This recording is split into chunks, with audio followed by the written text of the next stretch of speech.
actually just moved to Frederick a couple months ago, so, but, am associated with the Your office. It's in White Oak, Texas. I hope so. It's in Oh, wake up. I know, Silver right? Spring? Oh, okay, so you're narrow. You're still close to It's Yeah. I'm still in the post-Saturday DMV. Oh, night, I know. like I zombies. totally know. They call it. Oh, yeah. No, I mean, it's a miracle I'm here. Yeah.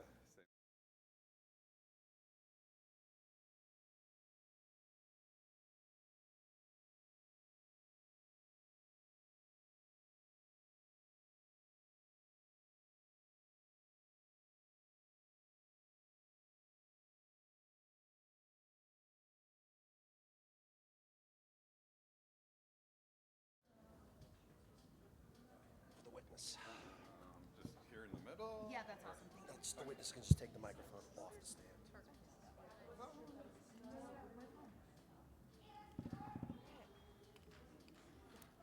Good morning, ShmooCon. All right, incoming.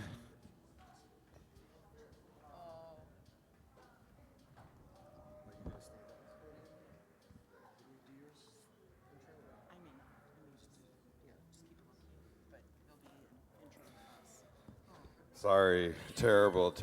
Who is this person throwing stuff? All right, this is the Bring It On track on the final day of ShmooCon 2025. We have a panel here that we're happy to welcome doing, I think this is a mock trial or a mock arbitration. And it's titled Hacker Non-Court, Seymore Inc. versus ThinkIz Inc. ThinkIz Inc. And I will stop so that they can correct me further and explain the presentation they have for us here today. Visit Reg for t-shirts and limited number of bags. There's emails going out to former speakers and Schmooz's student, and we also have a lost and found. Please check it for anything that you may not have with you. And with that, thank you. Okay. Welcome. Thank you all very much for getting up on a Sunday at Shmoo at 10 a.m. I understand how early that is for some of us. So for your efforts, we are here to take you on a not at all magical journey through a tragic joint venture agreement that went awry and has ended up in arbitration. This is the case of Seymore Inc. v. ThinkIz Inc. How did this troubled joint venture relationship start, you might ask?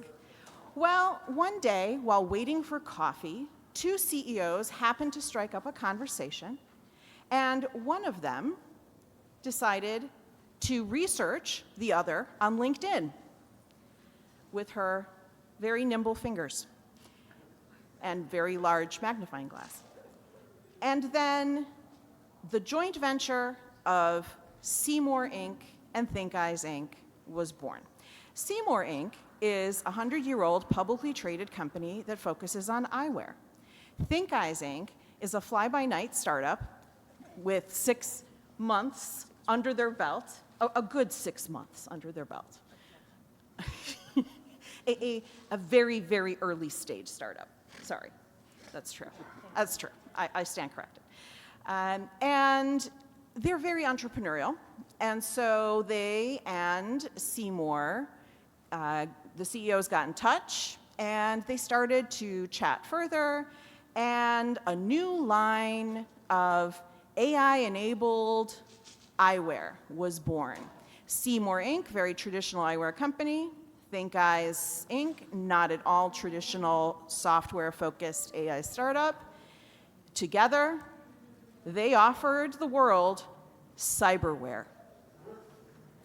And so, the two CEOs came up with two core killer functionalities: a blink twice to pay stored payment system called I Spy Cash, and Calendarize, the ability for your calendar to show up in front of your eyes, whether you're wearing the eyewear, the glasses, or the contacts, and let you peruse stealthily your calendar while pretending to look at what's in front of you.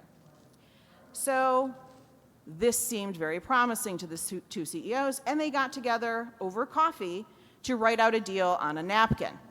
Now, because this was a fledgling relationship, somewhat experimental, they were, by Seymour's standards, under the legal department limit for the dollar amount that required mandatory review by a full panoply of lawyers in their general counsel's office. So this was a little bit of a quickly made deal on this napkin, and this deal included an indemnification provision, which many of you are undoubtedly familiar from your day jobs and otherwise. And so they found this lovely language on the internet, and that's just as good as working with a lawyer, right? And so what could possibly go wrong? The answer, it turned out, was an exploitable open source library vulnerability and someone working for ThinkIz remotely from North Korea. And so, unfortunately, what ended up happening was that some of the customers of the new eyewear joint venture ended up having their calendar app pop up before their eyes while they were driving cars, while they were operating on patients, while they were trying to walk downstairs, and there were, unfortunately, many injuries. And so litigation has ensued in tort, in various other claims from investors, from business partners, from the injured parties, from insurers as defenders, because they're not interested in paying out for some of these claims, and so they are now being sued by some of the parties that are sitting at the table here today. And we are here to reenact just a little piece of this for you. And playing the role of Electra Raz, the CEO of ThinkIz, is Carole Fennelly. Playing the role of Seymore Buns is Jonathan Klein, the CEO of Seymore Inc. The counsel for ThinkIz is played by Liz Wharton, and the counsel for Seymore Inc. is played by Desirae Satterlee. Our arbitrator is Jessica Wilkerson. And I think the arbitrator is ready to convene the arbitration in the matter of Seymore Inc. v. ThinkIz Inc. Thank you, everyone. Welcome. We are here today for this binding arbitration to resolve the dispute over the appropriate attribution of liability under the terms of that certain joint venture agreement between Seymore Inc. and ThinkIz dated January 15th, 2022. This arbitration will proceed in 5 parts: opening statements, witness direct examination, witness cross-examination, closing statements, and, at a later point, my written decision in this matter, which shall be entered into the court of relevant jurisdiction over this matter. With that, I would like to proceed to opening statements. Counsel for Seymore, please proceed.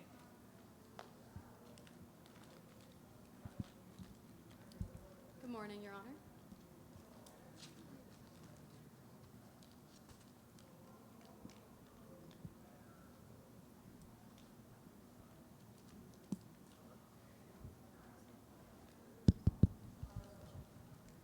Thank you.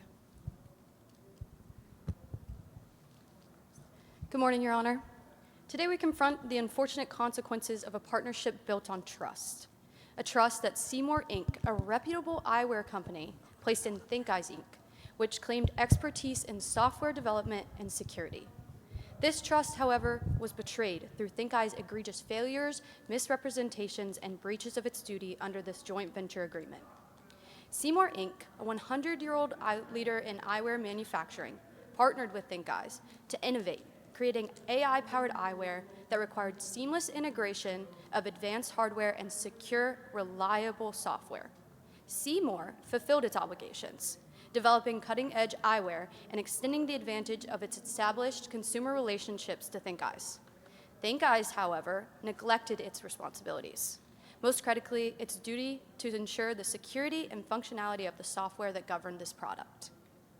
ThinkIz's failures are indisputable. They misrepresented their quality control, audit, and security practices. They deployed substandard background check processes that allowed a North Korean threat actor to infiltrate their supply chain.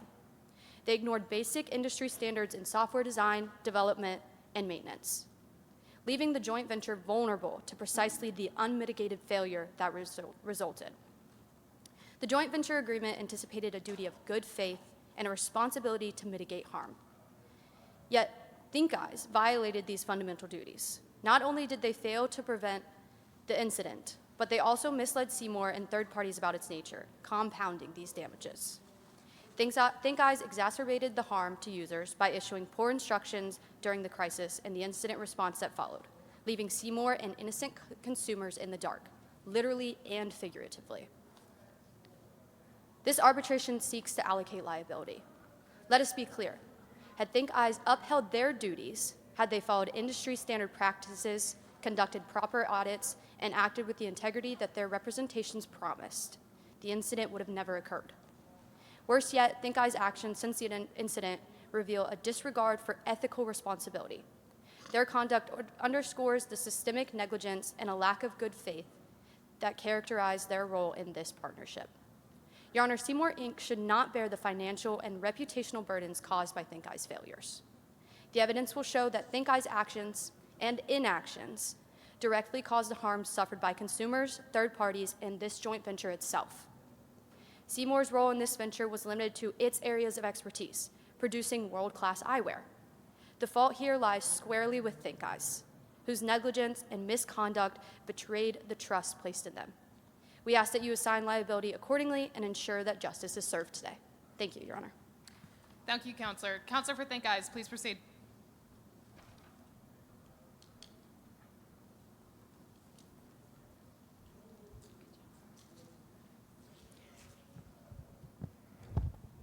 Big boardrooms, big profits, and black screens. Jesus, take the wheel, and closing your eyes and rolling the dice doesn't work when it comes to safety and security. As we'll hear today, a large publicly traded company with a long history in the eyewear and technology and medical device space engaged a scrappy, small startup to develop software to be integrated into their latest gadget. ThinkIz developed software using the methodology that they told Seymore they would implement.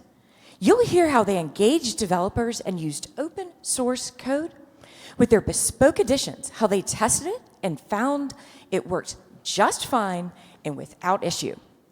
ThinkIz delivered to Seymore their software, explained to Seymore how to download it, test, and implement Seymour's products.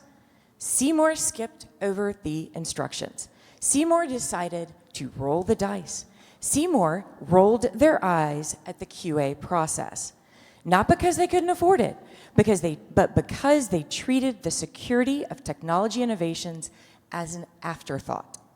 You'll hear how Seymore has tried, tested, and scrapped other technologies, how they picked, in this case, a small startup to keep profits high and costs low.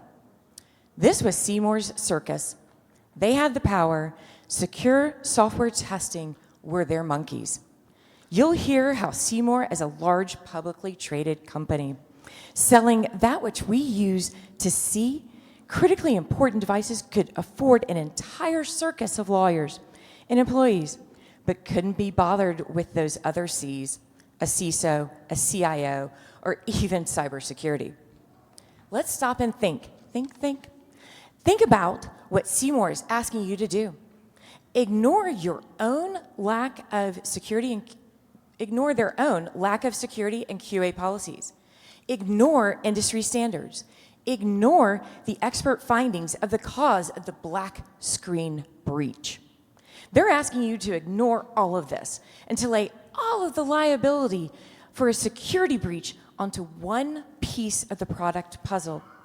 We ask that you remind big corporations that they can't shake off their responsibilities, they can't shake off industry standards, and they can't shake it off to one small vendor. They have a duty to test before implementation. They have a duty to protect their eyewear patients over profits before the next big black screen breach. Thank you, Your Honor. Thank you, Counselor. We will now move into witness examination. Seymore, please call your witness. Seymore Inc. calls Mr. Buns to the stand.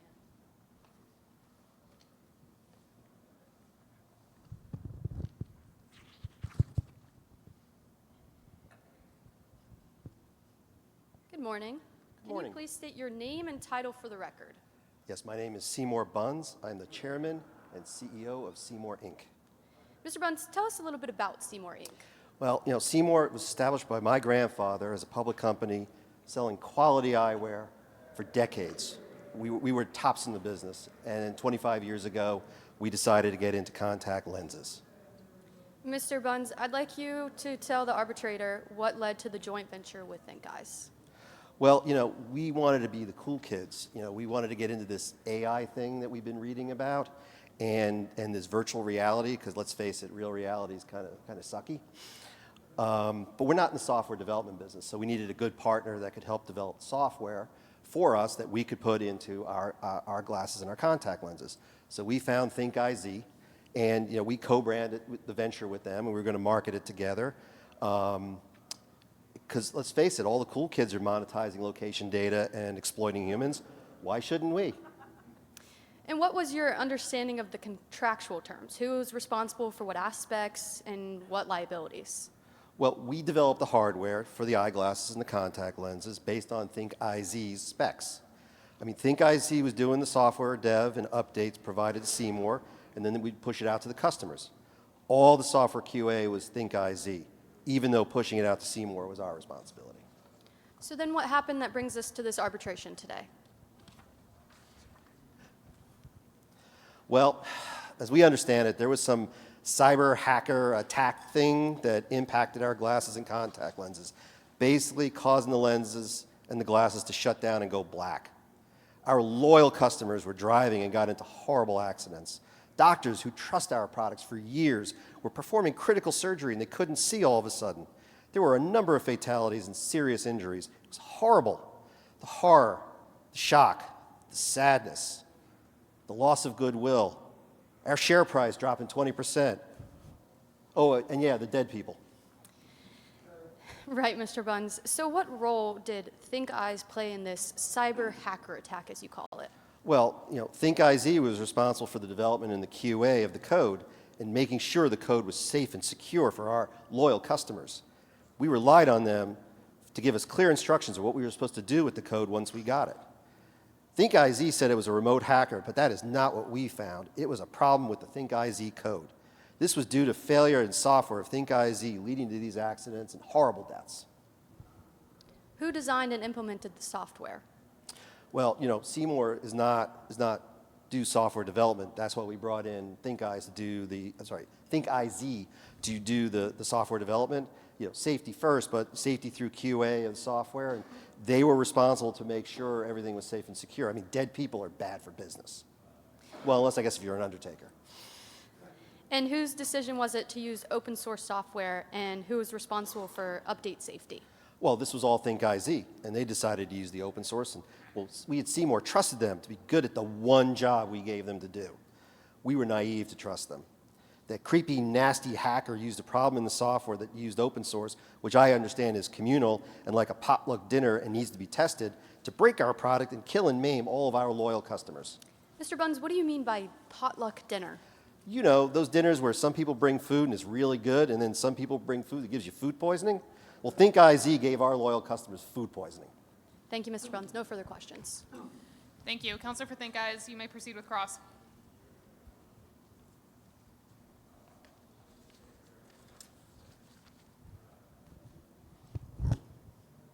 Hi, Mr. Buns. I'm Liz the lawyer for ThinkIz. I'm Lawyer Liz. You may have seen my ads all over the airports, entranceways, during tech conferences. Yeah, hi. And I have some questions. You bet I do. Mr. Buns, does Seymore have a Chief Information Security Officer? I'll say it slower in case you need help. A Chief Information Security Officer or some other head of information security? Well, I talked to my tech guys about this. We have firewall administrators to handle what they call some firewall thing, and we've got system administrators who run our systems.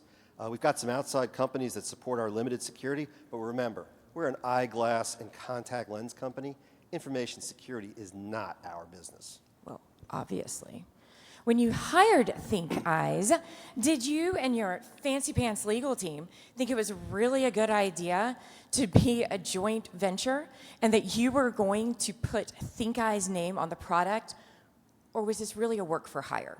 Well, we went into this agreement with the idea that it would be a joint venture between us and ThinkIz, but realistically, they were not going to be on the same level as Seymore. I mean, obviously, they're just a puny little startup, and we're a 100-year-old, publicly traded company with great respect in the industry. You got to do the math here. Yes. Did your silk stocking law firm and your big fancy legal team draft the joint venture agreement, or did you just let us, the puny tech startup, put forth an agreement for a joint venture with a 100-year-old publicly traded company on our paper? Well, yeah, we didn't use outside counsel. We used your paper because we didn't think we needed to use outside counsel. While we were excited by the idea of being the cool kids here, this venture wasn't even a rounding error for our bottom line and didn't want to waste the expense on our outside counsel. They're kind of expensive. Quite frankly, I think lawyers bogged down the process, and we wanted to move on this quickly with the least amount of fuss because we wanted to be cool. Did you want to be cool, or were you pushing up against end of quarter reportings to the SEC? What? Isn't it true that this wasn't Seymour's first rodeo? That y'all had prototyped a prior tech integrated software product with Joy Grande Enterprises? Well, yes, we did do that, yet Joy Grande did most of the heavy lifting, and we didn't get much involved in the technology. It didn't work out as the profit margins were going to be way too low. The ThinkIz solution had the potential for much better profits, so we moved in that direction. But like I said earlier, we're not a software company. We make glasses and contact lenses. We rely on our technology partners to have the smarts to develop the right software and make sure it's secure. The smarts, huh? But didn't Seymore also create light-yielding responsive algorithm, Lyra? A cutting-edge technology you ran through the entire dev testing process, but ended up axing before shipping? You know what? Never mind. I get it. Seymore is really not that much of a, or really is a tech doofus. Okay. Mr. Buns, you indicated that your company relied on your partner, ThinkIz, for the cybersecurity expertise. But according to your recent 8K filings with the SEC, you indicated that you had cybersecurity expertise despite not having a CISO or any of the cybersecurity level positions. Well, yes, our prior 8Ks did indicate that we have some cybersecurity experience, but our experience is not in the field of developing secure software for our glasses and contact lenses. That's why we're using a partner. Our security expertise is making sure our vendors and our joint venture partners do their jobs. We were not at the level of cybersecurity experience needed to understand the code that ThinkIz was sending us and make sure it's secure. We relied on them to make sure it was safe. So with safety in mind, did Seymore perform a proper third-party review of the ThinkIz software that you were going to integrate into your Seymore glasses and contact lenses? Do y'all even care about the startup that you were hiring? We did do a third-party review of ThinkIz's risk profile. We consider them a low-tier vendor as they were not critical to our operations or our bottom line. We had them fill out a questionnaire and review their answers. We checked all the right boxes in our process for the tier level of this company. So when you checked the boxes, did you actually ever go on site, review all of their practices, interview their people? I mean, did y'all even look at the code? No, like I said, we reviewed ThinkIz's questionnaires and checked all the appropriate boxes. We're not even sure where their building is located. Did Seymore hire a forensic company after the breach, killing your customers, was discovered? Well, when our loyal customers were maimed and dying, we absolutely hired a top-notch forensics firm, the name of which escapes me at the moment. that told us that there was a hole in the software that the cyber attacker hacker got through and made the glasses and contact lenses not work. So due diligence only after your loyal customers died makes for a great AK amendment. No notes, no further questions. Thank you, Counselor. Mr. Bunz, you are dismissed. ThinkIz, please call your first witness.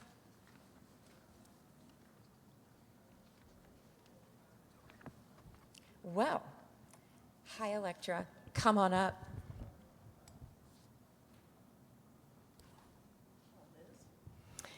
Please state your name and your title for the record. Good morning. My name is Electra Kaz. I am the CEO of ThinkIz. So tell us what happened from your perspective and describe the relationship between ThinkIz and Seymore, the business relationship. Well, Seymore Inc. reached out to us on LinkedIn after reviewing our innovative approach to integrating AI into vision technology. We were excited at the partnership since we're a small startup and we were looking forward to expanding our offerings, such as offering virtual reality games and to the software. But the focus for this initial venture was multitasking integration of productivity enhancement tools with blinked pay capability through third-party integration with the iSpy Cache application. Wow, that's a big software and solution ask of such a small startup like ThinkIz. How did y'all assure Seymore you could manage all the code? And what were your secure software development practices? I mean, what was the buzz coming from your hive? We followed standard security framework for development, OWASP, the Open Web Application Security Project. We used a combination of open source and in-house development software. We're a small shop. We told them we would be performing all of the work on a CSA-certified cloud platform. We outlined to Seymore that we would use our own experienced in-house developers along with experienced outside consultants for development. We performed code reviews, security vulnerability assessments, as well as non-security processes such as quality assurance and acceptance testing. Wow, so after completing this dev process and all of your testing, what were your instructions upon delivery to Seymore? We instructed Seymore to download the required third-party library from the authoritative source and ensure that they had the correct version. So now, what QA next steps were part of your instructions to Seymore? QA for Seymore was not ThinkIz's job. Seymore was supposed to download the third-party library we instructed them to download and ensure that it was the version that they needed to install and perform their own security integrity hygiene. Seymore was responsible for integrating the software with their best practice final implementation and for incident response. Okay, so after you washed your hands of and handed it off, when you heard from Seymore that there was a potential compromise of the glasses, that they became bricked black screens, what did you do? We immediately retained a third-party forensic firm to perform forensic analysis and ensure the vulnerability was not in our house. We also tested the software with the open source library in our environment and did not find any anomalies. So, in taking action to find where the issue might lie, what was the name of this firm you hired? We hired a very reputable forensics company that we found on LinkedIn. Their name is ClownDerp. What were the results of ClownDerp's investigation?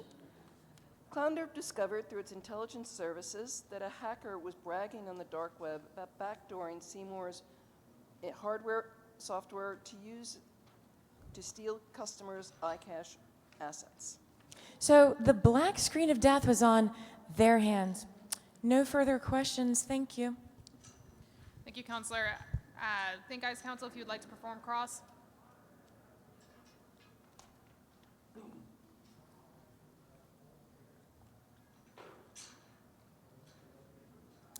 Hello, Ms. Kaz.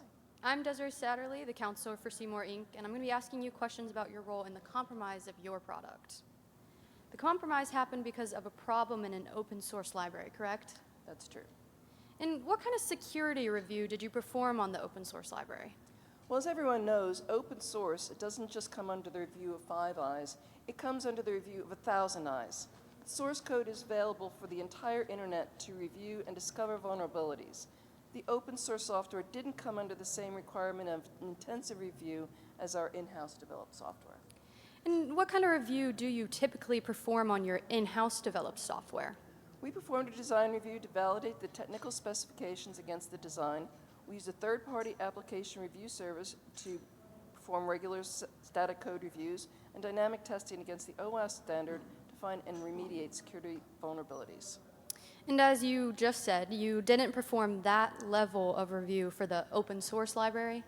No, we did not feel it was necessary since open source software came and is available for everyone on the internet and comes under intensive peer review.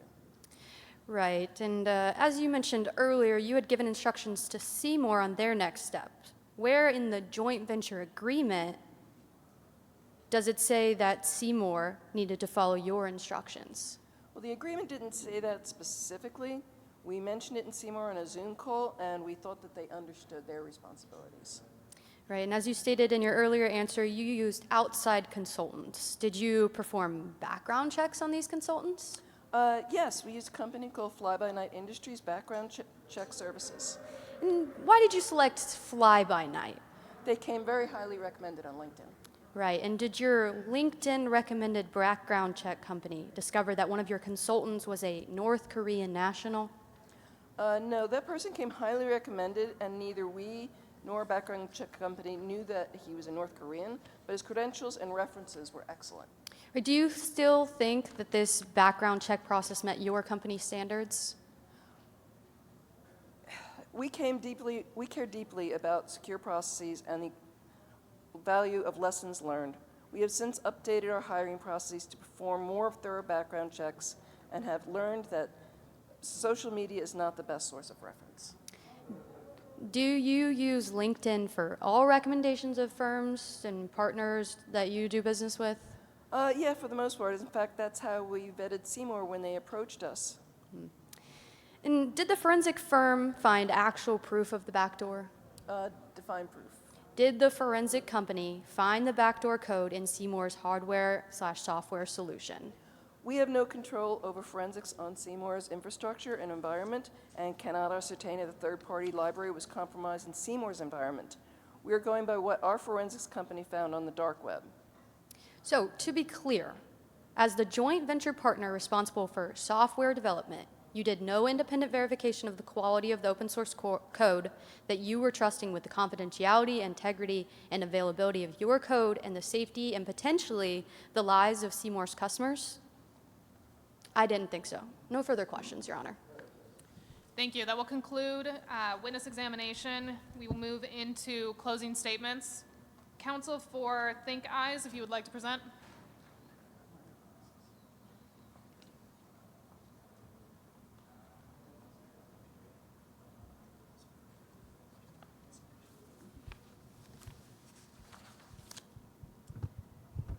So, Your Honor, as we've been hearing, there's big boardrooms. Seymore is answering to more than just the 5 employees sitting in a room. They're after big profits. They want to choose a small, scrappy startup because, well, they're cheaper. And they then caused a big black screen of death through their shoddy shaking off of cybersecurity. Seymore has been a purveyor of eyewear and contact lenses, enabling their customers to literally see the light until they had a scrappy startup to integrate some software into their murder glasses. The black screen of death is not something Seymore can wash away. You can't wash your hands of a duty to customers, a duty to shareholders. As we heard, a company with resources, people, and skills skipped the hard part. They rolled the dice. Devils roll the dice. Angels roll their eyes. Or in this case, angels couldn't even see once they rolled their eyes. A tiny little startup was left to carry the weight of liability. That doesn't seem right. I mean, we kept our side of the street clean. And Seymore wouldn't even know what that means. ThinkIz tested and delivered software built under the glare of 1,000 eyes. Seymore didn't even bother to check, and they are just trying to shake it off when it comes to their liability and responsibilities. Thank you. Thank you, Counselor. Counselor for Seymore, if you would like to proceed.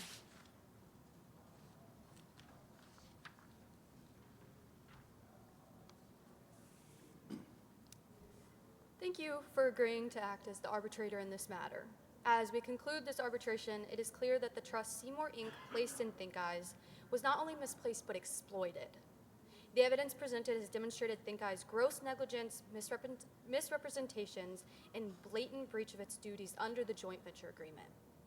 This arbitration is about accountability, and the record leaves no doubt as to where the fault lies with ThinkIz. Seymore Inc. entered this partnership in good faith, offering its century-long expertise in eyewear manufacturing and its strong consumer relationships. Seymore fulfilled its obligations to produce state-of-the-art hardware. ThinkIz, however, was entrusted with the critical task of software development and security, a task they failed to perform with the diligence that it demanded. Their substandard background check processes allowed a North Korean threat actor to infiltrate the supply chain, compromising the entire venture. Moreover, their failure to adhere to industry standards in software design and maintenance directly led to the deaths of consumers and destruction of the trust customers had for Seymore. Along with Seymore being named as a defendant in numerous tort and other suits, including suits from our shareholders over potentially material harm to goodwill and Seymore share price. Adding to these failures, ThinkIz then misled Seymore about the nature of the breach, exacerbating harm and further eroding the trust. ThinkIz's inadequate incident response during the crisis left users and Seymore vulnerable and in the dark, a violation of its duty of good faith and performance of the contract that compounded the damage, and its legal duty to mitigate damages under contract law. Transparency is the cornerstone of any trustworthy relationship. ThinkIz chose to overpromise and underdeliver. Even now, they attempt to misrepresent Seymour's technological expertise by pointing to past partnerships with other tech companies. However, this arbitration is not about Seymour's relationships with other entities. It is about ThinkIz's failure to meet the responsibilities they agreed to shoulder in this joint venture. Seymore acknowledges certain lessons learned from this experience. Seymore should have ensured its legal team conducted a thorough review of the joint venture agreement.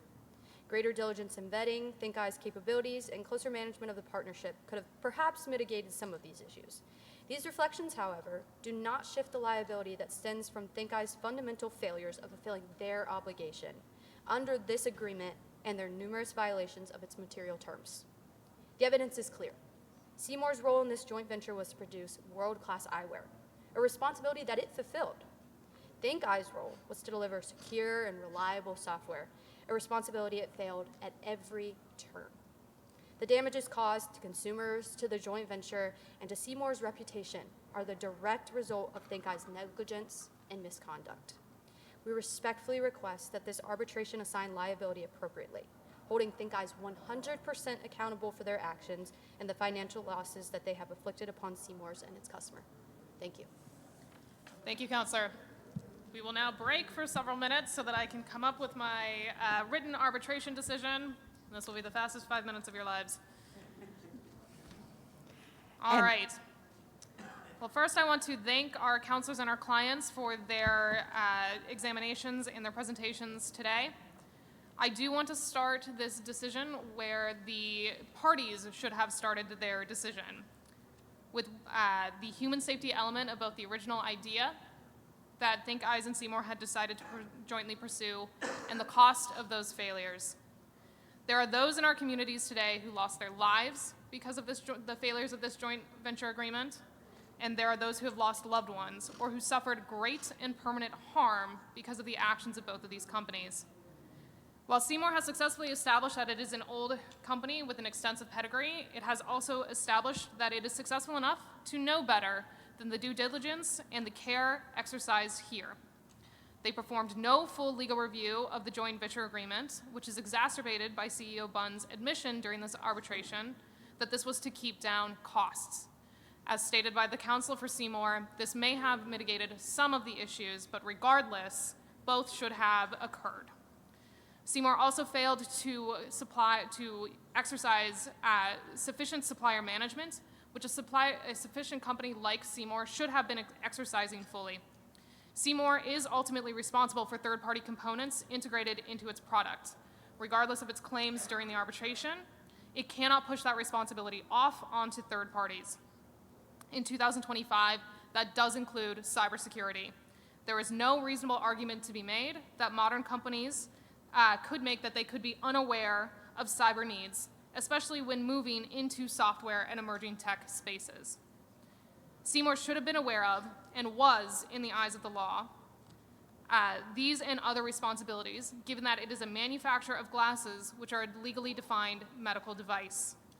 While setting aside the likely violations of the Federal Food, Drug, and Cosmetic Act for a more appropriate venue, Seymour's responsibilities under that act established the level of care and actions that were expected here and which were failed to be met. For ThinkIz, I would like to recognize that, of course, innovation is the lifeblood of this country, and that companies like ThinkIz are indispensable drivers. But that does not excuse ThinkIz from behaving responsibly, especially when knowingly stepping into a space involving human safety. ThinkIz failed to perform a reasonable due diligence of their development staff, the open source software itself, and repeatedly relied on companies' social media presences as indicators of quality and expertise. In 2025, it is not reasonable to rely on the mini-eyes model of open source security, especially after public issues like Heartbleed and Log4j. In an age of mis, dis, and malinformation, reliance on the social media presence of companies, of persons, and others is also unreasonable. If ThinkIz was either unaware of these realities or unprepared to address them, then it was unprepared to step into supplying components for products that could affect the physical safety and health of the product's users. ThinkIz was not fully unreasonable in relying on a larger, more established company to make up for its potential inexperience in certain areas, but that does not excuse its failures to properly perform the tasks that it had represented itself as competent for, including the software development lifecycle. Both Seymore and ThinkIz failed in critical ways to exercise a reasonable level of care.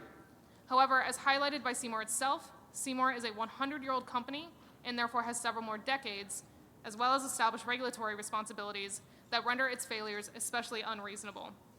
Seymore should have performed a full legal review of the joint venture agreement, should have effectively overseen ThinkIz, including integration of ThinkIz product into its own, and it should have been aware of and prepared for the potential cybersecurity and safety risks to which it had knowingly exposed its customers. ThinkIz should have more carefully considered whether it was prepared to supply product for a business line involving human safety, and should have been more diligent in its cyber risk and third-party risk management efforts. Consequently, and pursuant to the contract's choice of law provision, considering that we are in a shared liability state and this is a multi-causal event, I apportion 70% liability to Seymore and 30% liability to ThinkIz. Thank you.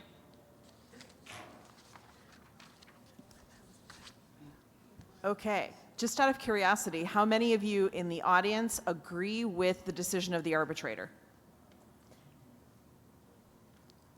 How many of you disagree with the decision of the arbitrator? How many of you would have ascribed 100% liability to Seymore? And how many 100% to ThinkIz? Okay, very interesting. And we have 10 minutes left for questions or discussion, if there are questions. Yes, please.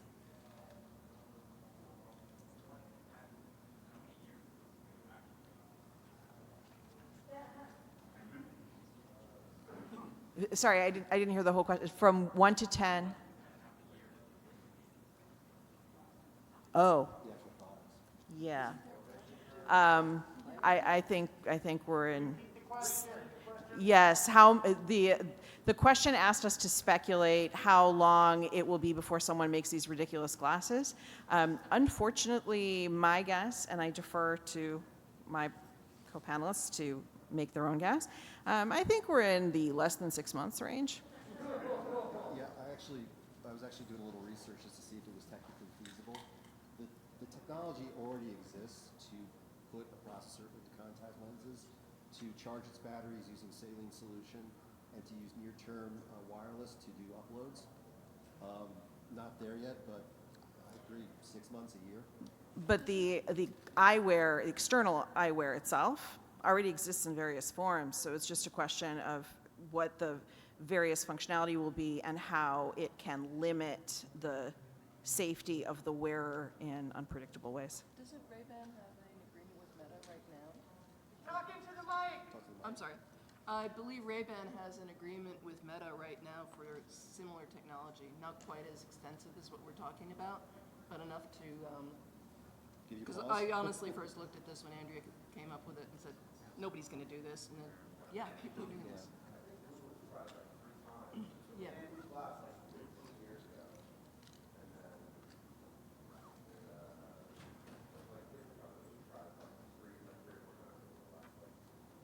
Yeah, when you've been in technology long enough, after a while it horrifies you what people are actually trying to do, because you almost become a Luddite when you've been in decades in this industry, where you're like, no, don't trust technology, it always breaks.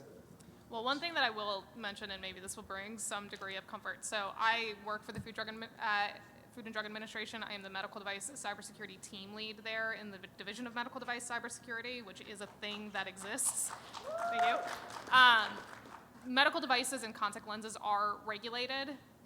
Glasses and contact lenses are regulated medical devices. And for those of you who don't know, FDA back in 2022 was granted explicit regulatory authority to do medical device cybersecurity. So it's now written into law that regulated medical devices of certain kinds have to demonstrate a reasonable assurance of cybersecurity.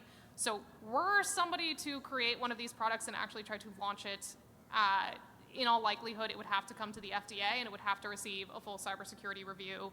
So they would essentially have to satisfy the FDA that there actually was cybersecurity in these devices. We're trying. And also one thing we didn't really get into here, because we only had 50 minutes, is all the data that was being collected from all of the customers of this product, now comes under HIPAA control. How is this being taken care of?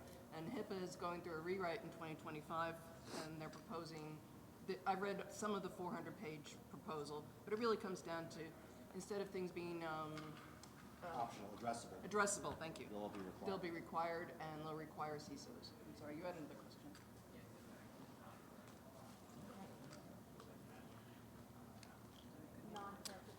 Yeah, so the question was whether or not that would include non-corrective glasses. I will be honest, I'm not sure exactly where the line is, but I will tell you that the definition of a what is called a cyber device, something that would bring it under the auspices of the cybersecurity authority that we have, is a medical device that contains software that is vulnerable to cybersecurity threats, which if you have software, you're vulnerable to cybersecurity threats, and has the ability to connect to the internet.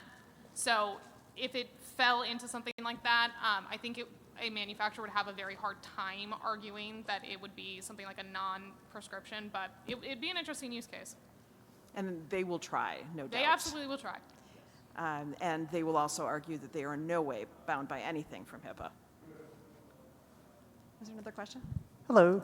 Can you hear me? Okay. So I work for a mega corporation, and I have general counsel that I can work with, but many people in the audience may or may not also be in that same situation, and yet we are responsible for taking, individual engineers are responsible for making decisions every day that could have these kind of implications, maybe in a non-medical setting. So what are some major or simple takeaways for people that may not have access to general counsel and things like that? So the very baseline three-letter acronym that I would share is CHI, the context, the harm, and the intent. So think through the context that you're deploying in and you're building for. Think through the maximal level of harm that can happen, and think through what you know and what you should know in light of the business model that's been selected. And that's a shorthand way that you can think about how a judge or an arbitrator might look at the facts in retrospect if something went horribly wrong. So the context, the harm, and the intent or knowledge. So chi. And one of the things, too, to also think about when you're working at scrappy startups and going through is keep in mind keep the bigger picture, but also raise the issue. And if you do raise it, document it, and also understand that as we're seeing through some of the SEC cases, coming after some of the companies and the executives in the company that push it up the food chain. And when you document, don't document that, wow, I just lied to them. If a regulator comes, they don't find that as funny. I'm sure the FDA doesn't find that Or as also funny just either. don't lie. Yeah, That would be good well, too. I mean, do those jeans look good on you? Yes, sure. That's an okay lie. But don't put it in, does this policy look secure? Is there a flaw in the code that is going to do this? Or, hey, we pulled from this library, or we did this. Oh, gosh, now there's a total vulnerability in it. Yeah, raise those issues. I mean, speak up. Yeah, and don't tell the SEC that you're secure when there's a bunch of emails on IMs and internal chats that were discoverable that prove that you knew differently. What I was going to point out was, so me being CEO of Seymore, right, I had an obligation for supply chain management. And the regulators have definitely been turning the screws to public companies to do a better job of supply chain management.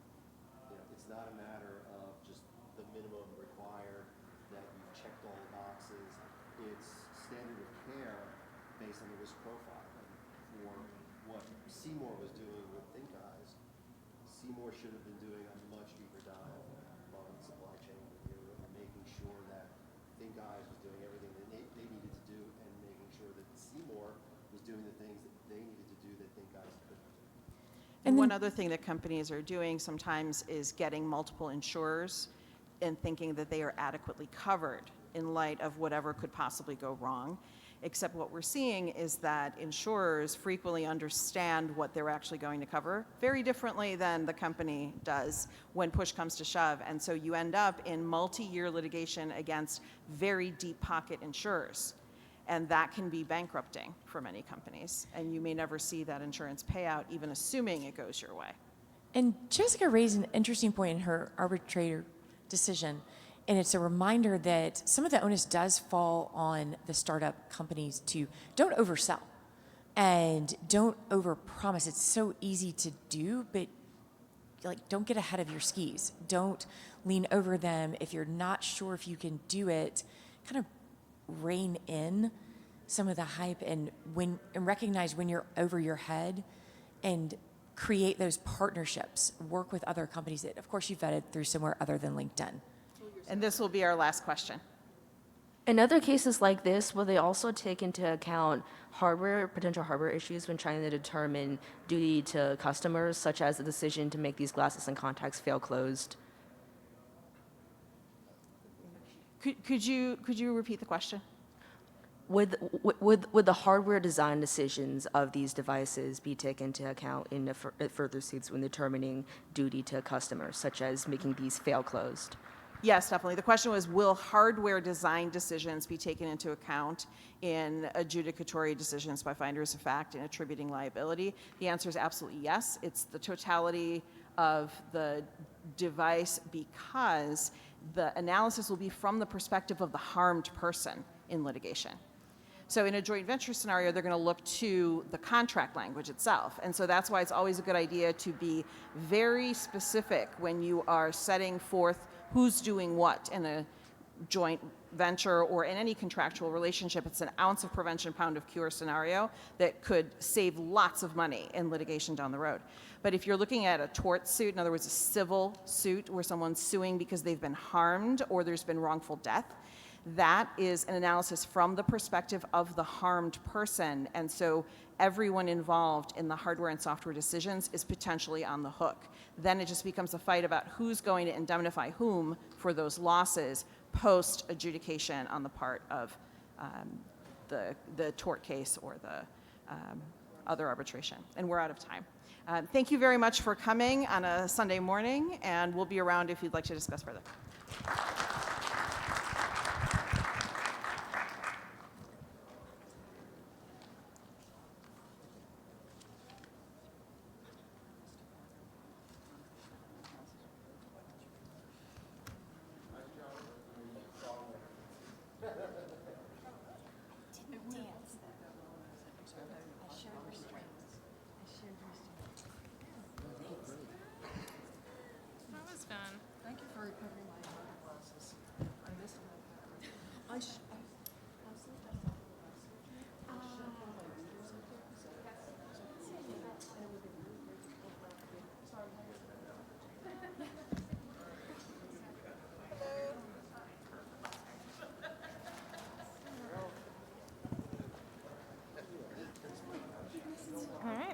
that was fun.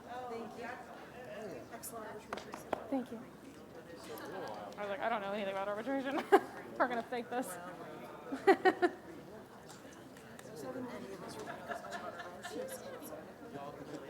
I gotta get Marilyn to finally tell me like what I have to do to finish being.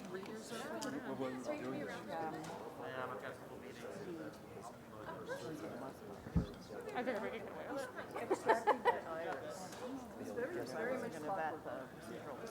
Right. It's like, oh my God, if I went dark.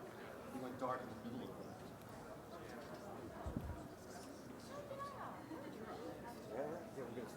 Excellent. I wanted to be able to kind of why we originally started that. Are you heading out or still around?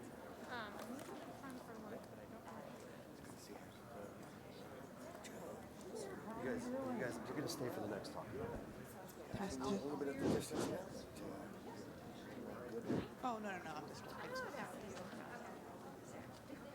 testing, testing. Okay. Yeah, just I'll set up. probably tend to turn this one up.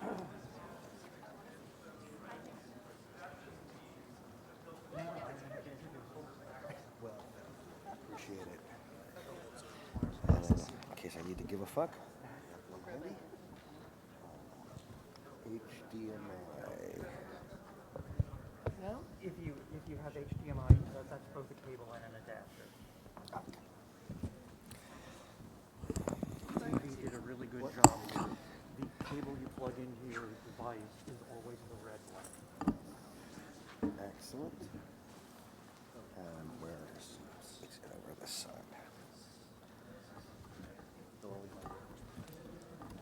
Is this one of your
to try not to hurt anybody with. Got a ShmooCon wet bag. And I've got 4 of these little silicone wallet things, and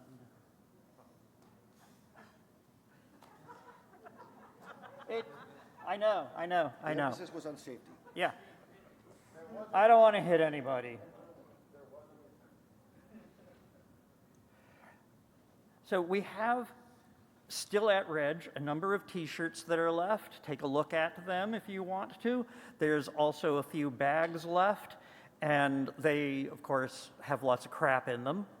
And Lost and Found has a number of goodies, including some jackets and hats and scarves and things. So if you lost something, check there. And a couple of things came in the last hour, like a power adapter that somebody asked for like a half hour before it showed up in Lost and Found. So check again if you lost something. If you are a former speaker and a ShmooZa student, participant, check your email for a message that comes from Heidi. If you don't have it yet, you should by now.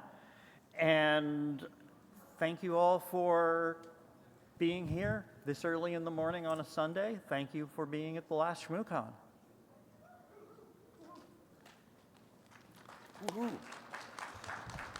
All right.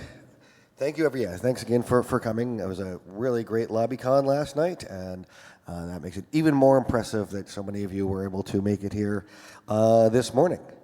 So let me get first. I think I've spoken here a number of times, but in case some of you don't know me, I'll give a little background. So I've been an internet lawyer since the 90s.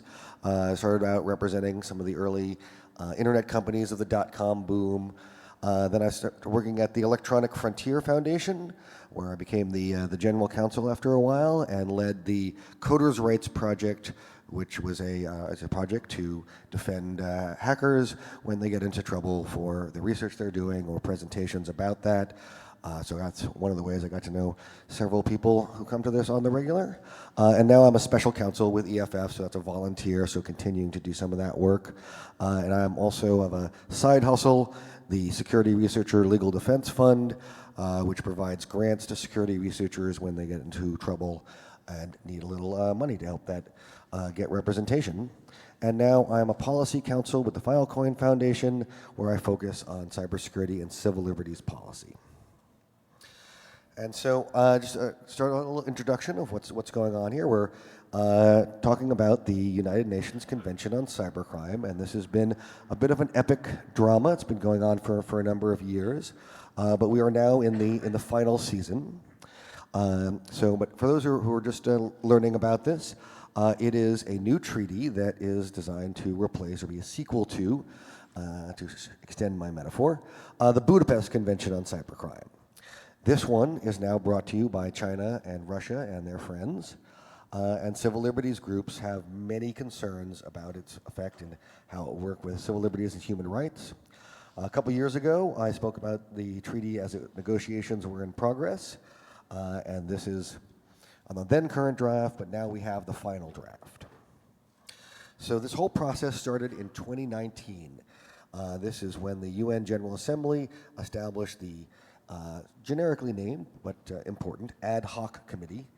This was prompted by a request from Russia, and it was charged, the ad hoc committee was charged with drafting a cybercrime treaty that would supersede the Budapest Convention.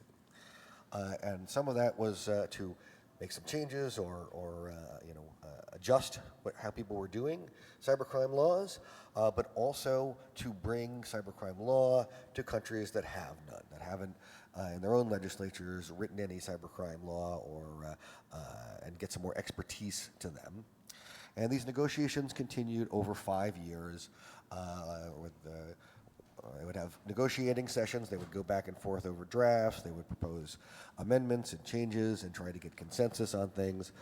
Some of the bigger themes was whether it would be what they would call a skinny treaty, and a skinny treaty is very narrow and targeted, or a broad treaty, which covers a lot of different things. And then another debate that was happening over the years is whether people should try to mollify or mitigate some of the civil liberties concerns, or just ignore them. So a little bit on the Budapest Convention. That's the OG Cybercrime Convention. It was came about in 2001, so about a little over 20 years old, and it came from the Council of Europe. The Council of Europe is one of the various European bodies. It is not the EU. It's a separate organization that also has a lot of European nations in it, and has created a number of treaties.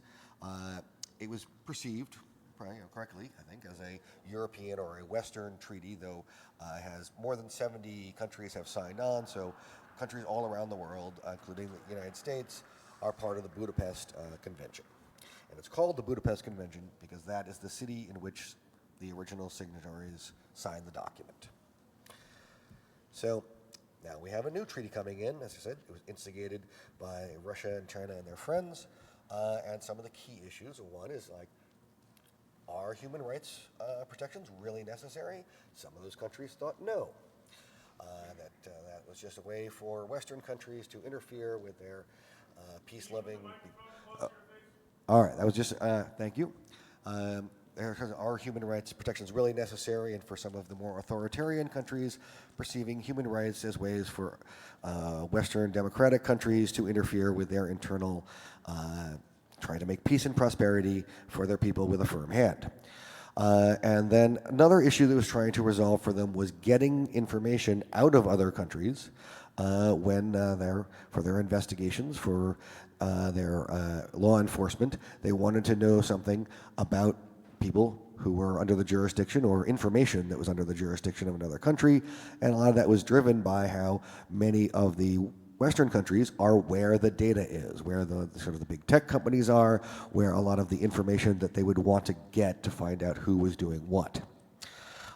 So just as an example, there are a number of votes along these lines, but at one point, Iran proposed removing all human rights safeguards from the treaty, and they got 25 votes in support. So there was, a fairly large contingent that was just like, no way, forget about human rights. We don't need them in this treaty. And you can see some of these countries on the list here, and some of them are fairly authoritarian. So what are some of these concerns? The human rights considerations. Well, I try to put it into a nutshell here.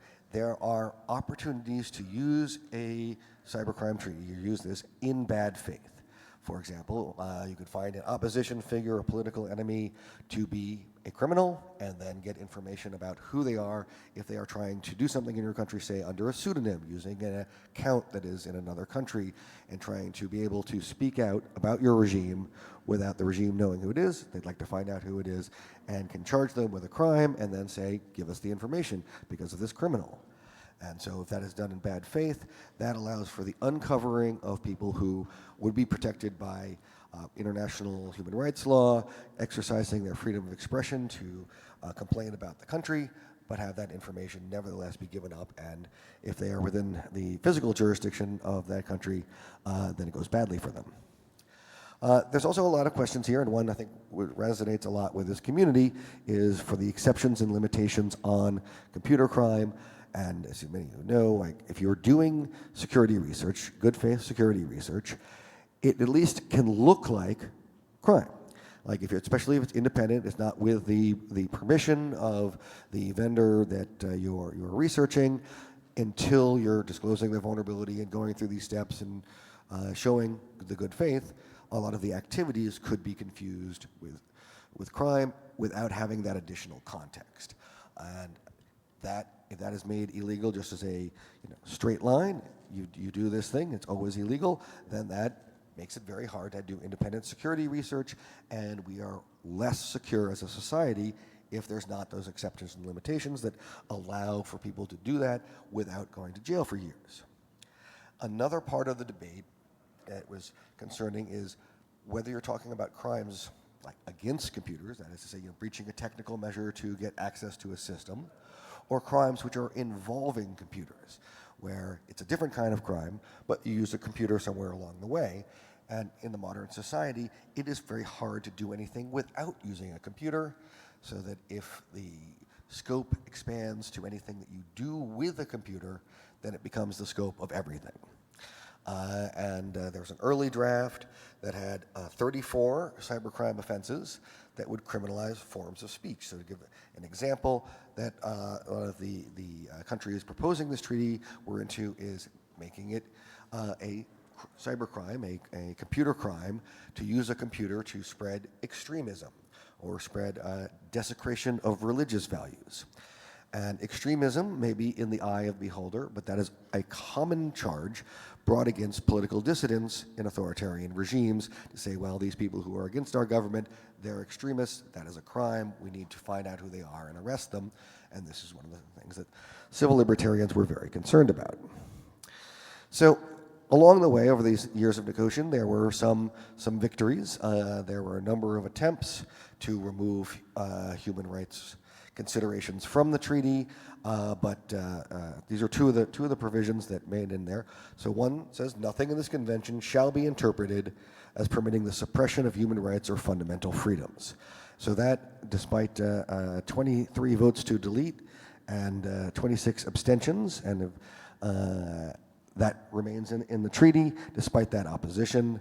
And then there were some conditions and safeguards for search and surveillance, which we'll get into more detail what those provisions are, but those conditions and safeguards, while not enough, in my view, and there's insufficient oversight on them, at least remain and provide a hook to say that you cannot abuse this treaty.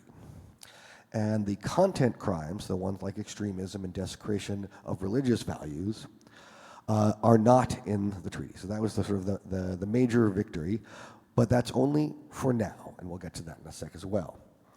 But first, let's take it to a next level. Why do we care about this UN treaty? Why do we care about international treaties, for that matter? Well, one reason, and a very important one, is that treaties can circumvent the national political process. So they will require countries to pass conforming laws within the treaty's parameters, what they've set out. In some cases, the treaties will actually set things out themselves. Other ways, they are just providing instructions. But these can be used to backdoor bad policy. They happen in various places around the world where diplomats get together and talk it out. It is hard for people to participate in that through the political process because it has to be the political process that appoints the representatives, instructs them what to say. So there's a lot of barriers between the national political process and how the treaty is, and they're also trying to get to consensus. And just some perspective on that is that, for the people who are negotiating this over 5 years, they've been going to all these meetings, they've been working on the draft, they don't want to come back 5 years later to their country of origin and say, yeah, we got no treaty out of it, it turns out, this was a waste of time for the last 5 years that I've been doing. So there's a lot of pressure to have a form of a treaty so that people look like you're being useful for the last 5 years. And in backdooring bad policy, in the 90s, there was a number of WIPO treaties. WIPO is the World Intellectual Property Organization. It's an international body that works on intellectual property issues, and they are fairly friendly with the content industry and sort of high protectionist. And they use the treaty process as a way to get some things into law, some of which became part of the Digital Millennium Copyright Act, which some of you may be familiar, that has some rules against being able to break systems that protect copyrighted works, and has been interfering with certain forms of security research that could be also seen as getting access to a copyrighted work. And so if this is signed, if the US signs to this, then the US must comply with the treaty, though as a practical matter in this case, they're likely to do the minimum. So, and once, yes, that's it. They're obligated to comply. There's the Vienna Convention on the Law of Treaties, which is sort of a meta-treaty. It's a treaty about treaties, and that makes them part of the body of international law. And then how does that work within the U.S.? So if a treaty is passed and approved by the Senate, it becomes as effective as any federal legislation. But as I said, they are designed mostly as instructions on what you must or may pass, and so most of the provisions are not independently enforceable. They must be enabled with conforming legislations, and that will give us another opportunity to do something about this. So, what is next? It is past the United Nations General Assembly, and that happened in December. And so now it is good to go for the next step, which is gathering signatories. This will be in Hanoi in Vietnam. So it'll probably end up being called the Hanoi Convention on Cybercrime. And countries can send their delegations there to sign the treaty. And if 40 of them sign it, that's when the treaty becomes effective. And then after it becomes effective, they have to start implementing it. And in the US, this is done. First is the Constitution has the power for the president to make treaties, and has to go with the advice and consent of the Senate, which means it has to pass a Senate vote for that to happen. And it's a 2/3 vote, which is a fairly high standard to make a treaty happen. But it's still not the same process as passing federal legislation, even though it has the same force, because it is just the Senate and doesn't require the House to do much. But 2/3, so it makes it a little bit more easy to find opposition to it and harder to pass.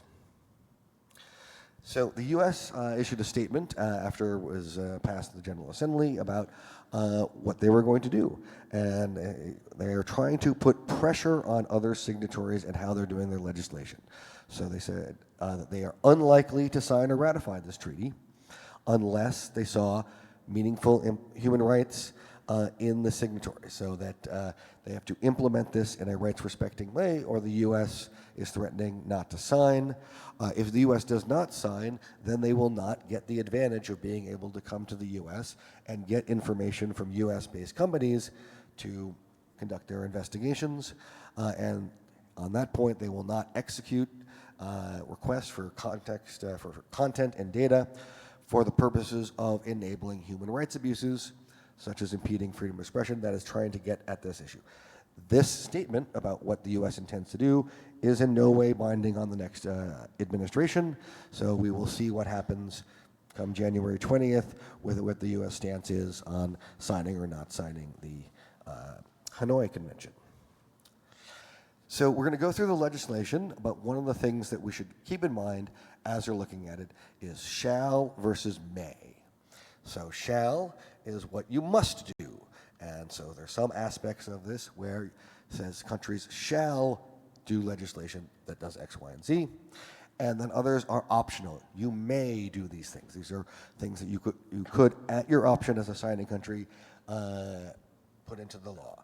So this allows for flexibility. Some of that is designed because countries may have existing legal regimes or constitutions or whatnot that makes it more challenging to do certain things, and so they make it a may to make more signatories able to do it. This allows countries to make the law better or to make it worse. And unfortunately, key safeguards and limitations are too often optional. So, getting into first some of the definitions. So let's give you some context and we get to the language of the law later. So it has a category of what they call information and communications technology systems, or ICT systems. And as you can see from this definition here, it is pretty broad and is trying to capture basically any kind of device that is computer-like, gathers, stores, and performs processing of electronic data. I've emphasized the and here to distinguish it from the service provider, which has an or. But the service provider who provides this service, but it seems to be even broader than that, because it's not just provides this service of an ITC system, but it could be processes or stores electronic data for the system or for the system's users. So that covers a lot of other kinds of computer devices which are not directly themselves ICT systems. Another two sets of data. This is for when countries are trying to get information out of other countries to enable their investigations, and they have what they call traffic data, which is a form of metadata, and content data, which is the substance of the communications. And you can see from the traffic data, it is designed to be non-content information about the origin, destination, route, time, and so on. Though I example here I often use is that even if you just have that metadata about something, like somebody called the suicide prevention hotline from the Golden Gate Bridge at 3:30 a.m., you might have a guess about what they were talking about, even though you don't have the content information. Metadata can lead to a lot of information about what someone has said, and the way that they are separated out is useful but not sufficient to have higher levels of protection for content data. So the main provisions, now we're getting into sort of the substance to it. So we have a set of articles 7 through 10, which I call, this is my own term for it, but the key offenses, and that's because several other pieces of the legislation refer back to them. And they are illegal access, illegal interception, interference with electronic data, and interference with an ICT system. So that is sort of the teeth of the cybercrime law. And then they have some related crimes like misuse of devices, which are talking about tools that are being used to help with this, forgery, and theft and fraud, sort of like wire fraud. So we'll go through each one of these so you can see how it works. So we'll start out with illegal access. This is basically the CFAA unauthorized access parallel, intentionally access the whole or any part of an IT system without right. And then optionally, countries can add that it has to be committed by infringing security measures with the intent of obtaining data or a dishonest criminal intent or as related to a connected system. These are all very important options to include. In particular, infringing security measures. That is one of the things that can distinguish somebody between who's doing something which is what we would see as actual hacking, breaking through a security system and getting in, versus somehow they have gotten access to a system that they don't have a right to, and that can broaden the scope of unauthorized access to points where it can be abused. And then the intent provision, like having dishonest intent or criminal intent, that is something that a prosecutor would have to prove in order to make the crime. And it is extraordinarily important because a good faith security researcher does not have that dishonest or criminal intent. And that can be a strong protection if the government needs to prove that they, in fact, were doing something dishonest. And if they can show, I'm doing this in good faith, I'm trying to improve security by doing it, that can be basically removing an element of the crime that the prosecutor has to show and provide a viable defense for the researcher. For, so I say the mazer, and how does this come up in terms of where, we've been through this, we've played this story before out over the last 20, 30 years with the CFAA and how it's been interpreted, and have made actually some good resolutions on this, where we have determined that simply violating the terms of service of a website doesn't make continuing to access it a computer crime. That violations of TAWS are not what makes something unauthorized. And we had the Supreme Court in the U.S. weighed in on this with the Van Buren, with the gates are up or down, so that it had to be, if the gates were open, basically. They never made clear whether the gate was a drawbridge or like a portcullis, so it's unclear whether up or down is the open one. But what they meant is if the gate is open and people can go in, then you are not doing a computer crime by going through that gate. You have to break through the gate. And so that was bringing in these technical measures. These were hard-fought victories, but now those victories are a may that countries may or may not include in the cybercrime law. So at a minimum, this will add uncertainty to where things are in the countries that don't adopt these provisions. How will it be interpreted, and whether they will provide the space that it took us a long time to carve out here in the United States. For interception, that is sort of wiretapping or electronic communications. Again, there is a may, so it would be a good one to have for having that criminal intent, as we just discussed. But in this one, at least, it is made by technical means, so it has a limitation that would at least exclude like just overhearing somebody or like looking over their shoulder, which is really not the kind of crimes that we'd be thinking about for illegal interception. But again, without the dishonest or criminal intent, there is opportunities for abuse. Interference. This is an interesting one, because it involves damaging, deletion, deterioration, etc. of electronic data, but that's pretty broad.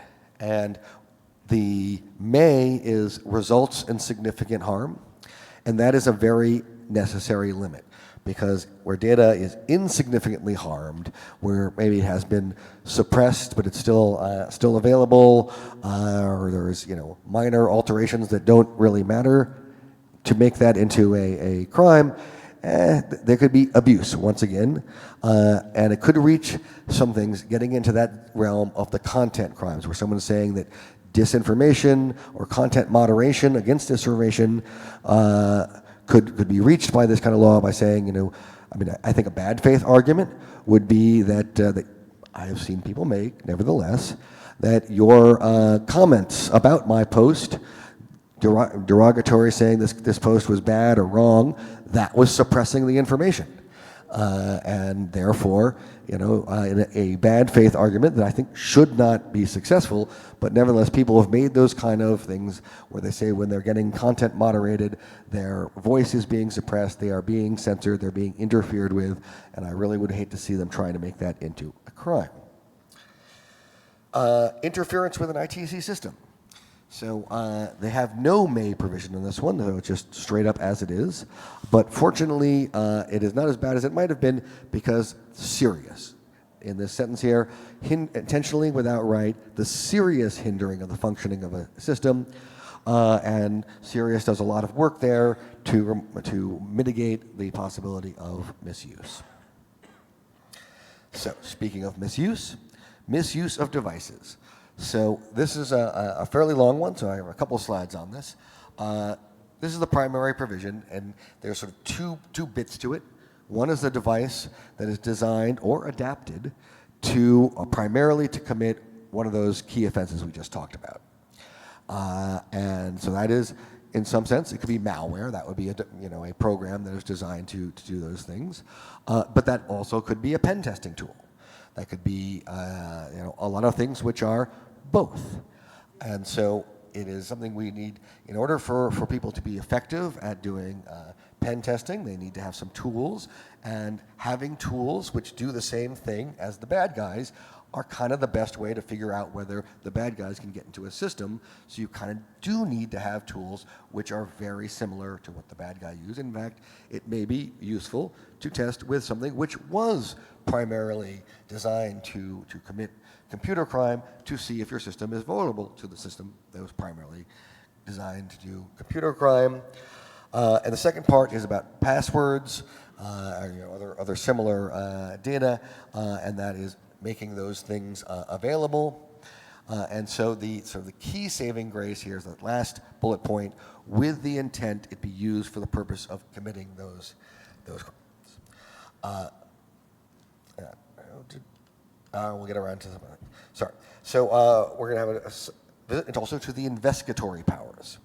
The investigatory powers, here's a list of them. We'll not go through them in the same level of detail, but what these are, my slides went out of order.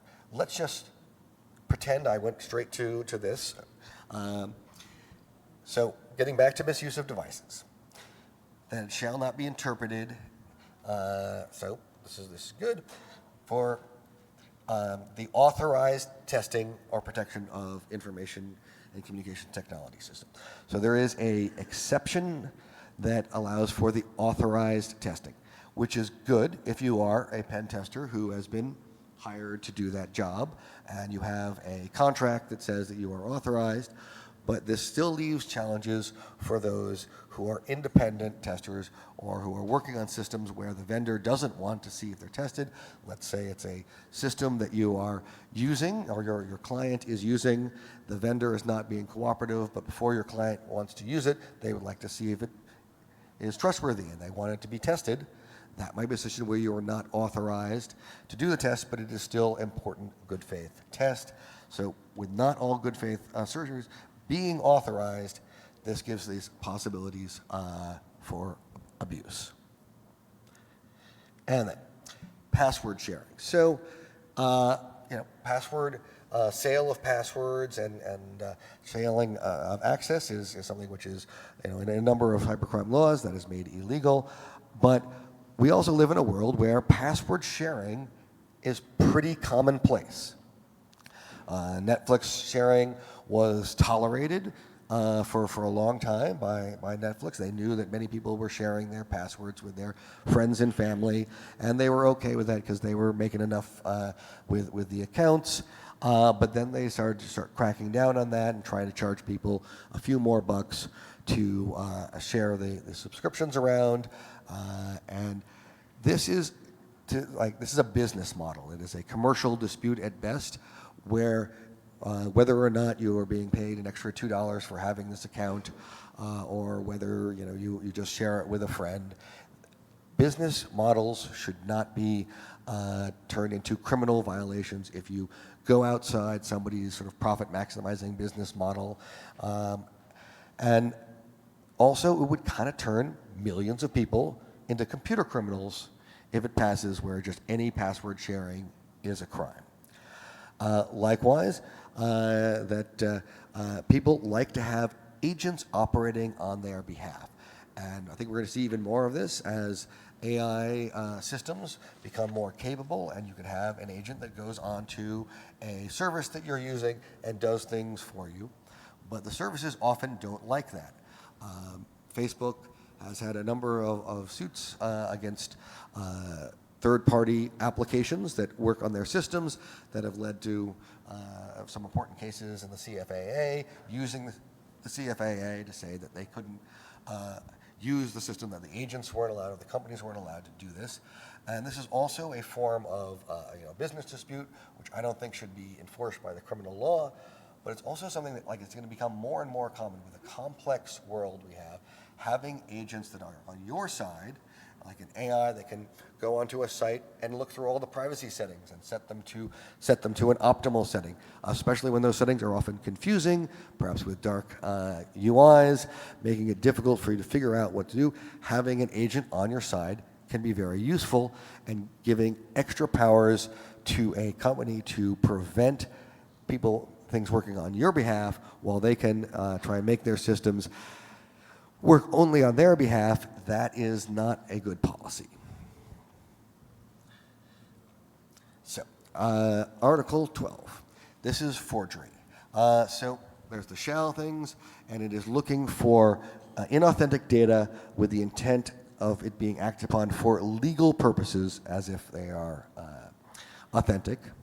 And then the may provision allows for this requirement of intent to defraud or dishonor. And again, having the intent is a critical aspect of this. And the limitation for legal purposes is useful. It may exempt out, for example, you have like satire or a parody where it is inauthentic, but you're not trying to have someone rely upon it for legal purposes. But forgery can be good, actually. It has a bad name, but it turns out that altering or suppressing information sent by your computer is commonplace and is something very important for protecting security and privacy. A common example that many of you probably use are VPNs or the Tor browser that makes it, inauthentic IP address, where you're coming from. And then if it is something in which jurisdiction matters, where you are coming from matters for a legal purpose, then that would fit within the legal purpose thing. And a common example of that might be that you are watching a show on a streaming service that and you're traveling internationally, and you use a VPN coming out from your country of origin so you can continue watching that show, but they would prefer that they wouldn't let you watch it if you were in the country you actually were in.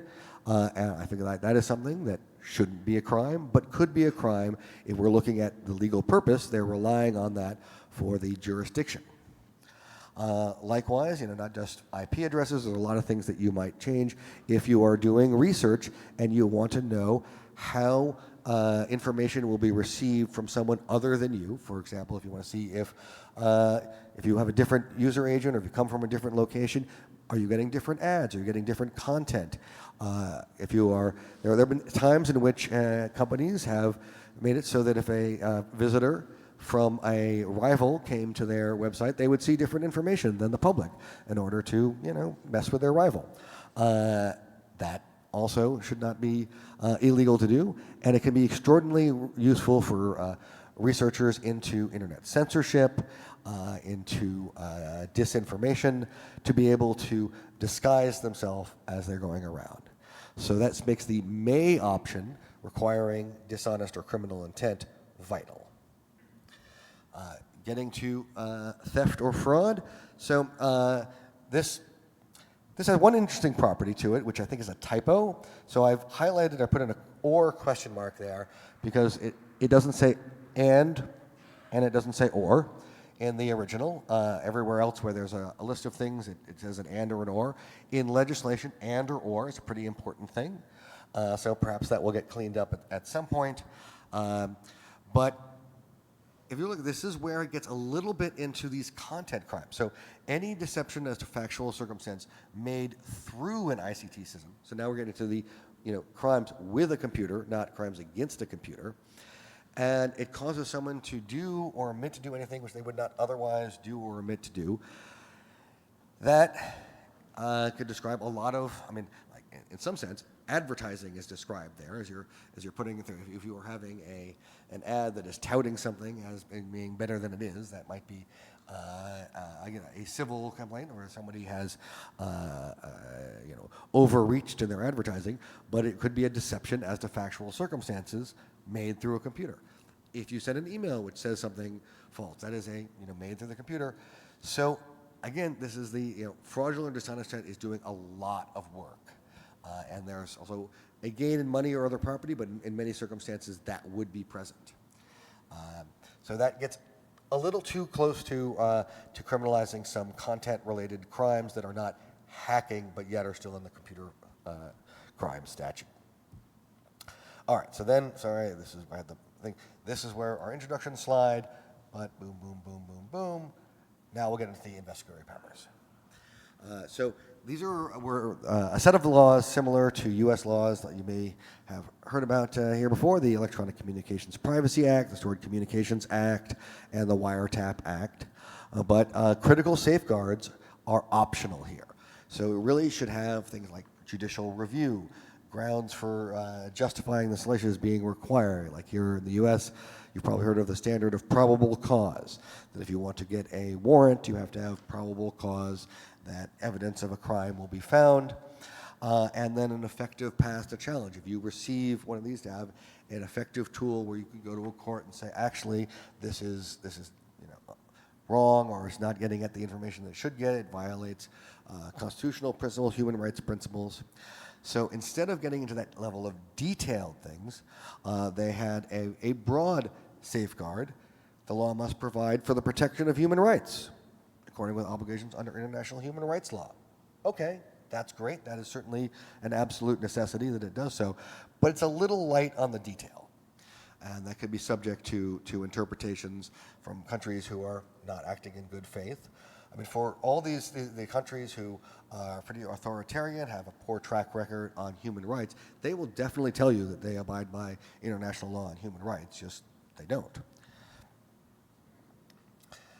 So now we get to technical assistance. So this is one which is, I think, also very troubling. So for the search and seizure of stored data, countries can order any person who has knowledge about the functioning of the ICT system in question, the network, component parts, or measures applied to protect the data, so for example, encryption, to provide, as is reasonable, the necessary information to enable the search and seizure. So reasonable does a lot of work here, and that will have to be figured out over time in court systems, what is or is not reasonable. So it is not going so far as some wanted, where we say that you have to break for example, encryption, or break the security system, but you have to give the information necessary so they can try to break it.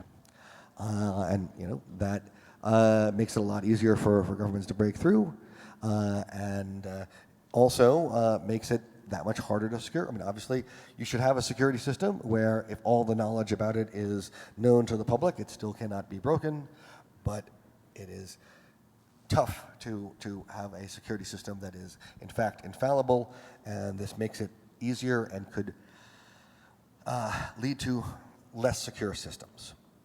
And also, anyone with knowledge is incredibly broad, And I think they were primarily thinking about having like engineers who were working at the vendor or the company who was providing the service. But let's say it's like an open source project or an independent third-party tool. If there's somebody who does not like work for a company involved, but they have knowledge, then they are anyone with knowledge. When this is combined with the cross-border cooperation, that means that you could be required to provide the information necessary for a foreign government to break your own security design, and then you would really have to hope that that foreign government was acting in good faith for the information that they needed in there and was not trying to abuse the system for human rights. Now, as we saw earlier, when the US was giving a statement of how it would react here, they said they would not cooperate with bad faith information demands, so they may not cooperate with providing any person with knowledge to any other government who asks, but this system can still be used by all the other countries that might sign this, and can make it more difficult for people who are in the techno space trying to design systems that are more secure. And this is exacerbated because one of the primary purposes of statute was to increase the level of international cooperation, streamline processes, and speed up investigations, which you might say, oh, that sounds pretty good. Like, why wouldn't we want to be able to do things in a more streamlined fashion? Well, some of the streamlining is getting rid of or making unnecessary mutual legal assistance treaties, which are existing treaties for international cooperation between various countries, which are often bilateral, and they often require a pretty thorough review of the request to see if it is a good request or a bad request. So even if you have the same intent to make sure that you are not cooperating with a bad faith request, if there's less process around it, by streamlining it, there's less opportunity to figure out when they say that this person is a computer criminal and we need to find out who they are, whether there was actually a bad faith charge of a crime. And this would allow things to get countries who, under their own domestic law, have limitations about what information they can get about their citizens, to try and get that information from another state that may have info and is less respectful of rights. This has come up, unfortunately, too many times with trying to get information about political enemies from other states, using their domestic law to make what would be dubious charges. So a word on jurisdiction. The treaty shall have jurisdiction if the offense is committed in the territory of a state or on a vessel or airplane that is flagged with the state, which is sort of a side note. There's a lot of countries whose business model is to be flags of convenience for ships mostly, but I think sometimes airplanes. And so those would be the countries that would have jurisdiction of any computer crime that happened on those vessels. And then this is a case where the may allows greater scope and could make this more dangerous if the offense is committed against or by a national, so wherever they are in the world. Money laundering, which has a connection to the state. There's a big provision on money laundering there. I'm not going to go into great detail. And this is the one which, for some regimes, could be the more dangerous one, if the offense is committed against the state. And that is much more reasonable in the context if somebody is trying to break into, using technical measures to get unauthorized access to government computers. But if it does get expanded into more content-related crimes like extremism, that is the offense against the state, and then this would potentially allow them to claim jurisdiction for people who are doing that all around the world. So, conclusion, the U.S. Convention on Cybercrime, it's problematic and flawed. Implementing it with best practices, adopting the maze, adopting the criminal and dishonest intent, is a partial cure. It makes a thing better than it might have been. And the Budapest Convention also is imperfect, but it remains in effect, and it's sufficient enough that we don't have an urgency to replace it.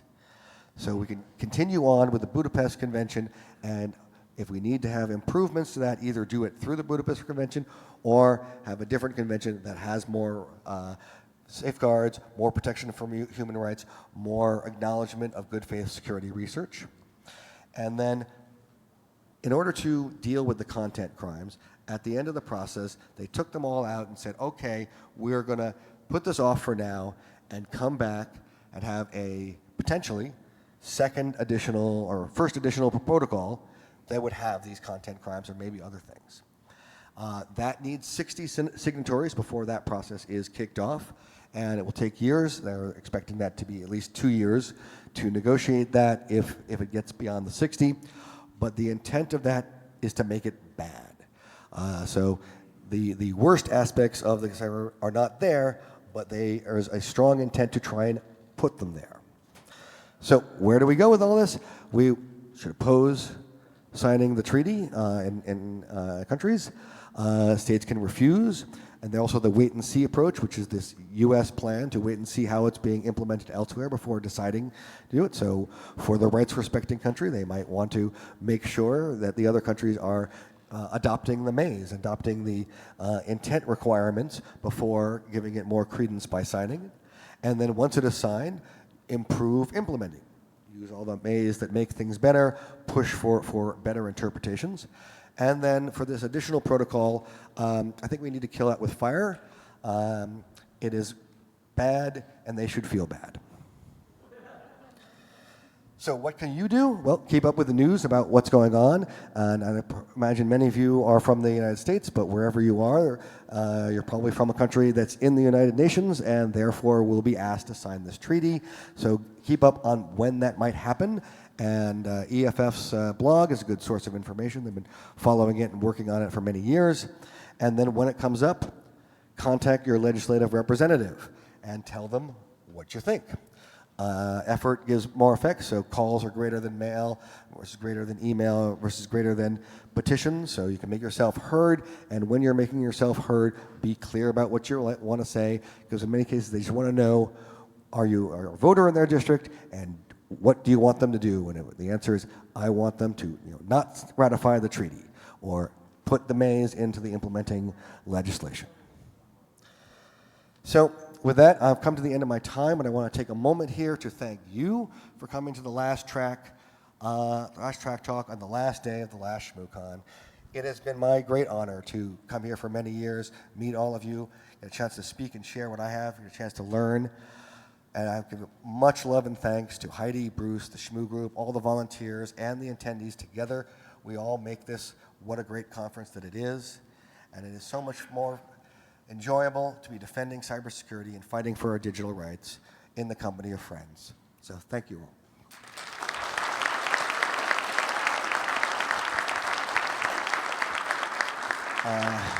Do I have time for a question or two? All right.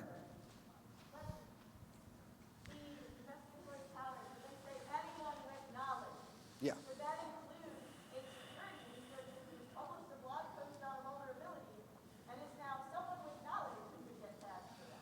So what we have is that is the sort of the instruction of what to do. Repeat the question.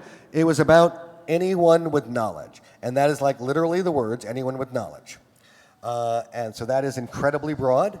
But remember, these are instructions on how a country will implement that. So how that really would work and how broad that could be is part of how it is designed in the implementation. In the worst possible case, someone who published a paper about it would be someone with knowledge. And I think that is overly broad, and that's not how it should be implemented. But that would have to be first instance in the implementation phase, and then in the second instance, in a common law jurisdiction at least, it would be how courts interpret it. Hey, Kurt. Thanks for making everyone aware of this. So this UN Cybercrime Treaty has a lot of gray words, very broad, makes it kind of confusing. So a lot of pen testers like myself, we carry tools. It seems like it's illegal to carry tools based on this.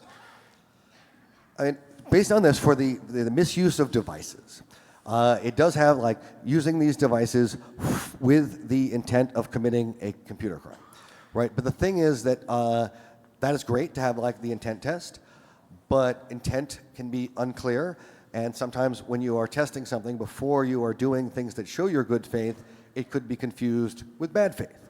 you broke into some, used a tool to do so. You were later intending to report that vulnerability and, publish it and go talk about it and never to steal any money or whatnot. But that later didn't come about because, you got busted in the meantime. That is where it can be challenging. And for these tools, it has to be primarily designed for violating these computer laws. But like you could make some arguments that testing tools, especially ones that are derivatives of things that have been used in the wild for exploits, may have had that origin or have been designed for that. Again, this is how it's going to, we still have the step of implementing, how that will be spelled out, and some of these gray words may be clarified, but they may not be, and that may be left up to the courts. So we'll see how it goes with the implementation, but that is the concern I'm trying to sort of raise here so people are aware of it, and hopefully we can take some action by speaking to legislatures as this gets implemented. For intent, like if I'm just carrying these tools and going through security in an airport, like do I have to prove that I'm going to go to a pen test engagement, or do I have to do something with the tool before I'm a bad guy? Like at what point do they prove I had negative intent? So a lot of that language, and I guess I can go back to that page, is about making them available. To the misuser. This is the obtaining, production, sale, procurement for use, import, distribution, or making available. So they're trying to get at people who are manufacturing or giving these things out. So like just carrying them, it could be import, I guess, if you're carrying them across a border. But it is trying to get at the makers of these tools or distributors of the tools. Thanks, Kurt. Kurt, given the broader background of conventional international law, it stood out to me that there was a call out for human rights, but not civil and political rights.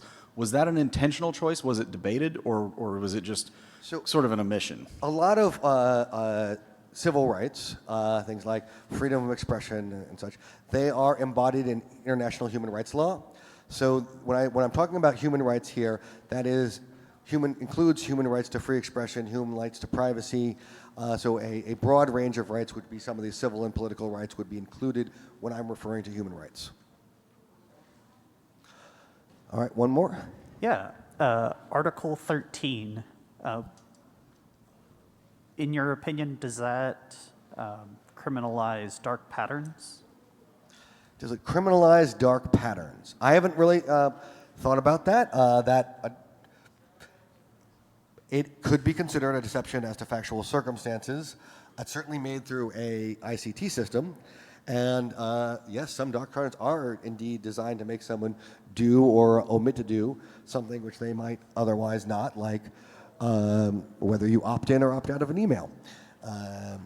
Yeah, like as I was reading... It's a question of with the opt-in out of an email, it may not be a deception as to factual circumstances. It just might be designed to make it do. So I've not put a lot of thought into that, but it's an interesting question. Thank you. Yeah. And we're out. Thank you very much.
Call ended. I think he's on his way. Wow. You feeling the improv quality to this? You can tell it's not scripted. Oh, it's scripted. RTFM. Did I say that right? I always get that wrong. All right. Well, it's better than Solder last night. Solder. I think it's up to the TaskMooster to decide. Oh, hold on a second. The stage right fill speakers are like static. Yeah, right there. All right, we're going to get started with TaskMooster Part 2. So thank you for joining us. Yay, it's Sunday. Yay. Point of order, we are down a contestant at this moment in time, and I believe it's up to the TaskMooster to decide how to penalize the Alan when he shows up. I think we're definitely all going to have to yell shame when he walks through the door. Will this impact his... Alan definitely penalized himself. Will this impact his score at all? What's that? Will it impact his score? It will impact his score. Okay, all right. I think that there's more to the tasks, and you got to show up. Yeah, okay. Shame! Shame! Shame! Shame! You fucked it up! You fucked it up! All right. Well, with that, welcome everyone again to Part 2 of TaskMooster, now with all contestants. So we, I think, are ready up here. For those that want a quick refresher, we have 4 contestants here on stage. We have Rob, Jesse, Alan, and Heidi. And our TaskMooster, Bryson. After the end of 2 rounds, the score is, let's see, Alan with 4 points. Heidi with now 4. 3. Oh. Now 3. 3. Alan is in last place with 3 points. Heidi's in second to last place with 4 points. Thank you, Alan. Jesse is in third to last place with 5 points. And Rob is in fourth to last place with 7 points. TaskMooster, any words before we start on our journey with the second part of this? Do not pull an Alan over the next hour. Got it. Look up the word pull in the dictionary and use all the definitions, and don't do any of them. All right. Not that one. Yep, not that one. All right. Without further ado, we're going to kick things off.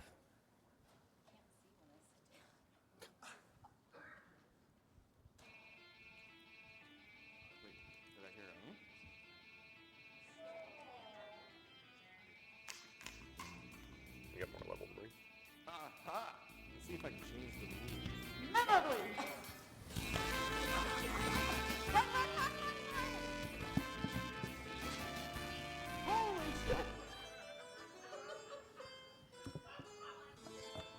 So yay!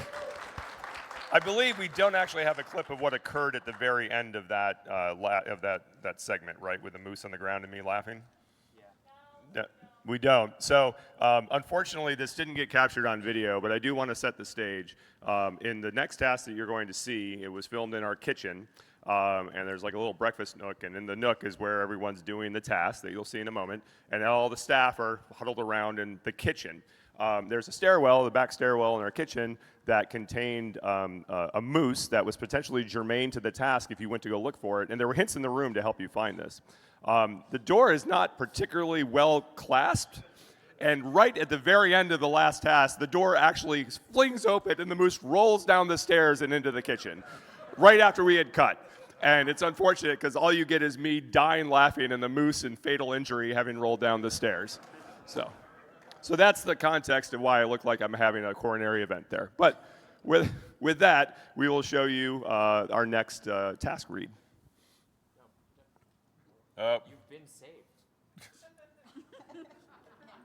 Saved. Wonderful. Hallelujah.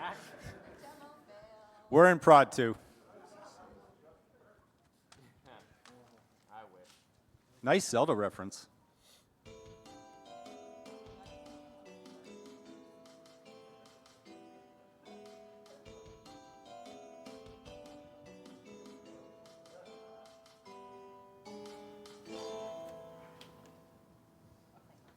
Welcome. Right. Hey, Bruce. How's it going? It is going well. Let's have a stance behind the moose. Behind the moose. Now, it was like that when When I I got saw, in. yeah. No, we have witnesses. Okay, Yeah, good. it's okay. No chalk outlines. I hope it's okay. Yeah. Good. Make the tallest pile of moose in 10 minutes. Is the plural of moose? Yes, for all intents and purposes. We're not going to get into a semantic discussion. I'm just syntactic discussion. Pile of moose must touch the rug. Your pile of moose will be measured when you yell the phrase. I'm going to whisper the phrase so as to not yell the phrase. Okay. Okay. Heard. I really have to yell. You must yell the phrase before time runs out. Time matters now. Pile of moose. Oh, man. Moose.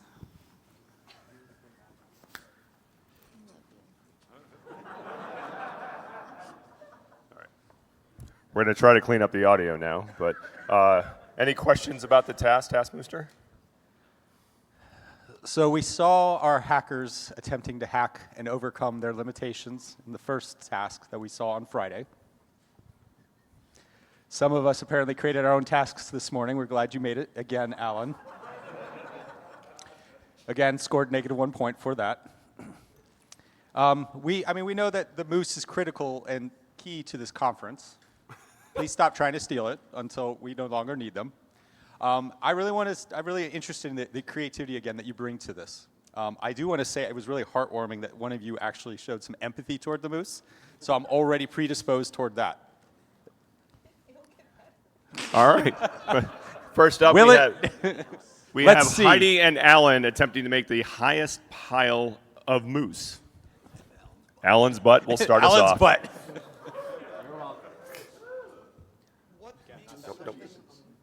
Don't bring up your level. Other than its branding. We're going to balance our moose. No, we're not. We're just going to shore up our moose. You can just Create a stronger moose base. We are moose basing. I'm not sure what that means. I'm not sure either. I think that has something to do with drugs. Don't look that up in Urban Dictionary. I sort of feel like that counts as a pile of moose. Forgive me, moose. You are not going to be doing beautiful moose things while bound in tape. Or at least it's masking tape. Well, they're together. That's the important thing. Yeah, no lonely moose. Oh, man. All right, how do I make sure this is vaguely stable? I'm just building. Well, you built and collapsed. Please be stickers. Please be stickers. Are these stickers? Yes, those are stickers. Can you unstick those for me? Sure. This doesn't appear to be a very fast process. There we go. All right. It's vaguely stable. I think that's exactly how an engineer would describe this system. It's vaguely stable. Try not to knock everything down here. The vaguely stable, also my emotional state most days. Yeah, that's good. That's good. This is real. It's a piece of art, then, a representation of Alan in his true form. Oh, I like this one. Okay, now I need you to tape this to the ceiling. What? With this moose sticker. That you want me to tape this to the ceiling with this moose sticker? I want you to do it very quickly, yes. We're going to just sprinkle little paper mooses into that. Like a substrate? Like a substrate. So Okay. it's woven with mooses. There you go. I mean, at no point am I planning for wild instability. You're just getting it as a feature of the system. rather than Exactly, like- yes. Yeah, okay, I like that. 30 seconds. Tape it to the ceiling. Okay, they're working. 20 seconds. Marvel, my mighty moose mountain masterfully made, manifesting many majestic mammal models. Mini, medium model, massive. Meese monument maximizes mammalian material memorably. I believe that will be yelled. Measure it down.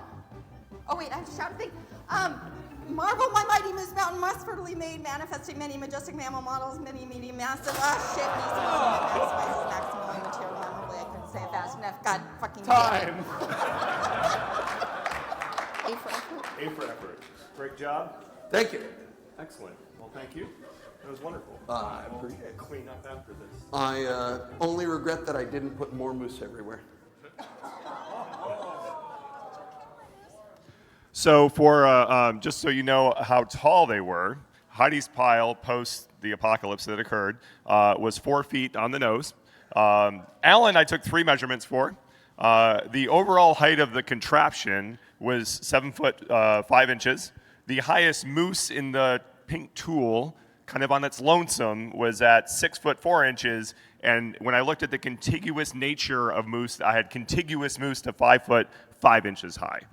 Yes. Was mine 4 feet after the fall? It was after the fall, yes. Okay. Yes. I measured after you finished the Okay. phrase. Can I make one other observational comment? Sure. We own a lot of fucking moose. No.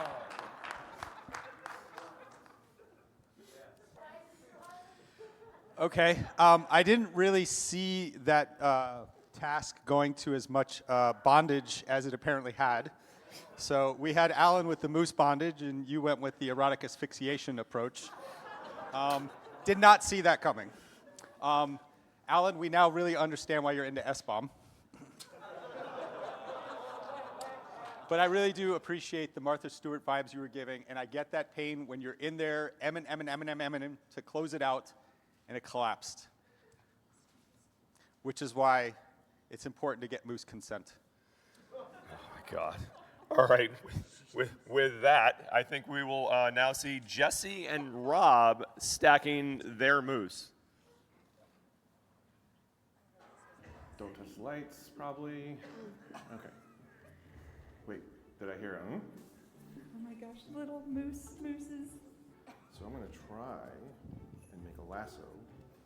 You're gonna lasso the fixture, huh? I'm gonna lasso probably nothing if this doesn't work well. It's a very floppy moose.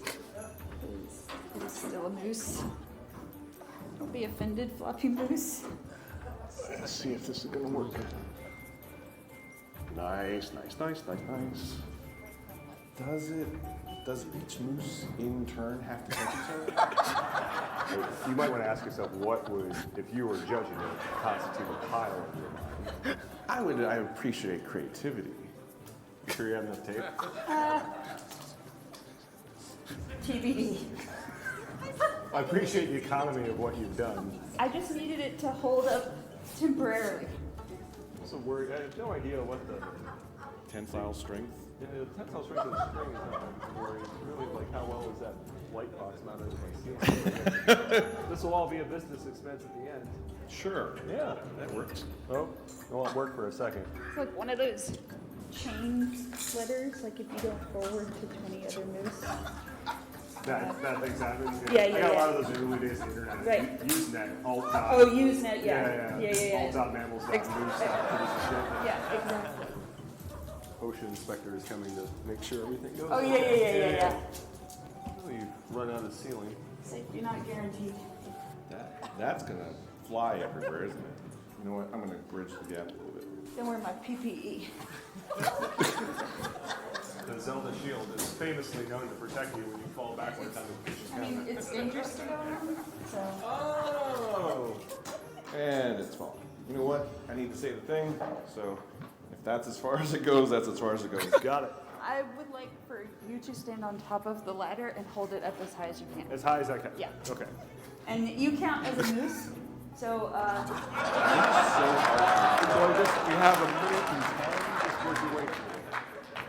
Marvel, my mighty moose mountain, Marvel my mighty moose mountain. masterfully made, manifesting many majestic mammal and non-mammalian mooses, models. Masterfully made and manifesting many majestic mammal models. Mini, medium, massive, Meese monument. Mini, medium, massive Meese monument. Maximizes mammalian material memorably. Got it. Maximizes mammalian material memorably. Perfect. I think I'm done. I think you're done. Excellent. Well, thank you very much. You're welcome. That was very good. Great job. Did I yell it loud enough? You're pretty natively loud, I think. You want to do it again? No, I really don't. That is very much against what I would like to do. High five. All right. All right. Bye. Bye. Let's hear it for Jesse and Rob. So the stacking there, Jesse's I only took one measurement for. It was 9 foot 1 inch. That was from the floor to the ceiling. She had extra, I guess, accoutrement, which doesn't actually, in my opinion, modify the height. So I measured to the ceiling. Rob had 2 measurements. The last moose in his like weird moose desk thing that he had going on was 5 foot 4 inches, but his highest pile contiguous was 3 foot 9 inches. God. Yeah, yeah, slightly lower than Heidi's pile. So overall, that was a lot more wholesome than you two. That was mostly kid friendly. Although while we started the first task with Alan's butt, we ended up with Bruce's butt. Yes. Also, I was a little offended when Jessie got to the word massive and she highlighted me. Well, so Bruce, that was part of where, just like in Romeo and Juliet, your butt was Juliet as she continued to talk up to the balcony. A rose by any other name. Yes. Also, I think my butt was just referred to as a balcony. Magnificent. A magnificent balcony. So my takeaway here is both of you, it really had like kind of an enterprise risk assessment feel. Rob was in there going, what's in scope? So it was like the red teamer, what can I do that's in scope so I don't get fired? And then Jesse, where you literally created your own moose. I mean, that hacker creativity where it's like, wait, you're a moose. Thinking outside the box. Oprah moment. You're a moose. You're a moose. You're a moose. Everyone's a moose. And then, Rob, I really loved that we are continuing the trend of just kind of, fuck it, I'm done. Here's your report, like a true red teamer. Good luck. Yeah, Rob did definitely kind of have that vibe of like, I'm done, and he would just walk away. We're like, thank you, Rob. Have a good one. That was great. So with that, I will say that was the task where I feared for my house the most because Rob was tying string around a light bulb in the ceiling. If you didn't quite catch what was going on, you did ask, and there was some discussion about the load-bearing ability of a light bulb, which isn't necessarily a conversation I was prepared for, but it survived, so I appreciate that. Anyway, TaskMooster, what do you think of our contestants? Just to give you an idea, ranked in order, is highest contiguous pile, is that your interpretation of a pile if they all touch? I want to clarify that. It has to be contiguous, Alan. So just strapping moose near each other? Nope. Does not constitute a pile. Does not constitute a pile. Got it. It's the cloud of moose. And so Rob's moose on a string, moose a rope a moose, hang a moose was not a thing either. So nope. Okay, so in that case, from lowest pile to highest pile, we have Rob at 3'9", Heidi at 4 foot, Alan at 5'5", and Jesse at 9 foot 1 inch. Any reason to not score them in that order? That is the TaskMooster's ruling. Got it. Well done. Well done. And so with that, that means that Alan has 6 points. Heidi has 6 points as well, both tied for last place. Jesse has, Rob has 8 points for next to last. But our leader in the lead, Jesse, with 9 points. What? That was it? No, she was 2. All right, let's queue up our next task. For this one, we are going to go outside and have a little engineering activity. Oh, God.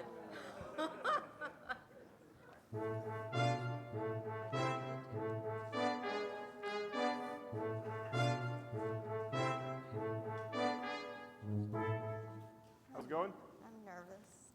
That wouldn't be. I'm very nervous. We got a hat for you to put on too if you want. I see that. Yeah. I'm assuming the hat's going to end up on my head. If you like. This The hat too, if you want to wear it, but you seem kind of anti-hat this week. I'm not anti-hat, obviously. Well, anti-anyone else's hat. Right. Oh, fantastic. A hat. Oh, great. I like the hats. There's been mixed reaction to the hats. Oh, I love the hats. Build your first airplane as part of your new airline. Seriously? Surely you can't be serious. Don't call me sure. The winner has the best combination of furthest distance and best decoration as judged by the TaskMooster. You have 15 minutes to make 3 attempts. Shit. Your time starts now. I know exactly one way to fold a paper airplane. All right, so first of all, we borrowed that runway from BWI. And for those wondering, it actually does have the right numbers. That was the heading of the 2 runways, so we went super full nerd on that. Anyway, TaskMooster, any questions before we show our contestants attempting to make their own airline? I mean, I think it's important when you look at all of us and to answer 2 of your questions, yes, we are serious. What was the biggest engineering concern you had going into this? Remembering how to fold a fucking paper airplane. You have to solder it. You wait.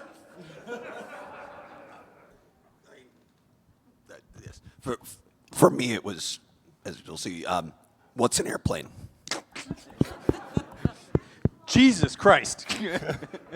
So I would say aerodynamic stability and a low Reynolds number. Nerd. Wow. We paired them right next to each other on purpose. That's called contrast.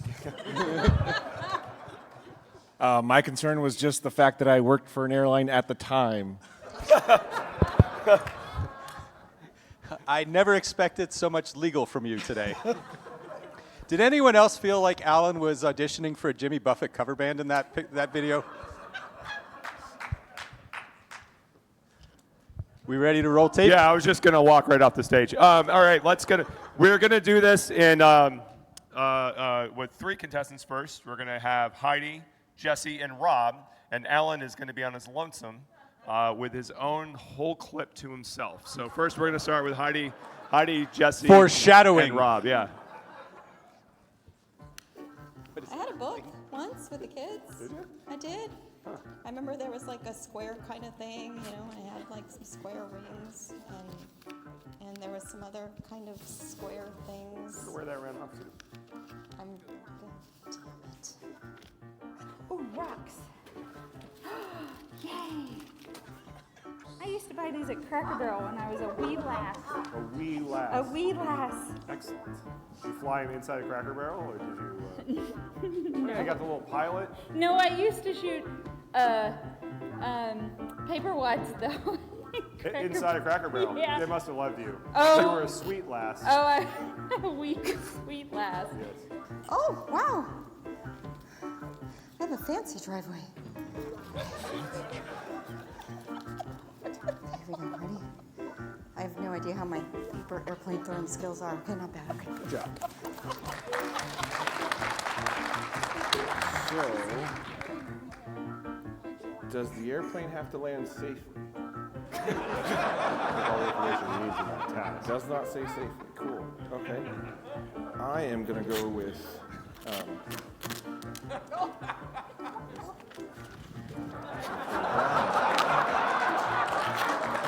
All right, that's good enough. Why not? Let's try. Let's see how this works. Starting here, ready for takeoff. Oh, why'd you have to put a tree in the way? I planned that tree a long time ago, Right? just for this task. Yeah. And so landing has to be somewhere, like, as soon as it touches the ground. It's not where it rolls to. It's where it touches the ground. That's where I'm going Okay. to. Yeah. Okay, here we go. All right. That's one attempt. Bruce, run. What are they going to be looking I at? Draw Dawn. I'm not done. You Okay, I'm just saying. No. This is Airbus with yeah, it is. Good. Yeah, the other runways are pretty clear, so yeah. I can tell you listen to a lot of ATC traffic. That's pretty close to. I actually do. Is it measured by like the decoration of the attempt and the distance at the same time? I think everything you need is on the task. I hate when you say that. No, not everything I need is on the task. There's not enough definition there. That is. Oh, that's not going. I'm just gonna go. I mean, it went a fair distance in the air. I'll be honest. Ha! Lay the paper flat with the name facing down. Are you naming it? Jackass Airlines. Oh, I told you that sucked. Back to my old airplane.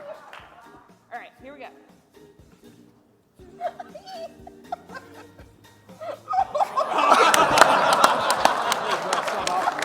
Suboptimal.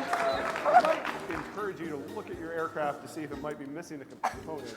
Somewhat important. Maybe not going to change your flight dynamics too much. Oh yeah, you know.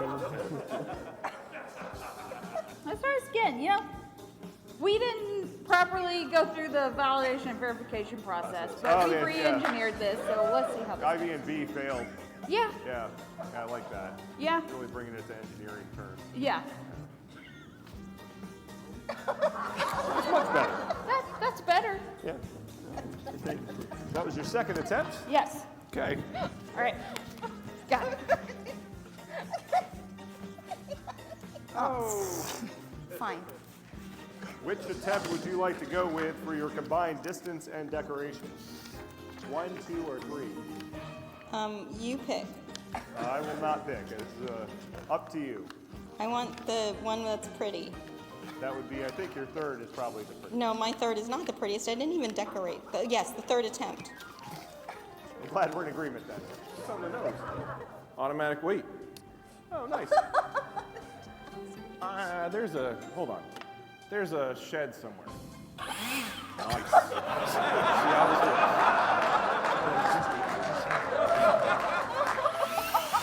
It went less than fantastic. Which attempt would you like to use? You can go as far as down the roadway as you want. I'm not going to change it. Okay. Attempt 1, because it went attempt 1. Okay. I also like the decoration for it. Okay. All right, here we go. Okay. Whoa. Let's say that was the farthest arc. Well, I would prefer that we measure the hypotenuse of its journey. The hypotenuse of the journey. Yeah. So you want me to go over to there? Yeah. Okay. Like. So we're just ignoring this. Yeah. Okay. I think that materially made a difference. I mean, if you measure from here to over there, maybe. Yeah. Maybe. From here to there versus from here to there. Yeah. Yeah. Yeah. Triangularly, probably. Eyeballing it, I think it rounds to about the same, but we'll measure it here for you. Okay. Okay. Awesome. Thank you, Jesse. I appreciate that. Yeah.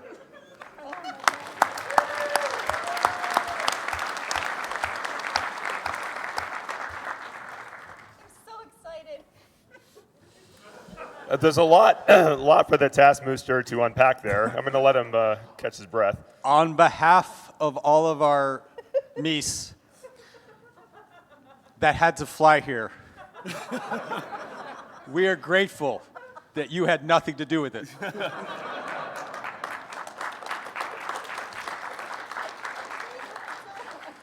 Jesse, in your preamble, you started really strong, but you now have showed me how little math is in aerospace engineering. Are you really that surprised? No. So, Jesse, did you know which way to wind the rubber band? So that's what took me 5 minutes to read, was to make sure I was doing that correctly. Do you think you did it correctly? I mean, hindsight's 50-50. Do you think she did it correctly? Hindsight's 50-50. You either did it right or you didn't. Isn't it 2020, or are you...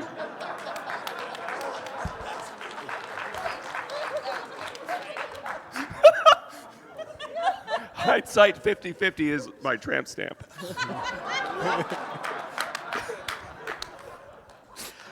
Jesse, when you first went into the shed, I had really Lion and the Witch and the Wardrobe feeling, which is then why I was surprised that Heidi didn't ask Aslan instead of Bruce to throw the plane. Listen, it was really hard for me to throw the plane, but I was trying to be tough. Can you reiterate for those who weren't here? Oh, for those who weren't here, Heidi ended up diagnosed with a frozen shoulder, so she was partway into that process, so this was a very hard motion. But she did persevere and throw her airplane moderately far. No, to be fair, Heidi, I think yours went further than mine, and I had a good shoulder and an airplane kid, so. All right, Where credit is Rob, due. I now see why you were worried that you worked at an airline at the time. I don't work there anymore, so let's go. Because clearly your in-flight service was just a barf bag. Ouch. Ouch. There are moments when you film these that you know are going to be gems. When Alan threw the lacrosse stick straight at his feet the other day is basically exactly the same thing with Rob throwing a paper airplane and then chasing it to the ground with a leaf blower. Like, it was just an amazing moment where everybody is filming is like trying not to laugh on camera. So, Rob, is landscaping plan B for the career?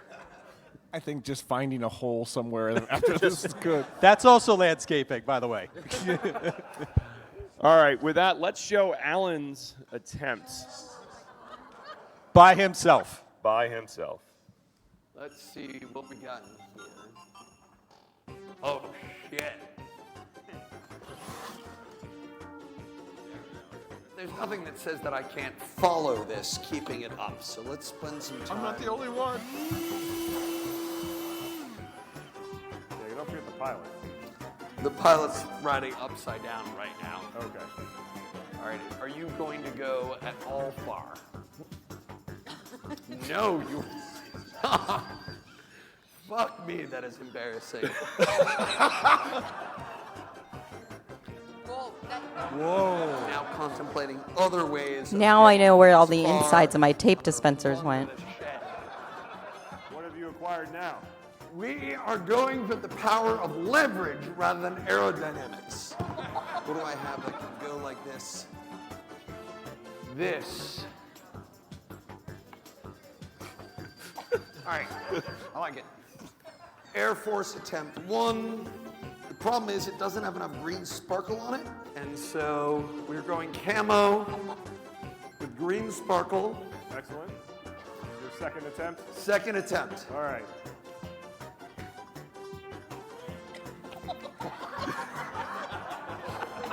I'll take it.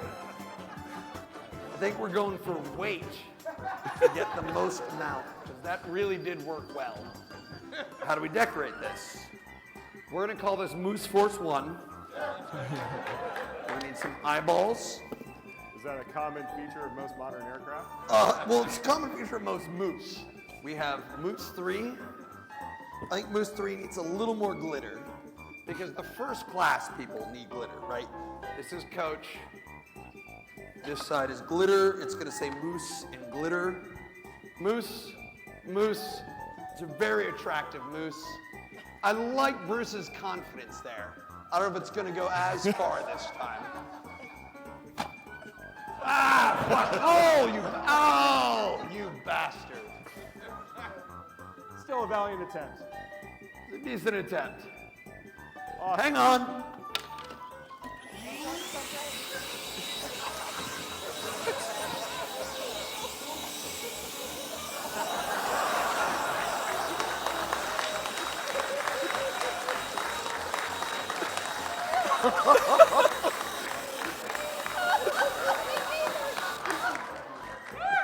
Count it.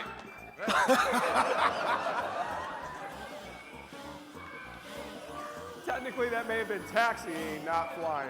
I think that is part of the original journey. I will measure that out as well. Thank you. Yeah, no problem.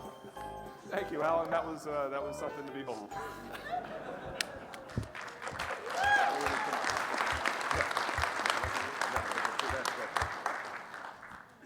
I just want to give you some raw numbers so you know what you're working with here.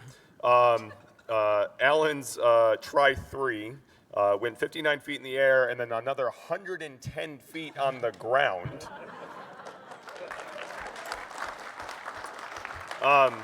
Heidi's went 20 feet 3 inches. Jesse's went, if we took the hypotenuse after much discussion, 23 feet 3 inches. And Rob's farthest throw, the baseball, was 65 foot 3 inches. So quite the diversity there. Also, there was quite the diversity in aircraft engineering present. Can I say that at least mine landed on the runway? We have to start with what is a plane, though, which now makes sense, because I saw some things I would not categorize as a plane. So to that end, here's Heidi's planes. That's a plane. A plane. That's how you graduate kindergarten. Hey, that's Rob's plane. That is not a plane. Oh. We went from plane to catapult. Got it. And then here's Alan's plane. Also not a plane. Yeah, is it a UFO? Force 1 on it. And then here is Jesse's plane. Wound correctly or not, the jury is still out. But I still have to have some commentary on Alan's, because we went from wasting away in Margaritaville to rich guy hunting landscapers in his backyard. I really enjoyed the Socratic method you had with the plane, asking it questions as you threw it. And really a question of, again, about what a plane is, whether that was brute force or denial of service. So, Alan's plane actually was recycled because it came here to the con in our tape bin, and we got to use the tape again. So it did have a second life. Green points. Yeah. Green points. Yeah. So with that, TaskMooster, would you like to score our contestants? I guess the first question is, did they all complete the task? That's the worst bribe since the 50s. Like, stop giving apples away as bribes. Oh, never mind.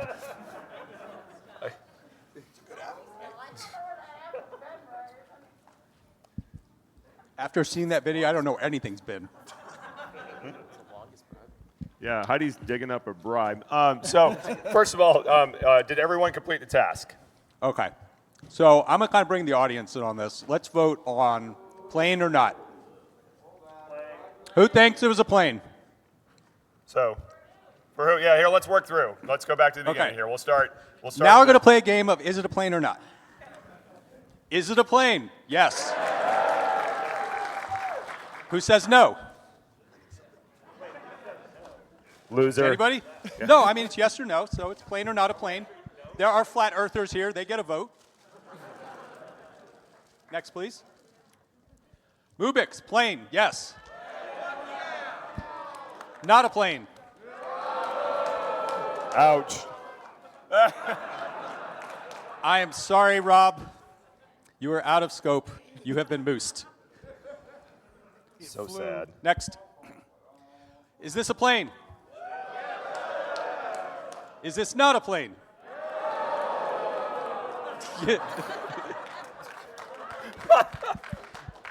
For being gracious about it, that is -1 point.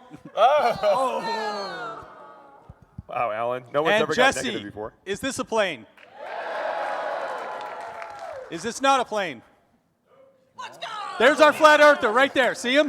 They exist.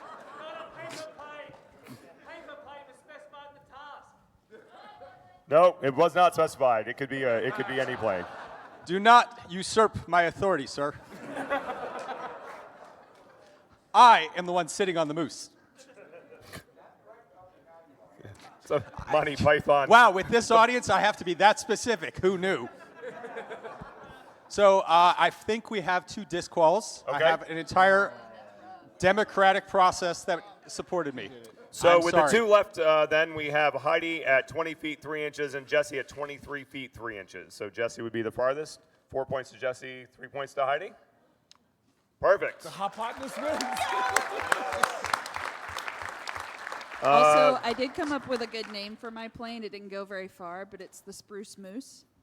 So, Also, thank you for demonstrating math does have something in the real world, apparently. there you go. It'll be a problem for some student later, I'm sure. Heidi did get 3 points. Yeah. Oh, maybe I did. But Heidi got 3 points. So after 4 rounds, because we had the prize task. We'll give a quick aside about the prize task in a moment. Alan is now going backwards twice. He's down to 5 points. Rob is treading water after an airline crash, and he's at 8 points. Heidi is at 9 points, and Jesse takes a screaming lead with 13 points. Now, I want to bring something to the TaskMooster's attention because it may affect Jesse and her scoring. We did the prize task on Friday, and the prize task is to be judged by the TaskMooster, but the prizes are to be taken home by the TaskMooster winner. Jesse interpreted it as the winner of the prize task took home the prizes, so she's already taken them home. No, that's not true. That's so not. I, in my defense, everyone gave them to me, except for Heidi. So I'm like walking around with all of these items, and I mean, it's not like I've sold them, so. TaskMooster, is there any penalty associated with this activity? I'm keeping them safe. I haven't even drank any of Alan's rye yet. Do we have proof Not of a life? euphemism. Oh, so she may have saved the prizes Yeah. for being Save the absconded. prizes from this It rabble wasn't- that would just That's come up right. and steal They them? already tried to steal the moose. I think she gets an extra point for saving the prizes. Oh. I like that All right, interpretation. well, it's not up Why to do I you. get the It's feeling up we're trying to give Bryson. away stuff? It's up to Bryson. Any adjustments, or are we okay? No adjustments. I Okay. think we are going to just credit with gratitude that you have kept this game alive, because clearly if we'd given it to Alan, you would all go home with nothing. All right. Well, with that, we are going to enter our final live task with our contestants. Oh, no. You can bribe all you want, but you have to grab a microphone and come stand to my right, please. Let's give it up for our contestants as they get into place.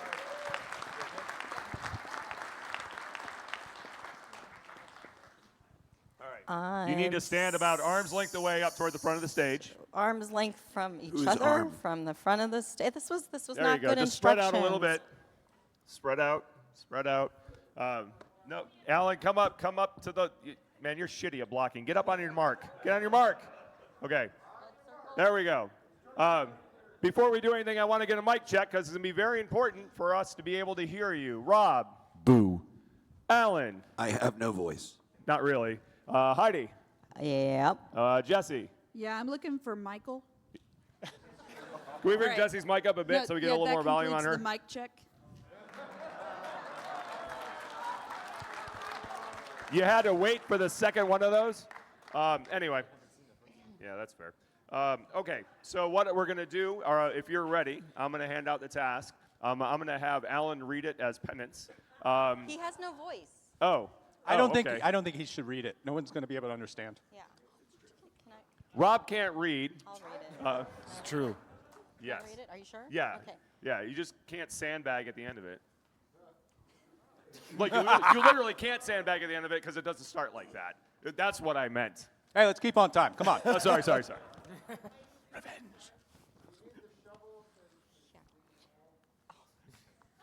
Read. Okay, spell ShmooCon as a group, each player taking it in turns to say a letter.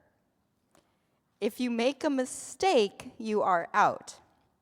If you reach the end of the word or someone is eliminated, other rules will be introduced. Okay. If the TaskMooster thinks you have hesitated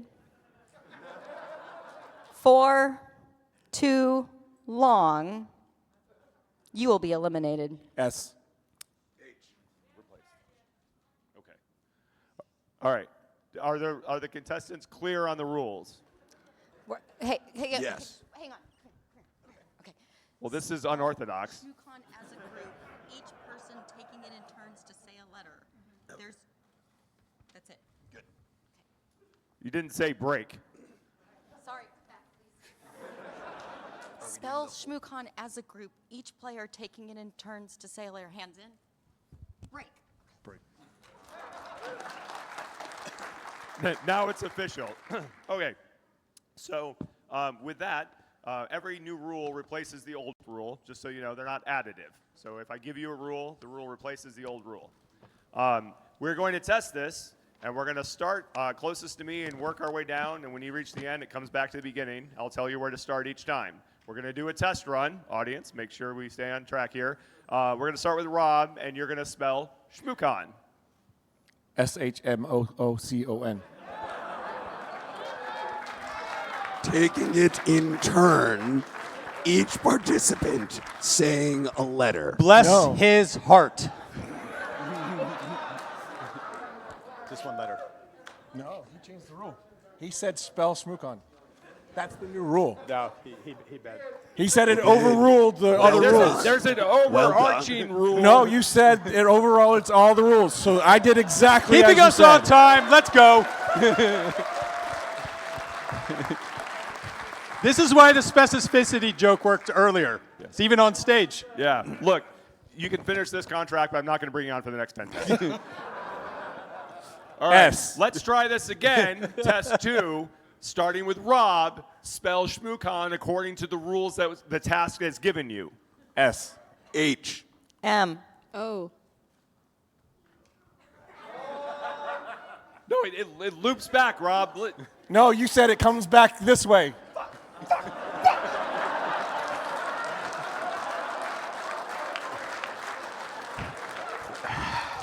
We are testing in prod.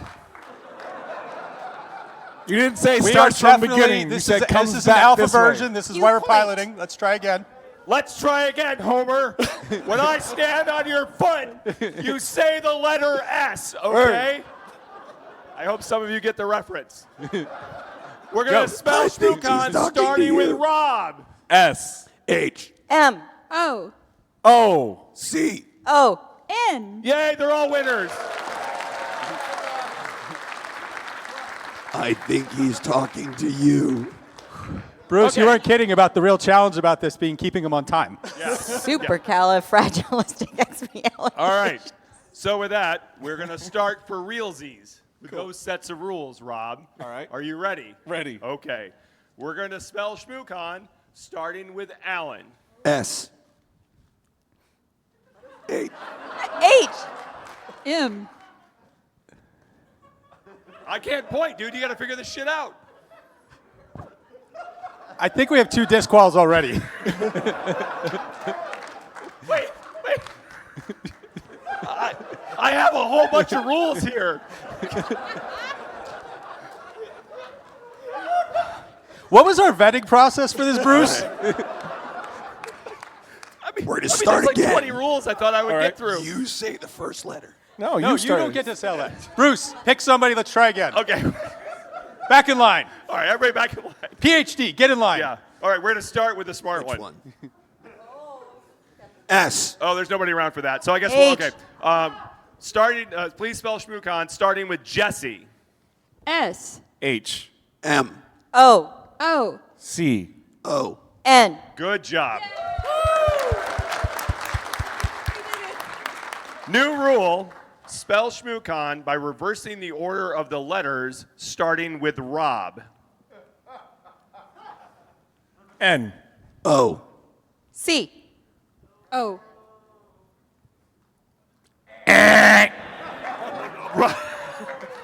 Well, that was fast. I can't do that. All right, Rob, thank you for playing. We You noticed. are out.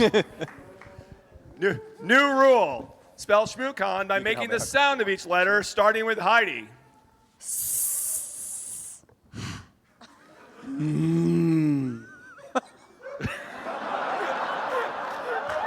Oh. Oh.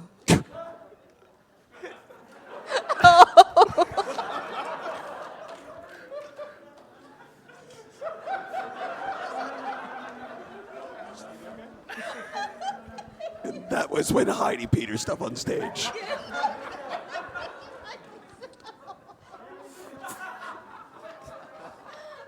I did. Oh. Was that frozen shoulder? I think you have to do it. Mm. Oh, did it go? Okay. Well, maybe I fucked up. Yay! Figure Good out job. what's going on?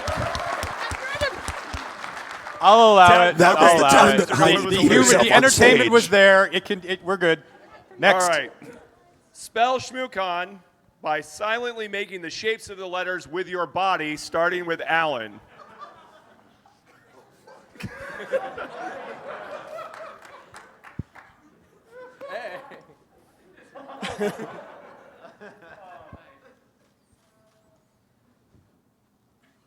Oh. Nope.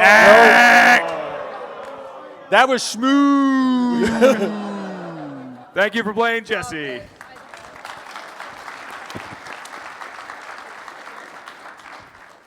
Next up, it's just Heidi and Alan. All I have to do is make her laugh. New rule, spell ShmooCon using the person to your right to make the shape of the letter. Twister.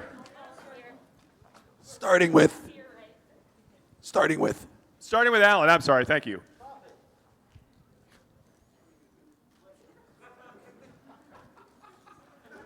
Is that a teapot? It's an S. Heidi, I wouldn't be pushing for more. Just take the S.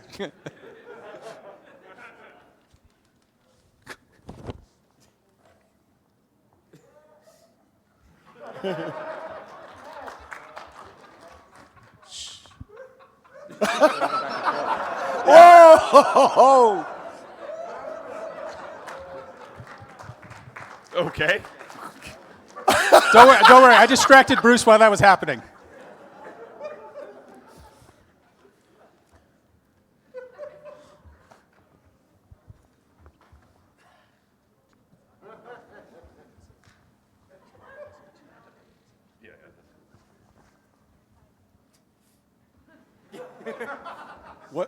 What side of that is? That was correct.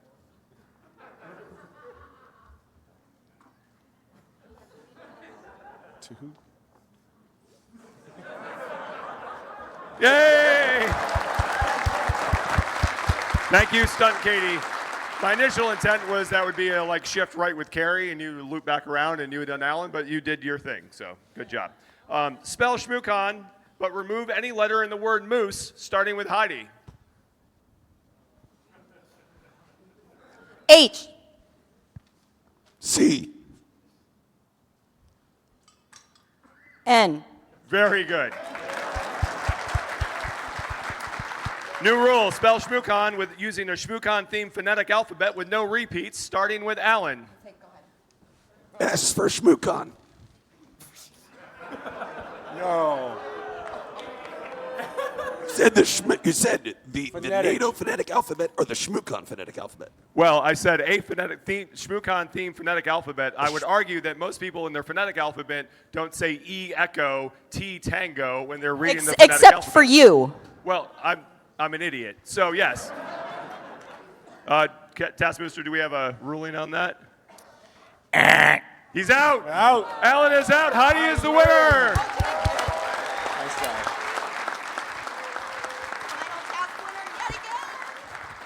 But wait, I can do that. So with that, our TaskMooster, let me tally some results here. Listen. Spam. Hilton. Moose.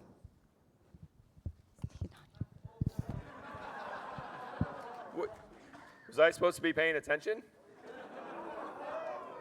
Yes, I was, as a matter of fact, supposed to be paying attention.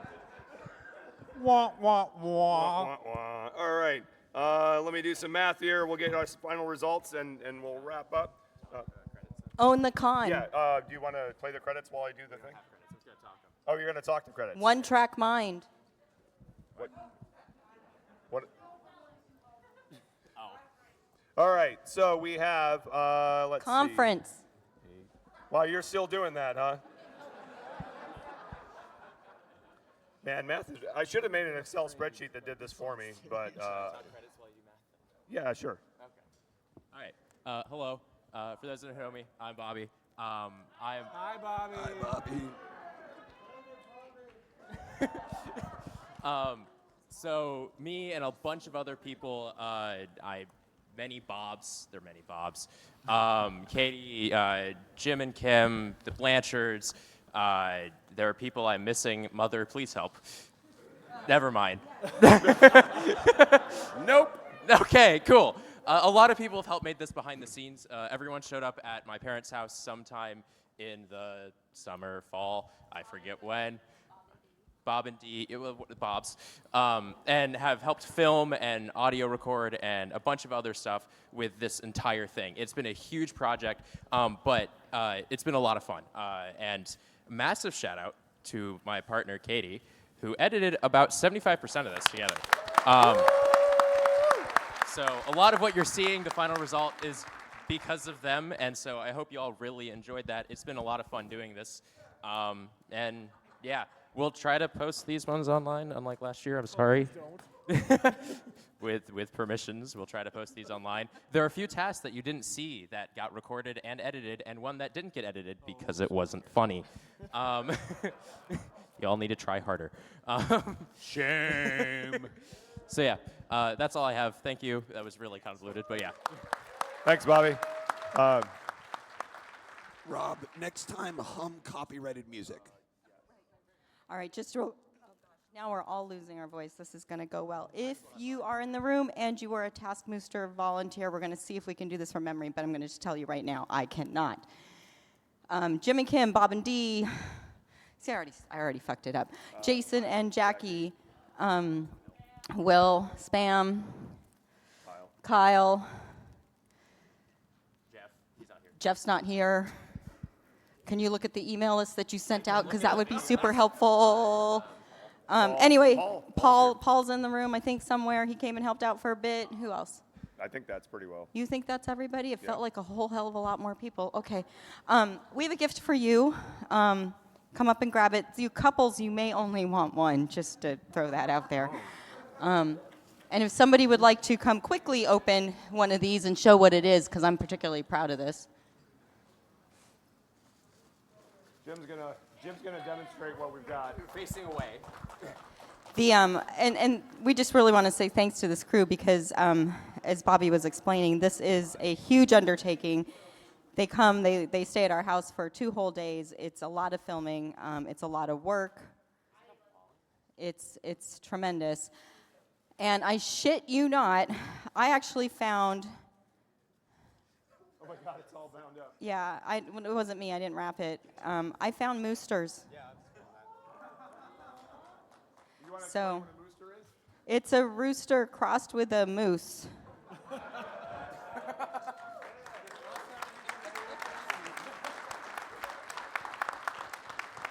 So y'all get your own mooster. There's also a little thing tucked inside, and for you couples who are only taking one mooster, I'll hook you up with the other thing inside later, okay? I figured, fair warning. But if we missed anybody's name, truly apologize. This is off the cuff with memory, and I have enough for everybody. Yes, let's get the other prize out as well. I'll stretch. We forgot that there is another prize you get to take home, even if Jesse stole all the prizes. Also, we've now answered the question, if you breed a moose with a rooster, which do you get? And you get a moose head and a rooster body. We were afraid it would end up the other way, because that's kind of freaky. Also, when we try to design these tasks, there's a lot of thought that goes into it, and some of them work and some of them don't. The one that really wasn't funny was we asked people to sort candy using chopsticks into little tiny bottles, and they had a bucket of candy, like literally thousands of pieces, and my expectation was it would be this frenetic, like, holy shit, and there's candy going everywhere and all that kind of thing. And they literally just, like, in a 5-minute task were like 1, 2. Some people sorted like 6 pieces of candy in 5 minutes. And I was like, well, it's funny, but it's not good television. So, also, we did one that was a long-distance pirate Pictionary. We had about 50 yards separation, and one person had to use a spyglass and stand in a kiddie pool filled with sand as an island, and the other person was on another island, and they had a walkie-talkie, and they had to play Pictionary. We'll put that one online. I will say, Rob, in his true to red team form, can't draw for shit. And we should have asked that from the beginning, because he was just like, can we just show the sandal that Rob drew? I can find it, yeah. Yeah, let's find that. It's not a sandal. How much? Yeah. How much we talking here? The other thing that happened is the rules were a little squishy, and Rob found the gap, which was basically he could run over to Heidi and tell him what he was going to draw, and then run all the way back over to his island, and then just put a thing on the thing, and she would guess it. So Rob completely hacked it. So thank you, Rob, for red teaming the entire TaskMooster. Anyway, so there's the sandal. It's not a rabbit, it's a sandal. Yep. And then here comes the foot. You got to see the foot. Not in the sandal at all. Just a blob. It was good. Thank you, Rob. That was wonderful. I'm glad this conference is done. Yeah, Rob.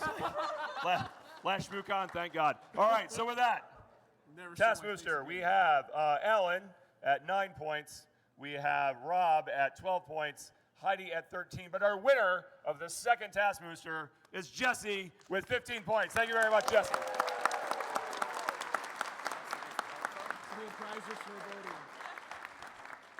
Jesse So also I get to keep the prizes I absconded with. Yes. That was the plan the whole time. Whoa, whoa, whoa, whoa. You said you were protecting them. Hindsight's 50-50. Minus 1 point. For the tramp stamp, minus 1 point. All right, thank you to all the TaskMooster contestants and staff. Thank you all for watching this. We appreciate it. Yeah, we'll get Own the Con going in just a minute.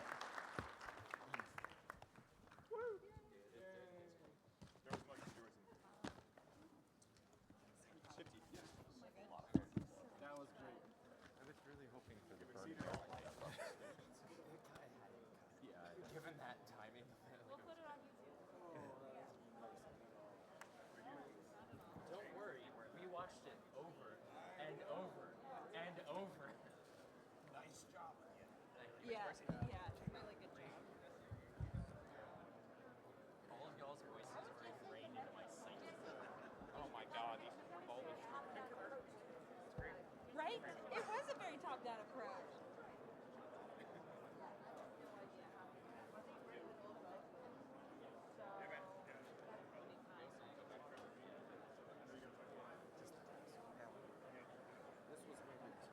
I'm not taking an open bottle on a plane.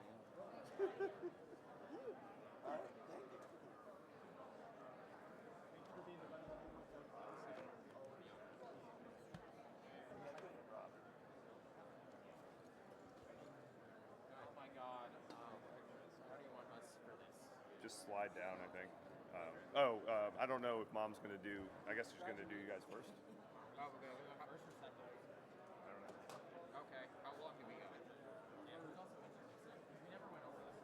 We'll figure it out. Okay. Out of the three of us, who's each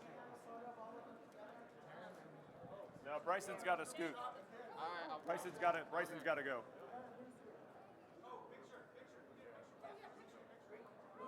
Hurry, hurry.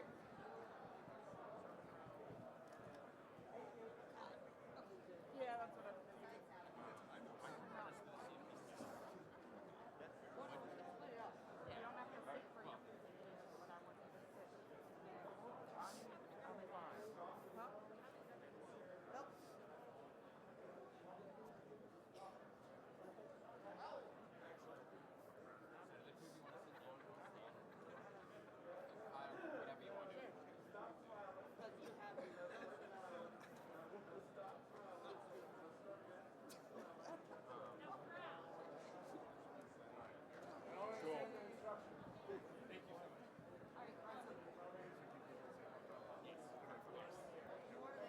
We got to, I don't know.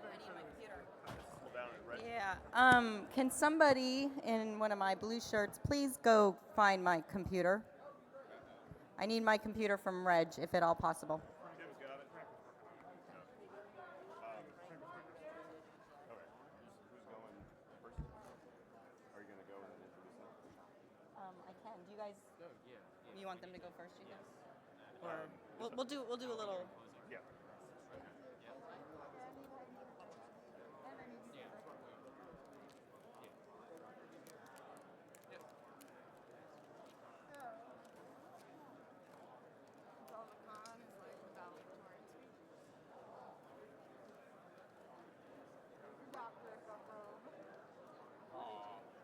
God.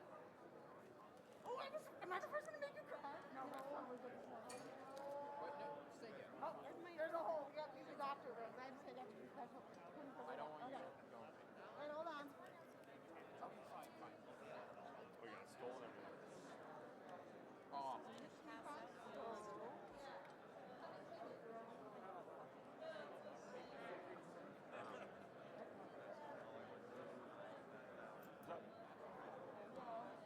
Oh, okay. Yeah. We'll announce. Is it going to be after everything? Okay. Yeah, just leave it there. We're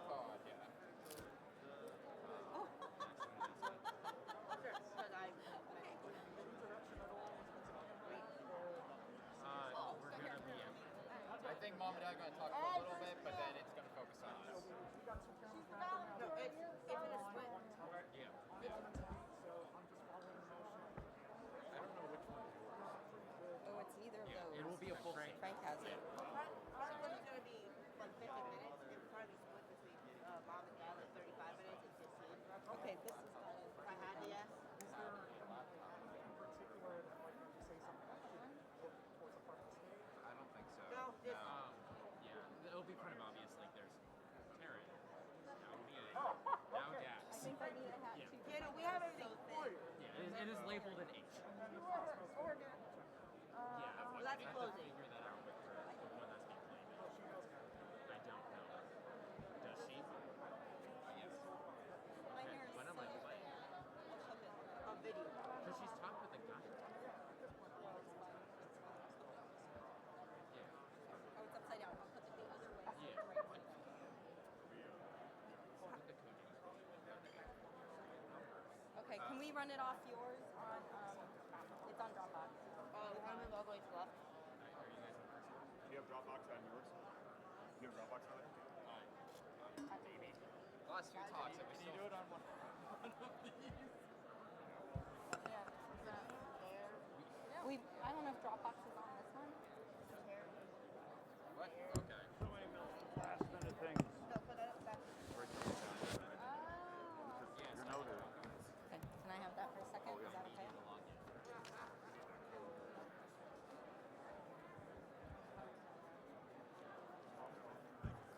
Sorry, I had somebody working the closing slides for me on my computer. There he is. I'm gonna hand you a pile of laptops. That's mine.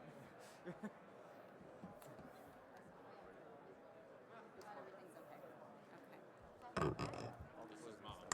Okay. All right, and you got everything you think? Yeah, there's like smoothenography is missing. They'll probably plug in, so that'll be two okay. that don't like log picking and stuff. I think we're good. Okay, thank you. I threw in a message passing slides. Okay, perfect. 220. Just look at it. I mean, if the material makes sense to you, it's fairly. For this, I mean, we might be moving around a little bit, but other than that, yeah. Okay. Everybody out here can benefit from it, but I don't have the podium. What do you do? Okay. Oh, that's not. Wow, it's weird that it was like a long hold that we had. I can't see. Play slideshow.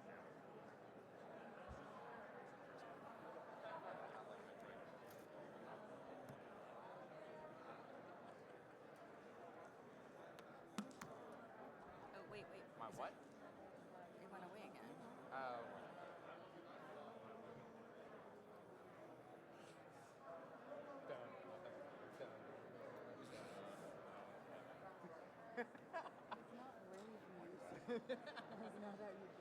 Now, Bobby, rave it up.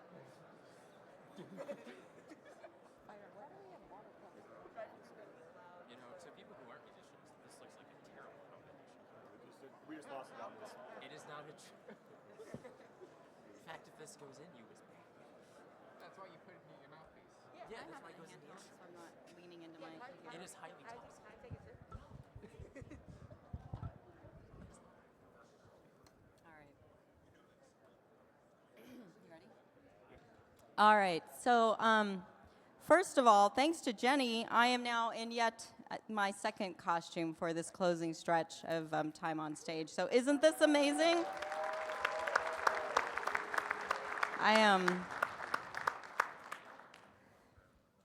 only graduated from high school, so I'm feeling kind of special right now.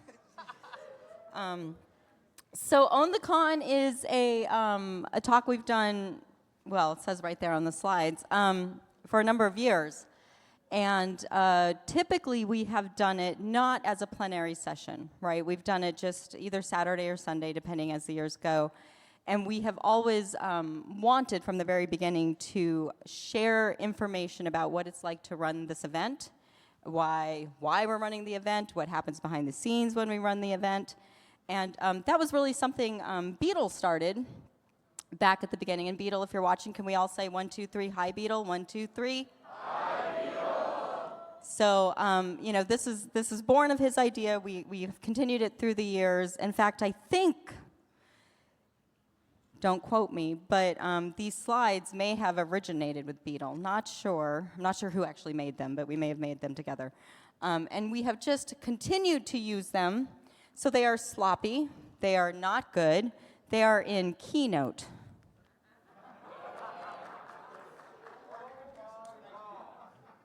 Listen, I'm nothing if not, you know, keeping with tradition. So we're going to go through this. We're not going to take too much time because a lot of this, you know, speaks to the future. And a lot of that's not super relevant anymore. But I do encourage you, if you are interested in any ShmooCon history, any good ShmooCon stories, they usually are told during this session, although today they'll be told throughout the next 2 hours. And so without further ado, what we're going to do really quick is I'm just going to probably power through a bunch of slides because a lot of it should be information hopefully most of you know, but there are so many of you in the audience that are new.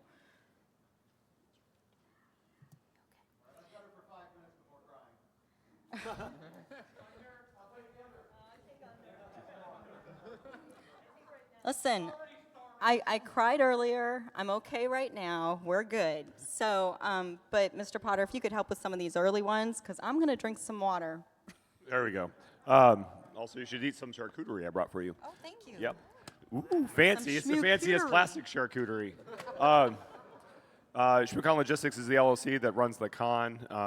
We aren't a nonprofit. That was by design early on. A bunch of you have been involved in nonprofits, and you know the lift that it is. The trade-off is you don't have to pay taxes, but you got to deal with a bunch of people.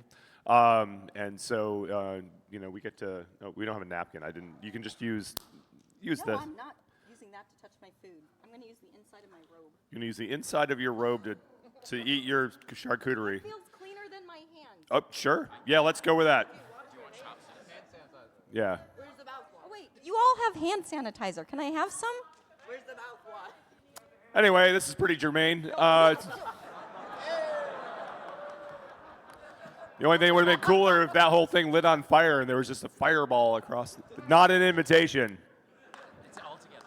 All together. Is that El Cantaro hand sanitizer? Oh, good. That's definitely okay. Is it hand sanitizer or lube?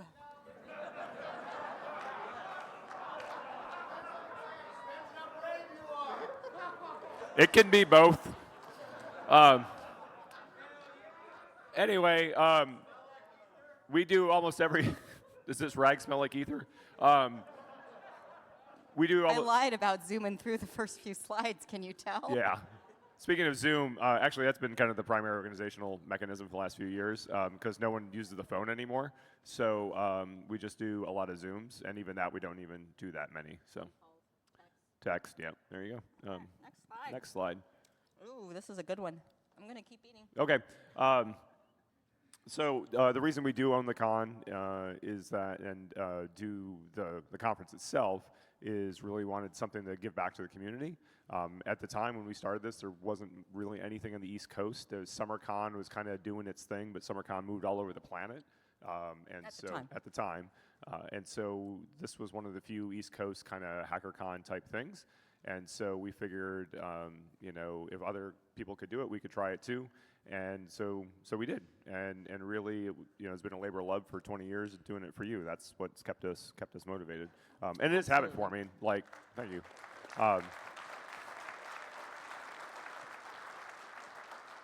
We are like, we know when it comes to the fall, like it's ShmooCon season, and we all ramp up, all the volunteers ramp up and do it. So it really has become like a habit each year over year.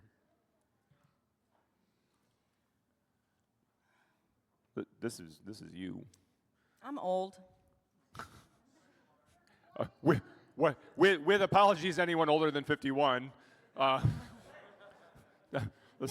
slight bit of shade. I think that, and we'll talk about this again, probably repeatedly for the next 2 hours, but why aren't we going to do it anymore? A long time ago, when we first started this, and in fact, this is kind of a thing I do in my life anyways, I just set these kind of arbitrary deadlines in my future for things I want to do or not do.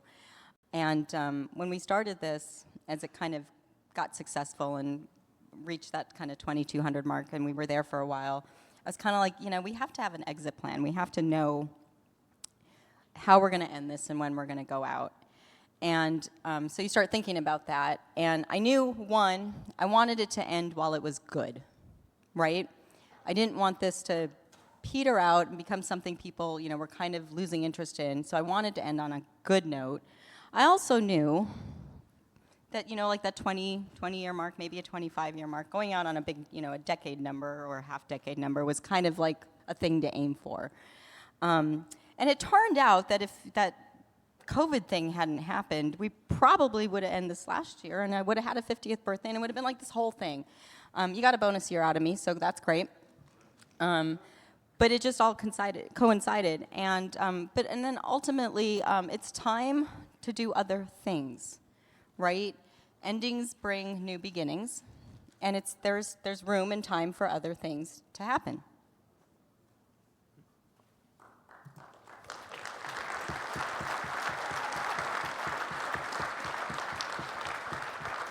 Okay. They're going to get a big ol' thank you at the end, and I'm going to cry, so we're just going to keep going.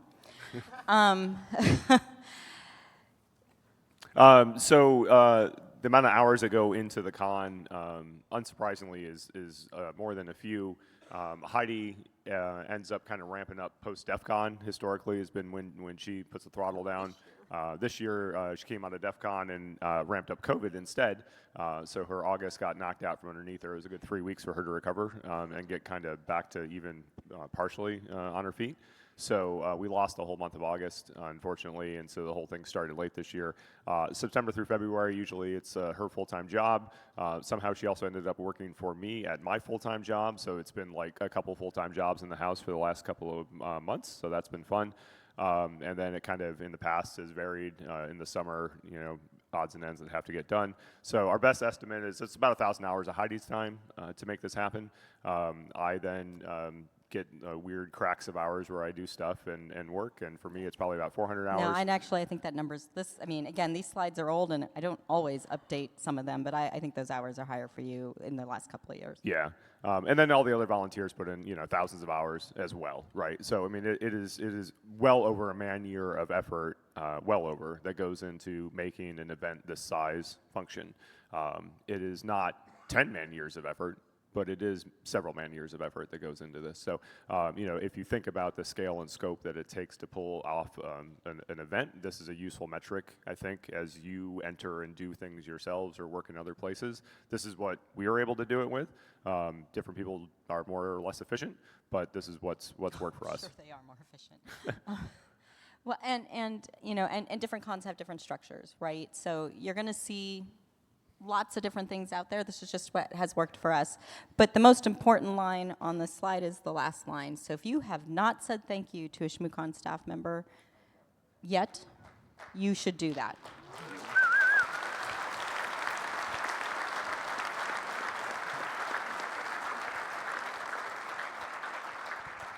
Logistics is hard to spell. Right. This is. I think this might still be on my credit card, actually. Yeah, Amex will put anything on a credit card. Literally, ShmooCon Logistics. Logistics. I have a credit card that just has my first name, which has actually caused problems. At the old hotel, they didn't want to charge my card at the Marriott because it just had my name on it. Yeah, mine says default. Yeah, Heidi says default. So we're not making any endorsements, but I will say you can do like proper hacker shenanigans with Amex that you can't do with other cards. Actually, you can, but we'll talk about that later. These are all the parts and pieces that go into the event, you know, from the hotel all the way through the volunteers and just even running and keeping our house clean. A lot of it gets staged out of our house, and so people come help there as well. And this is actually kind of a crib sheet if you're going to go do this yourself somewhere. These are kind of all the high-level things that you need to track and run, and we'll have some numbers on all of them here as we work through the presentation. We didn't actually, I've never counted the boxes. I missed opportunity. More than 6. Yeah, this one's not important. Yeah. Okay. Did I go You went back? through, yeah, you went one too many. Nope, I did not. I told you. This Oh. is like, you know, whatever. Oh, yeah, I didn't actually calculate the acceptance rate, so that's wrong. But everything else on this slide, I think, is right. 249, I think that's right, Yeah. total submissions this year for the CFP. Yeah, yeah. So this is our first kind of return to normal post COVID. I mean, it'd been ramping back up since COVID, but this year, obviously it's the last year, so we capped out. It was higher. Normally our submission rate is probably about 230, so we actually kind of, I wouldn't say blew past that, but you know, got more. Any guesses on when most of the submissions come in? 100 submissions in the last 24 hours. Yeah. Makes it Come really, on, give us a break. Submit early, please. God damn Yeah, it. it makes it more difficult for reviewers. Yeah. Next year you'll submit earlier. But well, here's what I really want to talk about when it comes to CFP. We can talk about our process and how it works. We use OpenConf. It's actually I pay for it now, but they do have a open source version. I have a bunch of people on the committee. They review the talks. Then I sit down and we kind of, I always do like a first draft, right? And then with a small selection of folks, usually it's like John, Ben, Bruce, a couple other folks, we'll look at that list and then we'll refine it, right? And so that's how the program gets built. But it's not just score, right? We have tracks, so those tracks have to be built out. We have to look at the collision of help me out. Talk topics, yeah. Talk topics, Yeah. right? And all of that's part of that process, right? Also, speaking of scoring, sometimes it's really funny when I'm going through the talks and I look at my reviewers and what they're doing and what they're saying, and you can tell like when somebody's maybe tossed back like a little bit to drink because they get really happy and they're like, "Oh, I love this," and they go, "There's all these 6s." Like, I love everything that you have all submitted. Or like they've had a bad day and they're really cranky and they're just like one, and you have to discount those. Like, you have to go through and say like, okay, you know, there's some variance here. Why is there variance? And then you dismiss the score. But it's never based solely on score, and that's what I'm trying to tell you. The scores are there, and the review comments are there to help guide the process, but it's only a part of the process. I have so many ha-has in here now. Like, every time there was a question about the future, I just put ha-ha. I thought it was. Yeah, Nelson Muntz, channeling your inner Nelson Muntz. Yeah. There we go. Right. But the most important slide is right here. If you are submitting, well, not to us anymore, but to anywhere, the most important thing you can do to make your submission palpable, I can't talk, guys, I'm exhausted, to make it, I wouldn't say stand out, but to make it readable and to make it even acceptable is to follow directions. Don't submit outside of the process. Don't think you're an exception to the process. There's a reason why conferences ask for things in an order. It's because they always want to look at the same place, right? There's a reason they ask for word limits. It's because maybe they're printing a program or they only have a certain amount of space for things to fit. They want information. So if they say detailed description, give them that. Don't give them 4 sentences. That's not a detailed description. Yeah, and I think that in general, you have to think about it from the other side, right? The program committee is looking at hundreds of submissions, and they have other things they do in their life, right? And they're going to kind of bomb through it. And if they get a submission in that's out of format, isn't answering the question, it's not like it's not a personal thing, but they're just going to move on, right? They're just not going to, they don't have time to think about it. They can't make a reasonable judgment against it. And so the directions of any of these program submissions are there for a reason. Follow them. And they're all different. If you have a question, ask ahead of time, right? Ask before you submit. Write the program committee. Be like, hey, this seems ambiguous, or what's successful here. We posted years ago submissions that they were fake, but they were like, here's what we expect.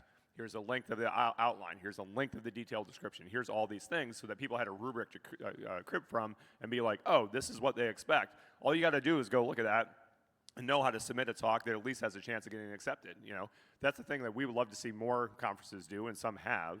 But put an example of what success looks like, so that people, especially first-time presenters who've never done this before, have a template to follow to be Mr. like, Potter, yeah. a lot of them use our example. Well, that's fair. A lot of people have just stolen our stuff, which is good. I meant stolen in the nicest possible definition of the word stolen. So the only other thing I want to call out here, because this is super important to me, is after doing this for 20 years and you've read every single submission to ShmooCon, you start to see things and you notice trends and you know who's done what. May not remember names, but you know it's out there. It's really important, if you're doing something and you're researching it, that you reference that prior art. Like, don't approach it like it's completely new. If it's just something sexy, what? That was grifter, like stage whispering, sexy. At Bruce, I'm sure. No, I think it was at Tim. Oh, at Tim? Yeah. Okay. Right. Some OG shmoo in the audience, folks. Grifter. But it's really important to reference that prior art, because I assure you, if the conference has been around for a while, or the people on the review committee are, a little old hat, they're going to know about it, right? So if you ignore that prior art, like it I don't know, kind of, it stands out. So just mention it. Say, I know, I'm building on the work of others, right? Okay. Do we really want to talk about ticket sales? It's been going great for years. From our perspective. Yeah, we know it's still been hard to get tickets. We get that. But you all got tickets.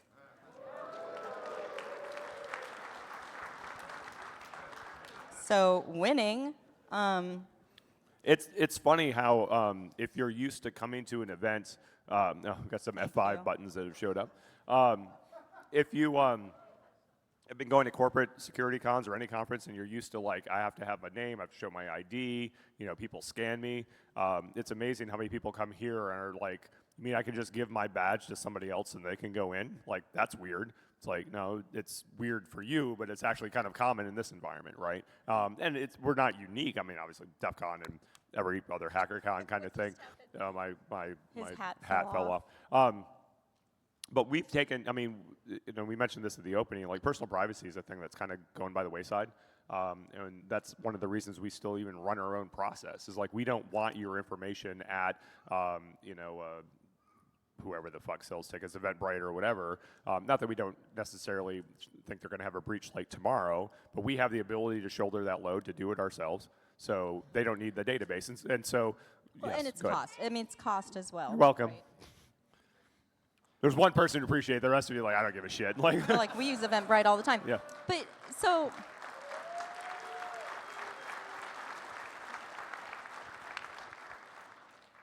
Originally, too, a lot of that decision was driven by the cost of using outside ticket processes, right? That's changed a lot now, but by the time that changed, we were sort of ensconced in what we did. Yeah, yeah. Oh, I don't know. I forgot to update this. David, I'm so sorry. David did all the work to update the stats for this, and I forgot to put it in. I will change it before we post it online, so just ignore everything here. Otherwise, it's correct. I was a little busy today. Yeah. Otherwise, it's absolutely correct. It's actually a lot of this is, on the little stats that we post after the ticket rounds. We'll just won't even leave that up. So, and we'll move on to this. Yes, sometimes shenanigans, not ever as bad as you all think there are, though. Fabra. What? Oh, sorry. It was a Super Troopers joke. Yeah. Mozzarella sticks. Anybody got some maple syrup? No, the Super Troopers fans anywhere. All right, never mind. There you go. There's a few Super Troopers fans. We can. Just a handful. Yeah. Just a handful. I'm sorry for what I just did. Like, I have legitimate regret. And I guess we don't really have to talk about this anymore. No, and it's not been an issue for a while. The secondhand sales thing has generally been well under Yeah, control. I was actually very impressed by all of you, actually, the general, our general audience, if you will, because when we put out the call to say, hey, it doesn't feel good when people are making a profit off of your work, right? Y'all kind of basically stopped doing that. So thank you for that.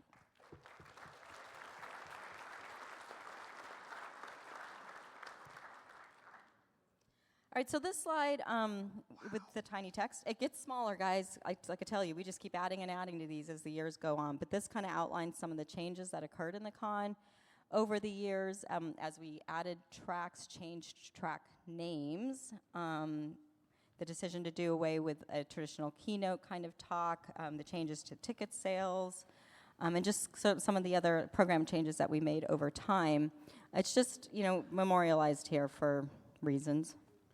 Because it's called Own the Con, and we have to do that shit. Yeah, in one this of talk. the objectives of Own the Con, for those of you who haven't been here before, is really to put this out in the public so that other people can learn from it, and A, hold us accountable, B, also learn from it. And so tracking like what changes we made over the years helps people think through, if you're going to do this or you're a part of another conference, like how do you build your program, what can you learn from? So pay attention to that last line, because we're going to talk about that later.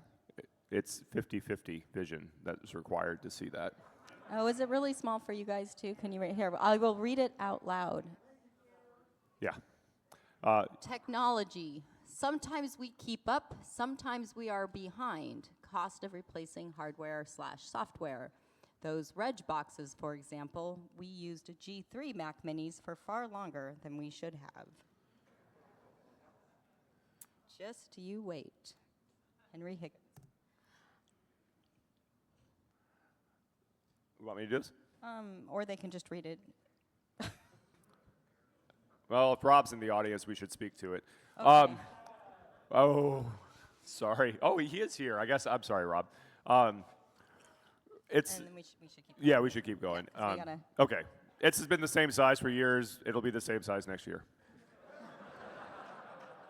All right, so this one I did update. This is who's actually here or who could be here, something like that. We got 96 staff, approximately 65 speakers, 11, 12-ish, 13-ish press, registered press. You know how that works. Anybody? No? Okay, fine. Thank you. Somebody. And then a bunch of attendees of kind of different categories, but it adds up to be a lot. This year we grew it a little bit more to accommodate just a couple buckets of tickets for folks. So it's great. I love that you're all here. What's our check-in number? I didn't get to update this. Anybody? It was like 2150, 2160, something like that. So you put it. We have it in closing. So well, stay here and you'll find out. Yeah, so 20 people when I showed looked up. this morning, we had like right around 100 left to be checked in. Some of those we know won't be here, but there were still people checking in as of this morning, a handful, right? So, okay, 39 sponsors, including labs, 6 levels of sponsorship, limited number of each level available. We talked about this at opening. We've always pushed our sponsors to bring something different, something fun. We think they've done that in spades, and it's a big part of our conference. And it brings a fun element. Lots of games, lots of crazy over the years. No more suits. So that's been great. Yeah, and sponsorship is limited. We don't take anyone who rolls up because we want it to still be of value to sponsors. If you're running an event, sponsors aren't just showing up out of their good graces. They want something in return. And if there's 80 sponsors and 50 people show up, that's not good for them. This is a good balance, we think, for the amount of sponsorship that we need, plus to give them the value that they want out of it. But because of that, we sell out sponsorship in just a few days. And it's weird to have really, really, really big companies who are used to just being able to pen a check to sponsor anything they want to say, hey, I'll give you some money. And you go, nope. And then you get a, what do you mean, nope? And we have a little back and forth. But Heidi holds the line on that. We fill up sponsorship, and then we're done. Pretty much. All right, so this is completely back of the napkin math, mind you. I did it on my phone while sitting in a talk yesterday. So it could be wrong, okay? But it's close. This is roughly what we brought in. And so in money in, that's an old joke from... That's an old joke from a presentation that Beetle and I did at Black Hat years ago where I screwed up the slide of something and I had the same verb twice and he just gave me ration of shit and it still shows up here 20 odd years later. So thank you, Beetle. Appreciate it. And out money out. So this is, again, this is always best guess as we're kind of scrambling to create this slide. It is not 100% accurate, all right? It is rounded numbers. I have probably missed a couple, I say this every year, I've missed a couple big categories here. I try not to, but it's represented here, right? And it's a lot. It's a lot. It's a lot to track. It's a lot to take in. The one thing that we didn't spend money on this year, though, was upgrading any equipment. If it died, it died. It So served us well. It's not entirely true. There were like one or two small things we purchased, of course, but usually we're always in some rotation of buying laptops or servers or I don't know, whatever things that get thrown at us. But it's it's a lot. Yeah, and again, this will be posted online, so you don't need to memorize any of this. But I will say that. Could you please memorize this? Yeah, That'd I'll get awesome. right on it. For anyone Dare who's you. Get a involved ticket to next year. in other events and that kind of thing, or thinking about running events, Heidi in particular and others on staff have been a resource to answer questions, especially about like who do you order from, what should we be on the lookout for, blah blah blah. Feel free to reach out after as you get involved in doing events, and we're happy to chat about our experiences and put you in contact with people that can help save you money and lift the load off of you and that kind of thing, so you don't have to do all the work yourself. Yeah, that's actually something I do a fair bit. I've talked to a number of conferences in their infancy and, tell them what's worked for us, giving them hints and tips along the way. I really enjoy doing that. It's a ton of fun for me because if you haven't learned something after doing this for 20 years, then kind of what's the point?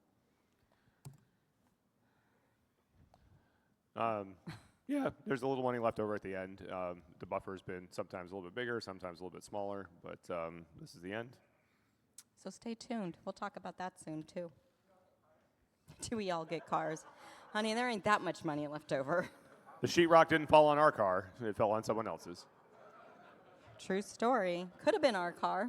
Damn near was our car. Damn near was our car. Yeah. Had to rewrite this slide, realizing that, who gives a shit? Bruce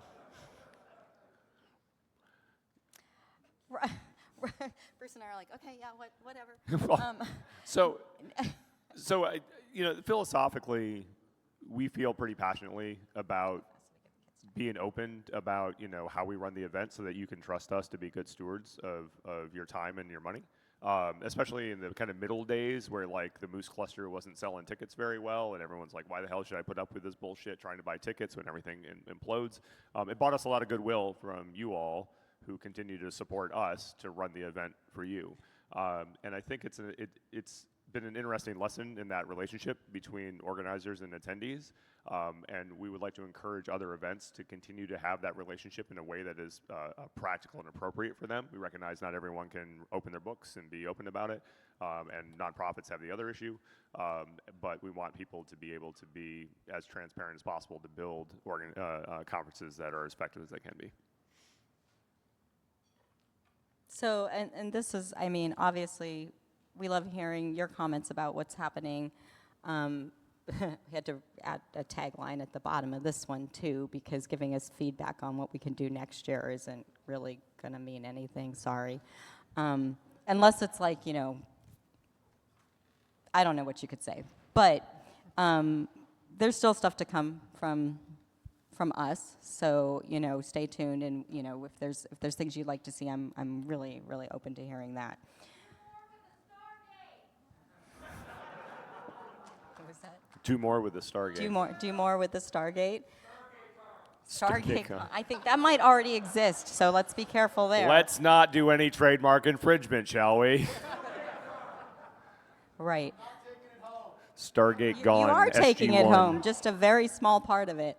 All right, so we kind of blew through that, and we weren't even that funny, Bruce. No, I we feel like weren't. Yeah, we we're weren't. kind of failing here, but we wanted to get through that quickly because I have now been told that my children want to say a few words. Daxton says, Mom, more than a few. Where do you want me? Up here, preferably. That'd be nice. Just sit anywhere. So remember that thing about you should not be the exception or like follow the rule? Yeah, we didn't turn in the talk.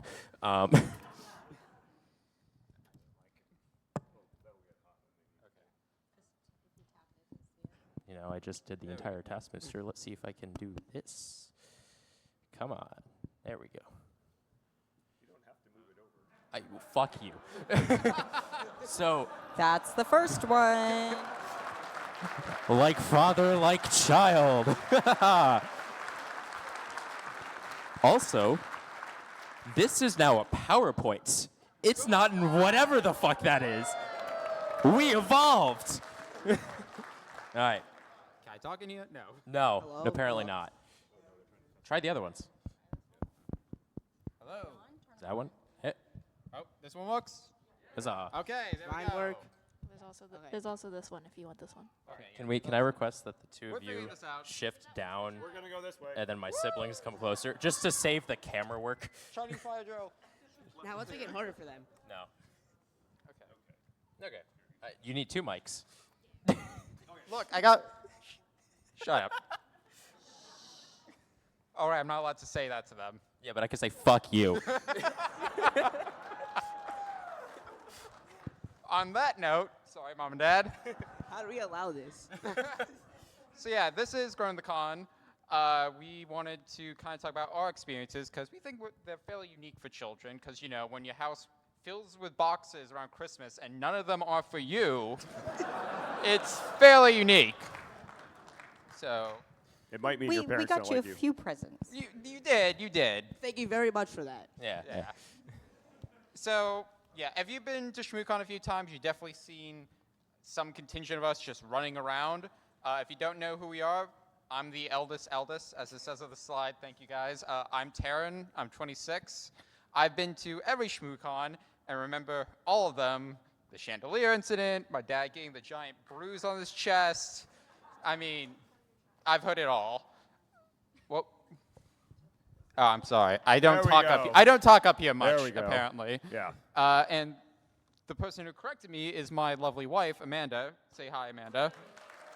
It was Katie. Katie, my never mind. partner corrected Katie you. is not my wife.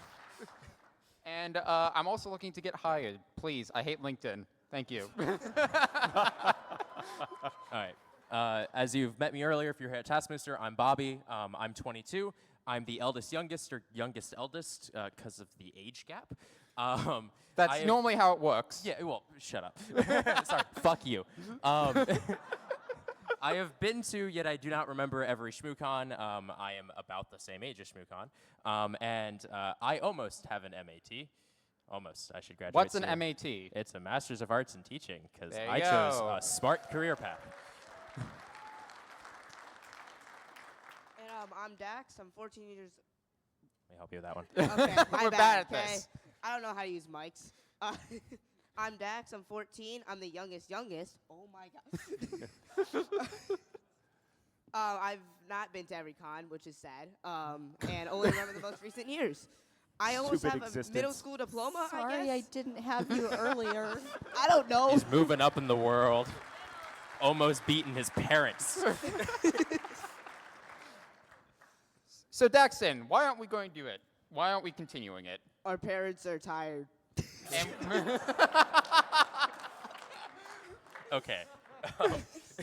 But all seriousness, they're ending it. We don't own it, and nor do we want to. It's the same reason why you don't have Microsoft. You don't own it. We don't own ShmooCon, so we can't run it. And also, we love you guys, but this is a lot of work, and we don't want to take it over. And this one's a minor. Like, this one's a child. He should not be doing it.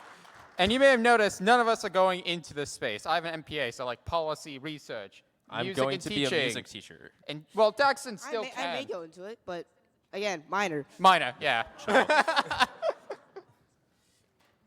So now we talk about, what did we learn throughout all our years of ShmooCon? So first of all, I suck at comp sci. Like, what you all are talking about is basically magic, and I suck so much that in high school, I almost failed the class, And when my parents went to email my teacher, I gave them the fake email that I responded with, pretending to be my teacher. That's how bad it was. So really, he doesn't really suck at comp sci. I also cheated on most of my Latin tests, just throwing that out there. That's all right. Okay. Do you remember any of it? Nope. Good. All right. Also, my parents' dad have a lot of unique ideas about conference swag. You know, the bicycle, bicycle badge. Never live that down. Nope. The bicycle. Or, you know, making all my other siblings, you know, inhale fumes to put the Stargate in plastic and shit. So, good job shortening their lifespan. To be honest, I didn't really smell the fumes. I was just counting. It's a cost-saving measure. There you go. But in all seriousness, also just the busy work can be so underappreciated. I mean, you saw in the previous slides, you know, there are thousands and thousands of hours that go into making this happen. And most of y'all will never see what that really entails, because that is, you know, I was just sitting in front of the computer late at night, making sure all the shit goes right, is hundreds of hours standing up, stuffing, moving boxes. It's a lot of fucking work, especially if you're not an adult yet. So, you know. Man. I wonder who you're talking about. Yeah, we're just roasting you. This is actually the roasting part of the. Yeah. Katie chimes in down there with, well, they are your children. But Fuck.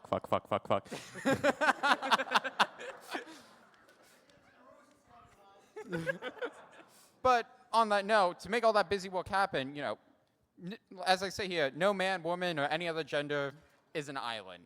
You need to have a group of people around you who support you. You need to have friends. And just having that foundation, having those people you can reach out to talk to get help from, is just, that's what makes these things happen. And then, yep.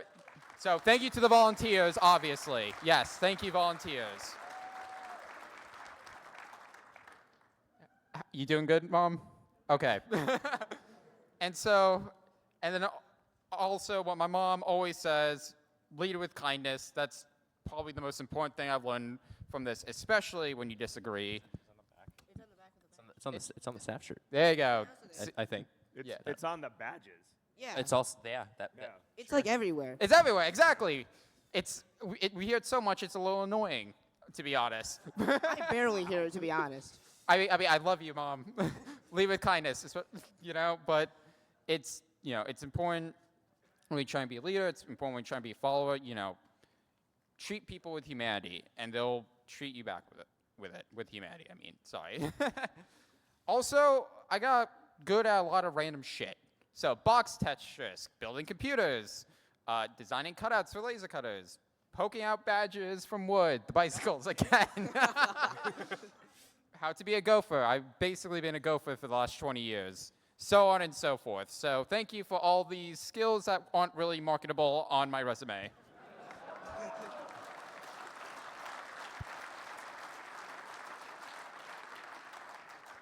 All right, so you're pouring a drink now. All right, so my version of the slide, it's not as fun and exciting as Taryn's, but I've learned a lot of useful skills while doing this con.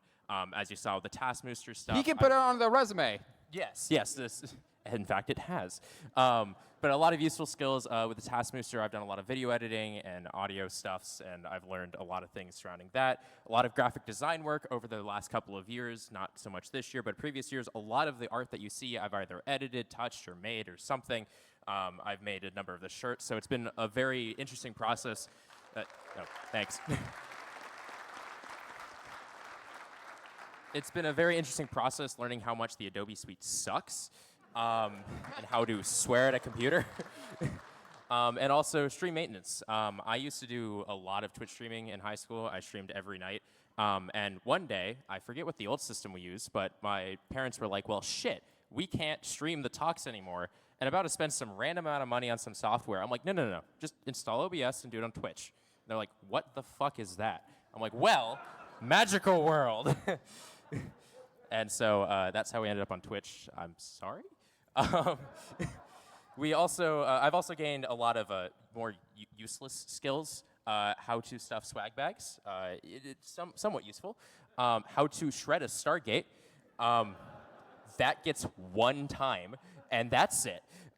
Which elevators go to the con floor? I get really happy when the ones closest to the entrance of the elevators is open. And I'm like, yes, I don't have to talk to people on the lobby floor to go down to concourse. And also how to avoid t-shirt rolling. I've gotten banned from that twice. Wait, what? I messed up sizes one year and then messed up the paper another year. Woo! I've also met a lot of interesting people, showed me a lot of what to do and what not to do. I like how interesting is italicized. Yeah, sorry. Interesting people. The Hack Fortress people, if you're in this room, have been lovely. I've been working with them over the past few years, and they've accepted my shenanigans from a child who was addicted to TF2. Addicted is a light word there, to someone who's trying to figure out what the hell they're going to do in this world, and allowing me to just do my shenanigans and have fun streaming and swearing and playing video games. So thanks a ton to them.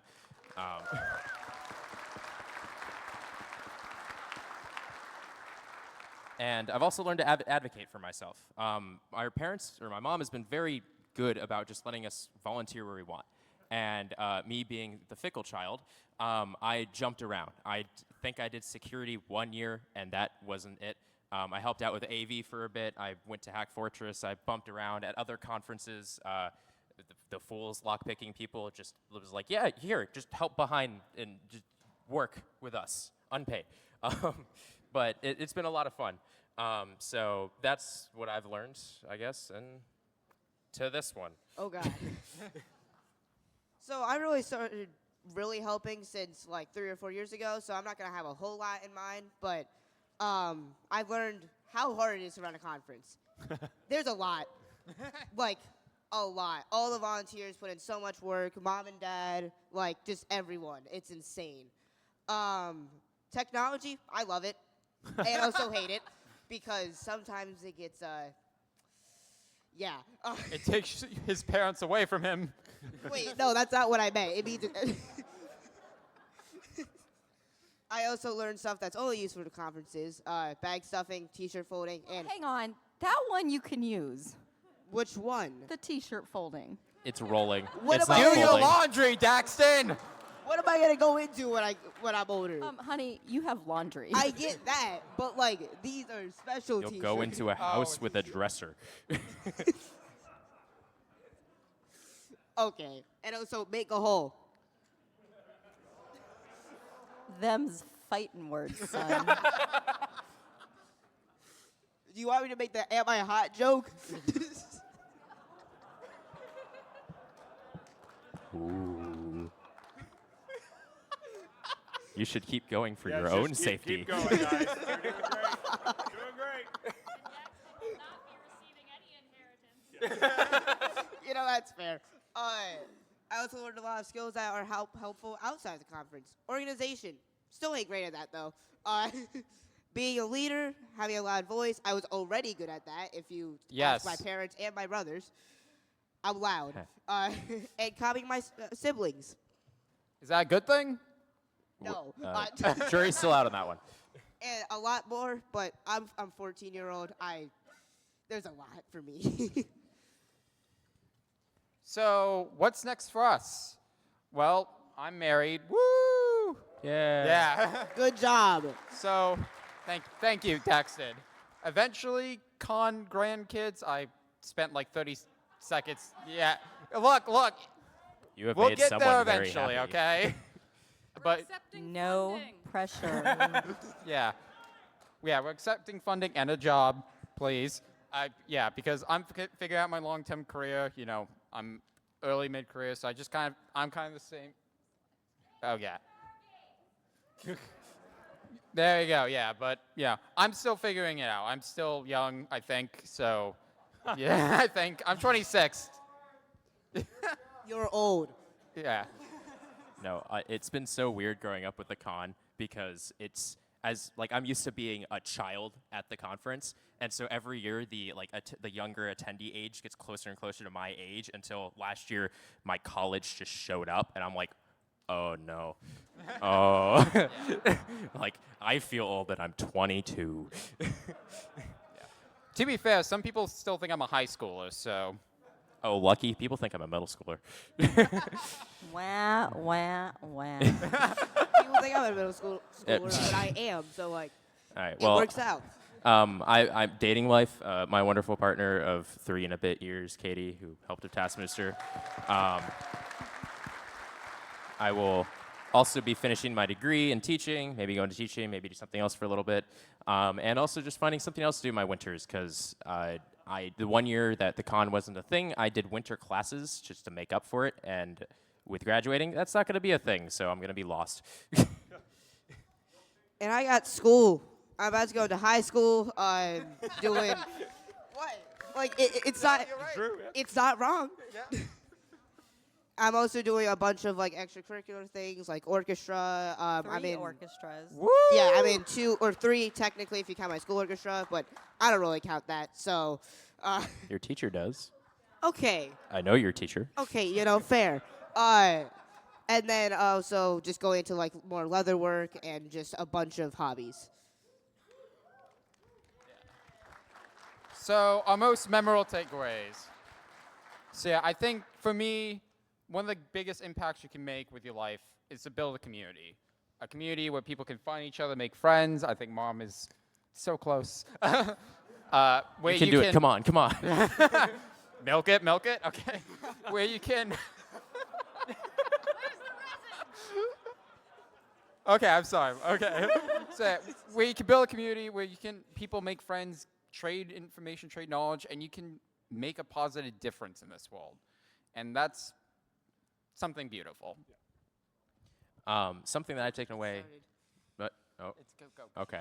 Is never be afraid to ask questions. If you're confused, if you don't know what's going on, and if you just want to say hello to someone, a question's a great way to start with that.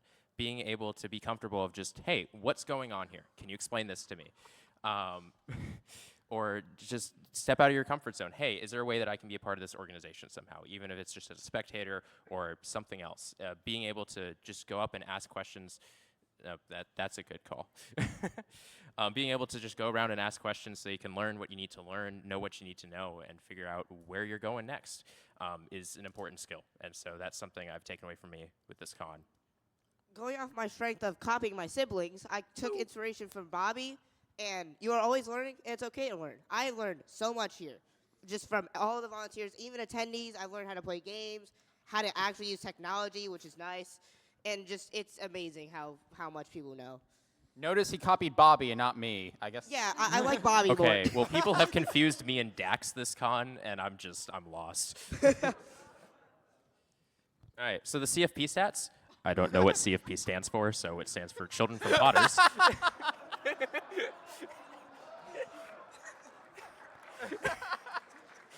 So yeah. I think Terrence should read the first stat. Oh, yeah. Yeah, so to continue the roast, 2,500 bike badges built. The smell of the plastic part is ingrained in my psyche. And, I can't. But between the 3 of us, we've had many, many concerts, too many, some may say, many of them school-related. 1 wedding. That's my cue, sorry. Yeah. 3 college graduations. High five. Woo! Yay. Yeah. Bye. And at least 1 more to come. Around 3,000 hours of TF2 collectively between the 3 of us. Yeah. I only got 300, thank God. Yeah. Soon. You're just young. 1.5 blizzards. We're counting half as this year. An unknown amount of fumes inhaled. Melting plastic. Curing resin wood, which was the nice one for a while. And then we went back to plastic. Between the 3 of us, 54 collective ShmooCons. Get wrecked. 1.5 car accidents. I am accepting donations. That one was me. I'm the half. It was a work car, so I didn't have to pay for it. I hit a retaining wall. 20 Christmases with boxes absolutely everywhere, including in our rooms at some point. The COVID box year, we put all those boxes in this one's room, and they hung out there. I don't remember this. Yeah, they hung out there for a while. You blocked it out of your mind. 0 computers hacked, but 2 coding classes. We're making progress. 2 talks given at HackSourCons, and What was the other surgery? what's the what? Okay, we debated this. It was my teeth, my wisdom. Wisdom teeth removal. Oh, I thought it was. Well, 'cause And it's then you heart. guys. Did you not get your wisdom teeth removed? No, I haven't. I need to. Actually, I need to go figure This that is out. the part where we talk about our dental I'm a year behind on that records. one. And 1 Stargate shredded. Actually, if I could fix that, 1/3. 1/3 of a Stargate shredded. And feedback. We aren't taking any. Yeah, no. We get enough. Yeah, we got them, we got each other, we got our partners. There we go. Thank you all. Thank you. Apparently, we made that a little too large. All right. On that note, I think that's I think that's it. Thank you, Mom and Dad. Thank you, volunteers, and thank you all for coming.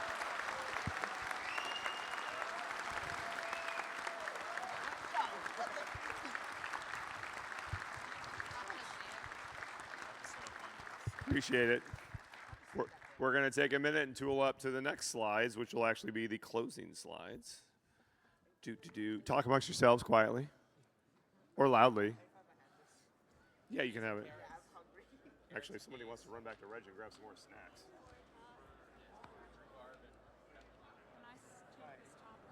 Can you please get 4 seats out of down for hearing impaired people?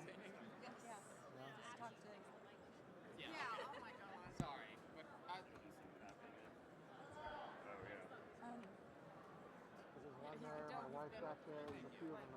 We're not able to get up there. Yeah, just bring those, There's just a bunch of chips. Hey, Brian. Brian.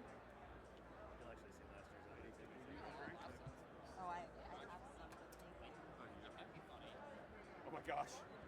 The hill. Oh, it ain't Can you assist with some chairs? Can you assist Andrew with some chairs?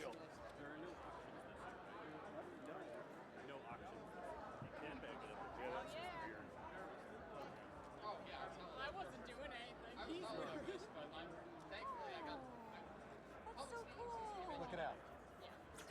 Oh no. Look at all that. Oh, you got it. You each have one. So the 2 of you can play Deadpool as long as, he lends you his katana. I am so here for this. So anyway, we've been like, a couple people have been helping carve with me. Sure. Thank you for like making a whole bunch of people's careers. Not at all. Just make sure that no one's in the background. I don't know how we're all gonna cry, so I'm gonna cry a lot. you all don't have to if you don't need to. No, thank you. We'll do it for you. Sure. Thank you, Jay. It's amazing. It's back upstairs and keep making it a little more beautiful. Oh, no, it's great. It's beautiful as it is. We're trying so like that plastic isn't out. No, it's great. It's awesome. Oh, no. That's not.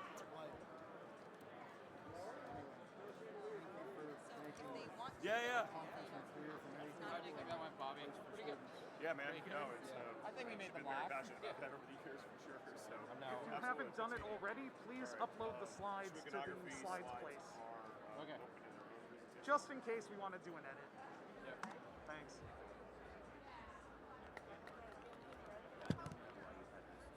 They were just, well, this is because I'm going to tell them that if they're going to. Oh, it's one of those 3D printed katanas? This is so that they know it's going to be interspersed. How do I undo that? Because I have a space throughout. Yeah, but that's so I can tell them that they're going to come. So that's a reminder to me to speak about that. And this was just the blank I had for you, so you can delete that one. There you go. Yeah, we had 19. I still have some, but you can pour a glass or 2 and leave it. Yeah, thank you. Oh, that's not what I want.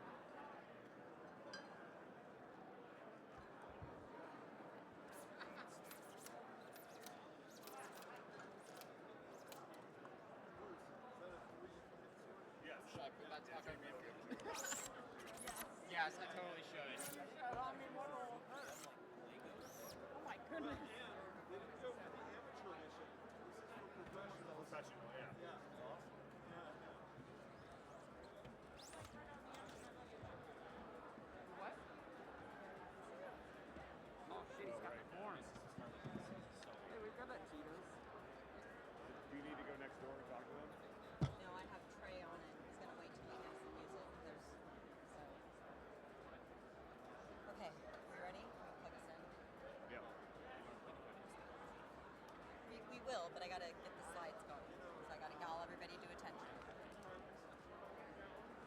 think we'll bring in the procession first, and then we'll do that. So everybody's in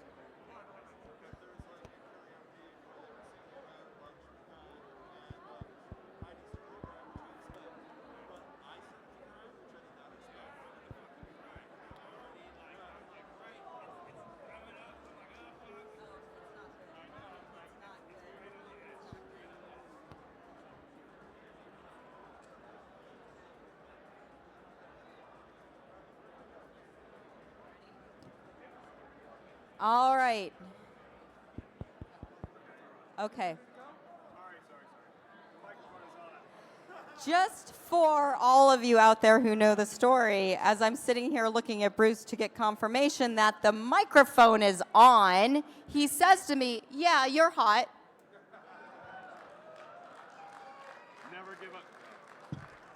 Never give up on the bit that works. You just run it into the ground, right? Dude, I mean, Seth MacFarlane style, you just keep punching it. So I know it was a question last night at Shmoo FAQ, and folks, we're going to get started in just a second. This is my stretch, so everybody goes and sits down, and we can get started. Just so you know, the embarrassing part of that story was that I was up here on stage, and I was trying to figure out if the microphone was on, and I very stupidly said into an on microphone, "Am I hot?" That is only one of many embarrassing things I have done up here in front of this microphone. And let's just say that it's entirely possible something's going to happen here in the next hour. So let's just roll with it. And what were the rest of them? There's one I'm not going to mention. I actually had it edited out of the video before it was posted online. We apparently got sponsored by Stella for the closing. Oh, I like And Stella apples. and bourbon, Stella and I'm and not going to be apples. able to stand up at the end of this, apparently. Also, I've been up here for 2 hours, and I really have to pee, everybody, but, you know, it's going to be fun. Okay, so that was like an embarrassing thing I just did, but it doesn't count because I don't care. What other embarrassing things have I done on stage? Do we even remember? Do you want us to say? Well, you can whisper in my ear. Okay. No, I don't want anybody else to say. I've hidden behind the podium more times than I can count. But to be real, I've actually only started speaking into the microphone about 10 years ago, maybe. I actually didn't talk for the first X amount of ShmooCons. I'm so uneven. Jackie's annoyed because I am apparently am uneven. I'm here to serve. I did a lot of speaking when I was in high school and into college, and then all of a sudden I developed what I would call a fear of the microphone. I could talk to people in a group if I was down there with you, but if I had this in my hand, I couldn't do it, right? And it was a very, very scary thing. So I would sit here at the con, and I would do things like stand behind Bruce, and I would like hit his chair when he was saying wrong things. And I'd be like, nope, that's not the right thing. And he would course correct. Like, he could read my mind, which was amazing. Do you remember who was here, Bruce? I don't remember. This is one of the years that ShmooCon fell over Valentine's Day. And Bruce got a very sweet gift for us at the time when ThinkIz was still a thing, right? And he bought us these heart shirts that lit up when we got in proximity of each other, right? So we'd be walking around the con on Valentine's Day, we'd be around the corner, and all of a sudden our heart life meter would start to go up, and we'd be like, oh, Bruce must be near, or Heidi must be near. And everybody was like, oh, and I must have sold like 100 of those that weekend, and I never got a check. But anyway, what was really funny is when we got up to do the Own the Con talk that year, I really have to pee, you guys, this is gonna be so fun. When we got up to do the Own the Con talk that year, I still wasn't really talking into the microphone very much. And every time Bruce would say something wrong, my hearts would go off. Right? Because we were standing right next to each other. So they were at full life. Like, I don't know, it was 4 or 5 hearts. Yeah, that's because I had my finger on the battery pack. Yeah, I found a different way to signal him that he was being a complete and utter Bruce. Hi.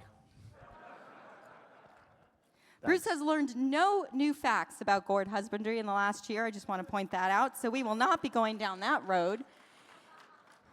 Have you learned anything new this year, Bruce Potter? To not discuss gourd husbandry in public. Okay. And always use an incognito browser window when researching it. All right, so we are going to start today, children. Okay, so with the grant, we just sat through a whole talk about how I make my kids do really stupid things and fun things, and I make them go, hey, I got this great idea. Can you do a thing for me? And this is one of them. We are going to play Pomp and Circumstance. We are going, they have not practiced.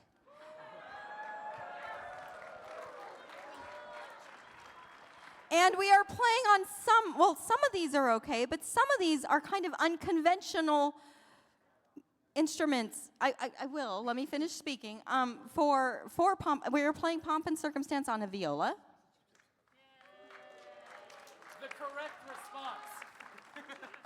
It's alto clef, everybody. Who knows what that is? Nobody. We do have Go viola a nerds. euphonium, which is an appropriate instrument for this, so that one's good. And then Bobby, are you playing the French horn? No, mellophone. Mellophone. Bobby brought the mellophone, which they have not touched for at least a few years. Like, I mean, you touched it this morning. Yeah, I mean, so and maybe a couple pep band things here and there, but this was Bobby's marching band instrument. But they actually haven't really played it for a long time. So we're going to grant. Thanks for setting the bar. Listen, my point is that we are going to grant a lot of grace because this is going to be amazing no matter what, right? Okay. All right. Anybody tell me the name of the piece that touches their mouth? It's called a what? Mouthpiece, you jackasses. Starts with a O? Sure, there you go. All right, and then as we do this, what's going to happen is you're going to notice some folks walking in from the back, all right? And I'm going to tell you who those folks are as they come in. All right, are you ready? No. Do you want me to conduct? I'm really good at that. No. I'm not doing anything. I think they got it. All right, this is going to be amazing, and I love you. When they're all inside, when they are sitting down, we reserved some seats, and you in the front row over there are going to have to stand up because those are their reserved seats, right? I ate something really spicy before this. But you're not blowing, so you're just dying. But Daxton's like, I just ate something really spicy, Mom, and I'm sweating. Okay. So here we go. These instruments are loud. That one is not. So now we have made it an electric viola. All right, ready?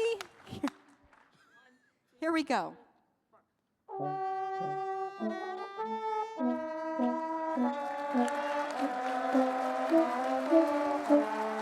And entering the room, if you turn behind you, you will see this year's Schmooze a Students, accompanied by past speakers and past volunteers.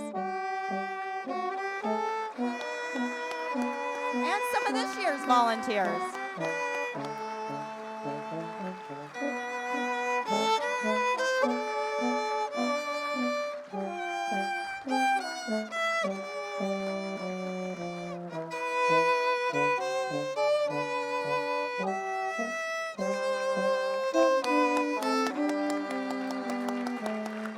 Oh my gosh, they're still coming.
I was waiting for the viola solo.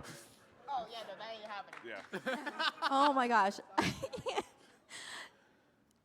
You guys are amazing. So, no, seriously, they didn't practice at all. And all of you who walked in, we saved you like 30 seats. I didn't think you'd show up. I sprung this on everybody this morning, right? The students, I gave them a kind of a heads up that it might happen, but everybody else got the email 4 hours ago, right? And the kids are like, are we doing this? And I'm like, I don't know if they're going to show up, but yeah, let's do it. We're going to play this song. So we did that, and thank you. Wherever they went, thank you. That was great. That was amazing. All right, so we're going to get started, but I hear first that there is yet another surprise. If you were at opening, you heard me talk about this game that I play incessantly, right? There's called Codenames, right? I really like words. I love this game called Codenames, and I was absolutely flummoxed last night when I was brought down to the board games room, and I got to have a conversation with the creator of Codenames last night.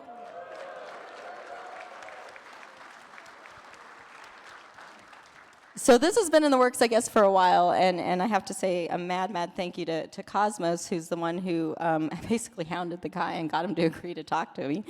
But it was really special, and he and I actually spent a fair bit of time actually talking about what it was like to create something that has impacted a lot of people, right? And that's something I have only recently began to understood. English is failing me, you guys. I'm really tired, and I'm kind of a little emotional. But I've only recently started to understand what this has meant, right, and the impact it's had on the community.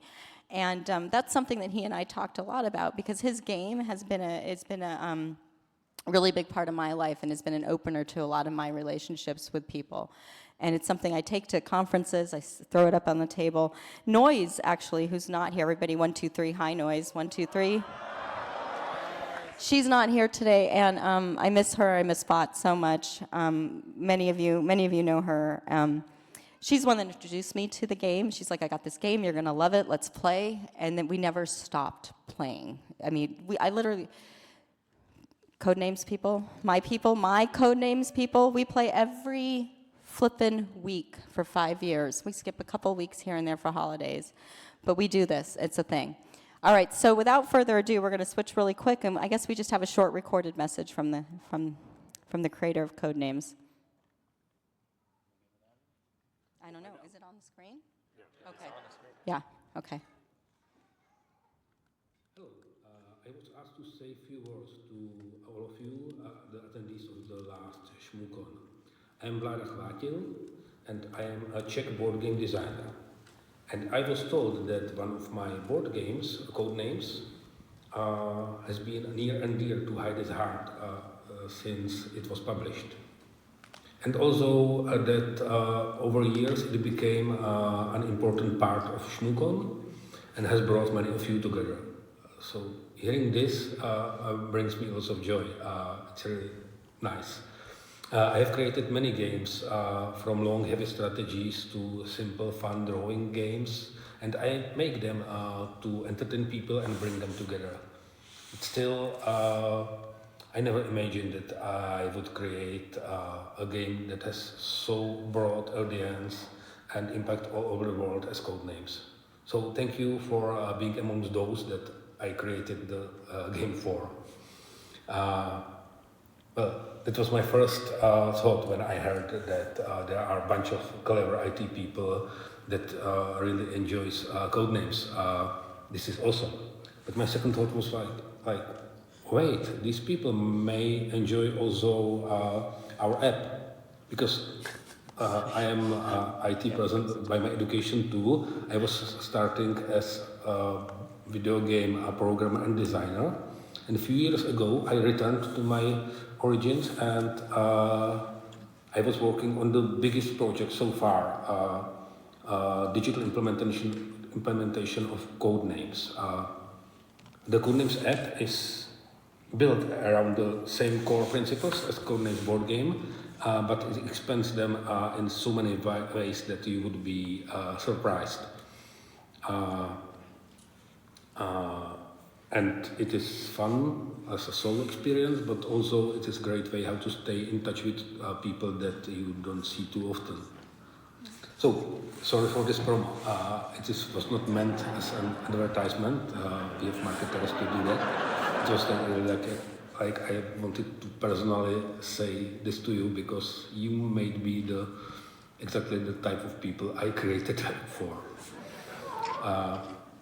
Anyway, enough about Codenames. You are here to enjoy the final ShmooCon.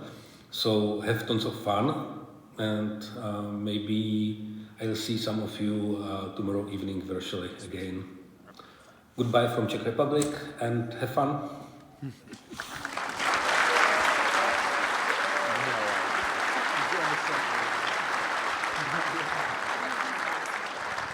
So that was like epically cool for me. Like, you all know I fangirl over some other people, but that was pretty cool. All right. There we go. Are we good? Yeah. All right. So, is that loud? No. Oh. Okay. Y'all know what comes next, right? All righty. This is an exercise in following directions. And historically, you haven't been great at it. Rob, stop it. I was actually going to have rock, paper, scissors be the last round of the TaskMooster, the last round, but I was worried that Rob would be pedantic and argue about it, and so I thought spelling a word would be sufficient to keep Rob quiet, and it wasn't. So, we're going to play rock, paper, scissors. For those that don't know, this is a ShmooCon tradition. I have no idea why anymore. I've completely forgotten, but we do it. We give out a free ticket to next year's ShmooCon, so at least you have something to play for. What's going to happen is, when I tell you to, don't do a goddamn thing right now. When I tell you to, you're going to stand up, you're going to look to your neighbor, and then when I tell you, rock, paper, scissors, shoot, so rock, paper, scissors, shoot. You shoot on the shoot, not on the scissors or whatever the hell is going on in your head. You're going to play, and you're going to play until one person wins and one person loses. The loser sits down. The winner doesn't do a goddamn thing, right? Because what happens is people get really excited, like, I won! And then they go and play another round and play another round and play another round. Suddenly they get eliminated, and they should have only played one round. So do yourself a favor, just play the one round. And then when I tell you, you're going to find another partner, you're going to play again, loser sits down, stop, wait till I tell you, find another partner, boom, boom, boom, and this is a binary reduction, right? Like, we're going to go from a lot of people to very few people very quickly. You can do the math, it's very simple. Do we want to demonstrate this? What? Do you want to demonstrate it so that people understand? No, they're adults. You can Google rock, paper, scissors if you've never played before. Rock always wins. So, I want you to all stand up quietly. Turn to your partner, whoever that is. Turn to your neighbor. Don't do anything else yet. 8 people. Okay, we're going to have 8 people. All right, ready? Rock, paper, scissors, shoot. Play until there's a winner and a loser. Loser sits down. Winner doesn't do anything else.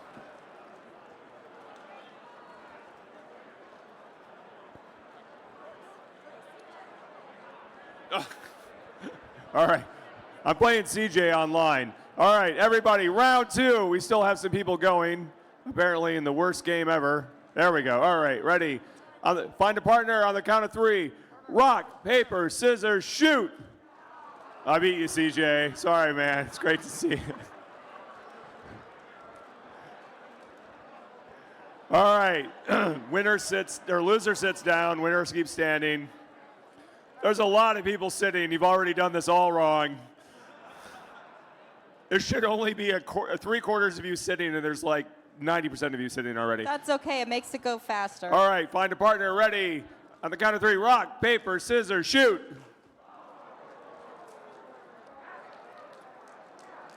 I have no idea what's going on. All right, find a partner. Find a partner. Let me see if I see anybody still playing. Yeah, you gotta move around a little bit. All right, and count of 3. Ready? Rock, paper, scissors, shoot.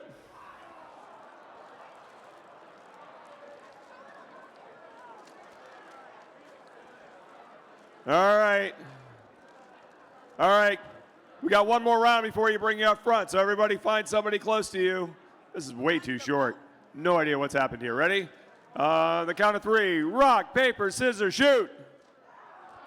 Losers sit down. Winners come up front quickly, quickly. There are no losers at ShmooCon. There are no losers. People who didn't win. There are only people who didn't win. Winners come forward. Winners come forward. I always misjudge by 1 round, so we end up with a lot of extra people. We have a belt. Yeah. Are you the Bruce, rock, paper, scissors champion, that's all sir? right. We got to get this down to 8 people. All right.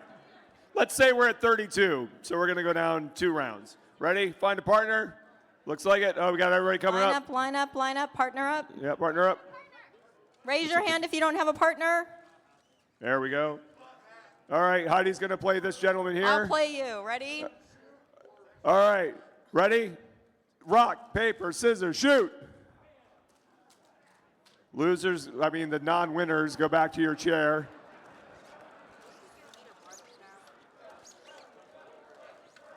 All right, pair up. If you need a partner, raise your hand. All if you need right. a partner, raise your hand. We're down to 16, let's say. Okay, there you go. What are we at, Bruce? We're good. All right, ready? Rock, paper, scissors, shoot. 1, 2, 3, 4, 5, 6, 7, 8. Did we end up with 8? I think we ended up with 8. Did we do it? All right, all the winners come forward up to the front. The winners are getting. Are there 8 of you? 1, 2, 8, 3, 4, 9. 5. There's 9. There's 9. Shit. Well, that's okay. Okay, we need Who something here that are any of 9 you- people can play. None of you were at ShmooCon like 5, right? Do you have a red cooler bag? Fuck. He's lying. Well, okay, so yeah, grab one of those. I'm 1 cooler bag short, but grab the red thing in the bin. I have a tool bag. It's from Home Depot, sir. It's from Home Depot. It looks like the other ones, but it's So infinitely you can less cooler. figure out who's not going to get the red cooler bag. I think I have more in storage. Don't tell anybody. And I will make it up to the person who didn't get one. If they don't email me, we'll have a secret handshake, okay? All right. But they are getting a what are these called? A Coleman cooler schmooler. thing. A schmooler. They're getting a schmooler. There might be something inside. And believe it or not, I still had some of these for those of you who remember. These are the most coveted ShmooCon bags ever, the red cooler these bag. and the dry bags, right? So you're getting an elusive red cooler bag. I swear to God, these are the best things ever. So, all right, congratulations. The person who gets that one, is that you? Okay. We'll do a thing later. Okay. All right. All right. Thank you to all the rock, paper, scissors players and winners. Woo!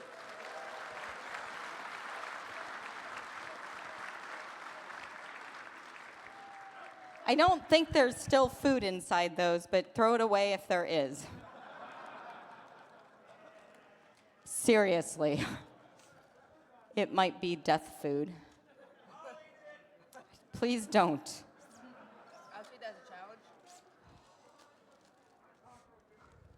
All right, as we go through the rest of this talk, it's not a talk, it's just chaos. As we go through the rest of this, we will be announcing sponsor contests, those that got us the information as we go. This is just my shout out to that, so you know that that's going to happen. I got a moose. Oh, we it's were really called- short. It's called Little Hunks. What? I got another moose. Oh, okay. No, I didn't. There we go. Okay, it's adorable.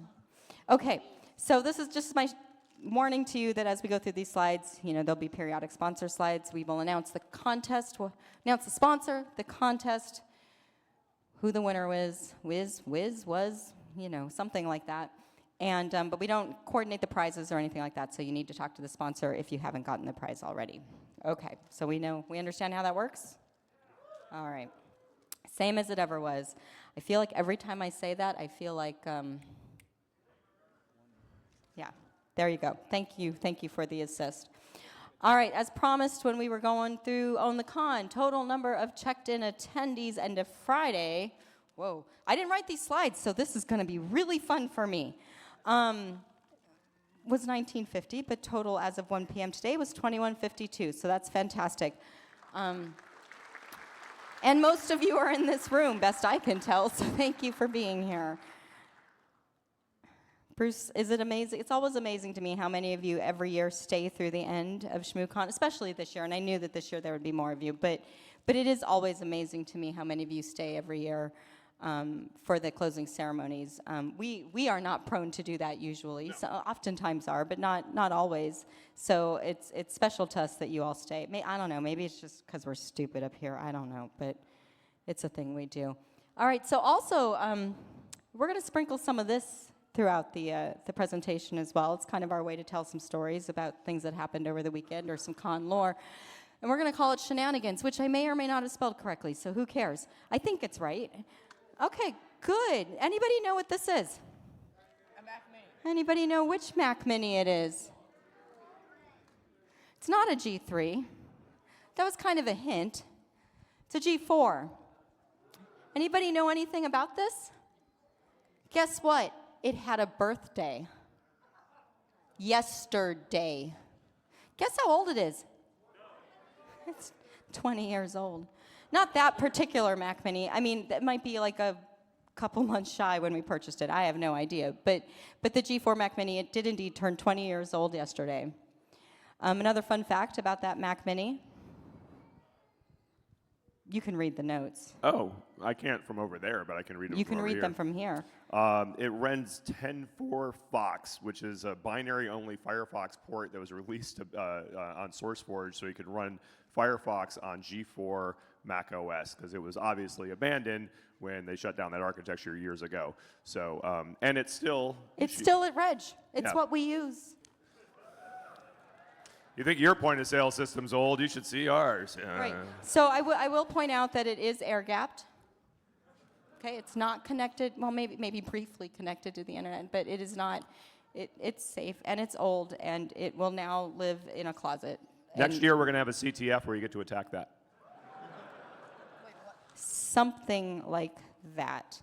All right, so I have no idea what order these slides are in, but I can tell you it is Labs next. I don't know if they want to come up and talk or make us do it. Okay. Thanks, Louise. This is really small. Remember, Louise, when I said I'll go back and fix that later? Yeah, I didn't do that. Okay, so I'm going to squint, and Bruce is going to read the big print down there.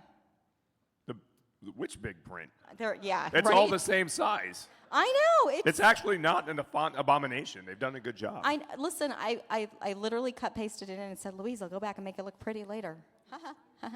So Next year. Labs, again, was just a wild success, thanks to the sponsors and the lab staff for getting it up and running. The whole goal of Labs has always been to build an enterprise-grade system here on site, so you had free, secure access, and it was also a learning environment for Labs attendees to come and learn, get their hands on enterprise gear, see what the networking architectures are like, and work with people who do this for a living and to be able to advance their own knowledge and careers. We had a whole bunch of people on the WPA2/3 SSID. Almost 50% of you enrolled and used that as your primary SSID, which is actually an increase from last year, so that's awesome. We had 2.2 terabytes of Wi-Fi traffic. I don't know if that's a new IEEE standard that I'm unaware of. It's like PoE++, which is a real thing, not an annotation. Sorry, no PoE nerds? Like 2, Two, apparently. yeah. I bought a POE++ box the other day, and I thought it was like an annotation, and I looked at the bottom for the footnote, and I'm like, there's no footnote. Oh, it's a spec. Shit. Top user, Sesh Gremlin, running Windows 8, took down 1.75 gigs of data. Hopefully it was to get a new operating system. Sorry, Tansy. Tansy's trying to get her kid to sleep while Bruce is talking. It's not going well. Yeah, anyway, top network vacation. Do you mean destination? You probably mean destination. Don't bother telling me, Luis. We'll just figure this shit out. Was OneDrive, because apparently But everybody... you forgot to say that line. That line's fun. Oh, vacation destination. No, the I one, see. 2, like 4 above it. 4 above it. Holy gigabytes, Batman. Holy gigabytes, but this is going well. This is it's entertaining for them, I'm sure. Bro, you all know that Bruce actually didn't know that Bruce Wayne was Batman, right? Did not know Bruce Wayne was Batman. I went to go see the Batman movie that came out in the 90s with a girl I was dating in high school. Fuck and, her. But no, just kidding. Yeah. And the theater was an old school theater where you're all basically sitting like arm to arm next to each other and the whole place is packed. And at some point there's a shot where Bruce Wayne's in the Batcave and I basically do a grifter stage whisper of, "Is Bruce Wayne Batman?" And like half the theater turned around to me and were like, "Are you a goddamn idiot?" Like, yes. In fact, I am. Yeah. Anyway. Anyway, thank you very much to everybody who's participating in labs. There's a thank you in the program where Luis and crew have written a very nice thank you to everyone who's participated over the years. But we want to just give a heartfelt thanks to giving us a reliable and not only a reliable network, but a learning environment that people can come and learn and grow in their careers and in their knowledge here at ShmooCon. So thanks to ShmooCon Labs attendees and staff. All right, so next up we have our first sponsor. Oh, shit. And that just happens to be us. That's so, us, yeah. That worked out well. Normally we don't actually reveal that on stage, but it's the last one, so who fucking cares? Yeah. Anyway, thank you to Lucas for winning. We had the turnstile game. Those are 2 government surplus turnstiles that we turned into the game. And Listen, you never want to be in a meeting with Bruce. Well, I'm in meetings with Bruce all the fucking time because I work for him now. Thanks, boss. And you're in a meeting with Bruce, and you're in the meeting with your web developers, like your website contractors, right? And we're talking about what we're going to do, like for booths and stuff like that. And one of them says, wouldn't it be cool if like you guys had some turnstile, maybe some old turnstile? Before they could finish the sentence, Bruce was like, ordered on eBay. So now we own 2 government surplus turnstiles from the 70s. And I don't know what we're going to use one next, but I think it's going to be a meme where we put one in front of the house and just in the middle of the yard and see who tries to go through it. So that's... Our poor delivery drivers are going to be... They love us because we have the cool snack box, right? We put out snacks for our delivery drivers because they're at our house like 7 times a day, during this time of the year. But they're going to be like, I have to go through the... It just has a button to activate it, though. There's no card, so you just press the button. It's fine. Anyway, thank you to Lucas. You have won an Arduino, so thank you, Turngate, for giving that up. Yeah. Lucas, if you're here, you can come up and grab it later. Or now. Is Lucas in the room? I don't know. We don't normally do this, but whatever. Yeah, okay, we'll find him later. Okay. All right, moving right along. Book swap. Ms. Bat, did you want to come up or do you want us to do this? I can do it! She's all the way in the back. All right, so here's a photo of sort of before, and yes, we had permission before, because I'm in this photo, so I know there was permission. She missed the part where we were all like pointing at each other's books. We're all still there posing for like a good 5 minutes. She's like, guys, it's over. She's like, sit down and go home.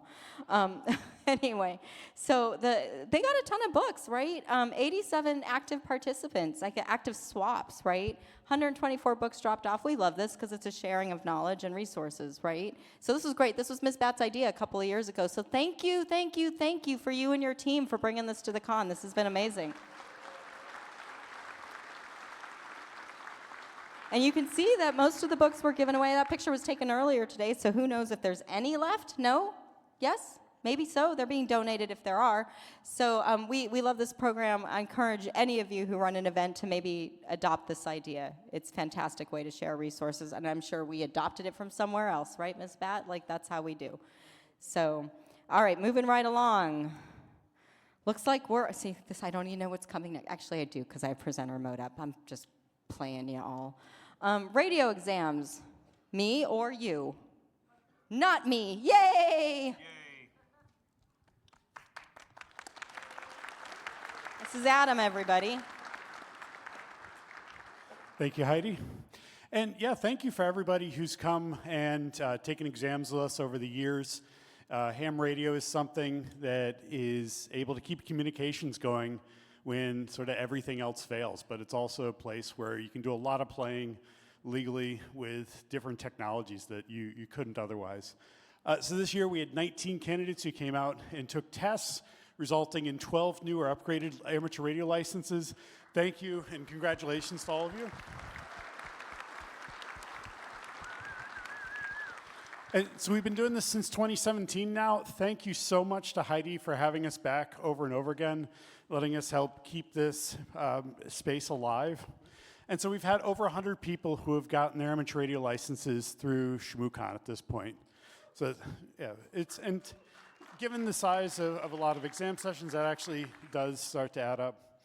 And so thank you to all of the volunteers. It's usually 8 or 9 people that actually run these, who are spending a good part of their Saturday in this room. And a special thank you to Jeff Hutzelman, who year after year has been coming out from the Carnegie Mellon Radio Club, bringing the supplies to do all this, standing up back there, to do this from Pittsburgh. And so yeah, thank you again. All right, we're really happy to host those every year. I think maybe at some point in the future, we'll have time to do that.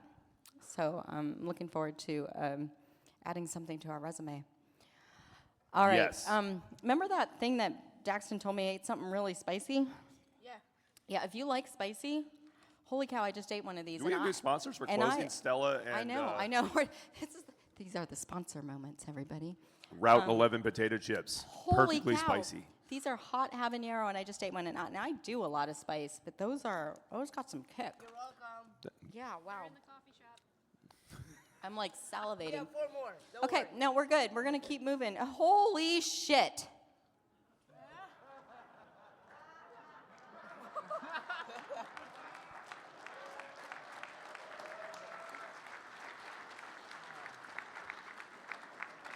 So, I get here Thursday night, and that was kind of okay. But Friday, I started getting handed these cards. And I didn't look at it at first, because it's a business card. I put it in my pocket, because who the fuck hands out business cards anymore? And I know some of you do, and I do too, but whatever. And it's only got a QR code that goes to my LinkedIn page. I mean, is it really a business card if it does that? I don't know, but here we are. So, I put it in my pocket. I don't look at it. And the next, I notice over the next hour, I get handed 5 more. And I'm like, these look suspiciously the same. And they're only being handed to me. Huh. Okay. So eventually, I actually pull one out and I read it. And I just about died laughing. This poor family made a whole bid to adopt one of our moose. In fact, they've tried to steal them several times during the course of this conversation. I don't know if you've been here, but so they printed 500 of these. I think I have 125 of them now, just to be clear, right? I mean, who handed me a card? I mean, I got a lot. Yeah, there's more of you. You're just not raising your hand, because I got handed a lot of these. People who didn't even know what they were handing me these cards. So here's the deal. My children will not let Star and Gate go. They are members of our family. In fact, we've tried to kill one of them. This one, I don't know if you can see. It's got grill marks. We tried to eat him. I don't know. He got bumped up against the radiator. That was Gate. That was Gate. Which That was one's Gate. this? I get him That's back. Star. This is Star's the OG one. Star's the OG.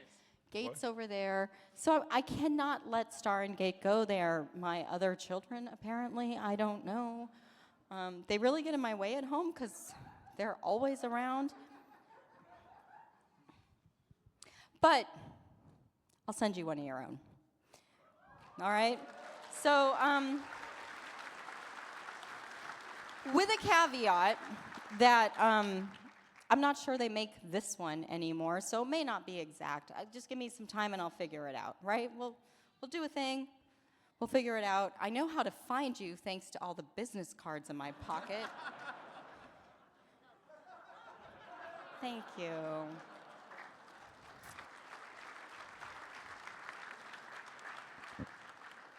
Anyway, that was delightful.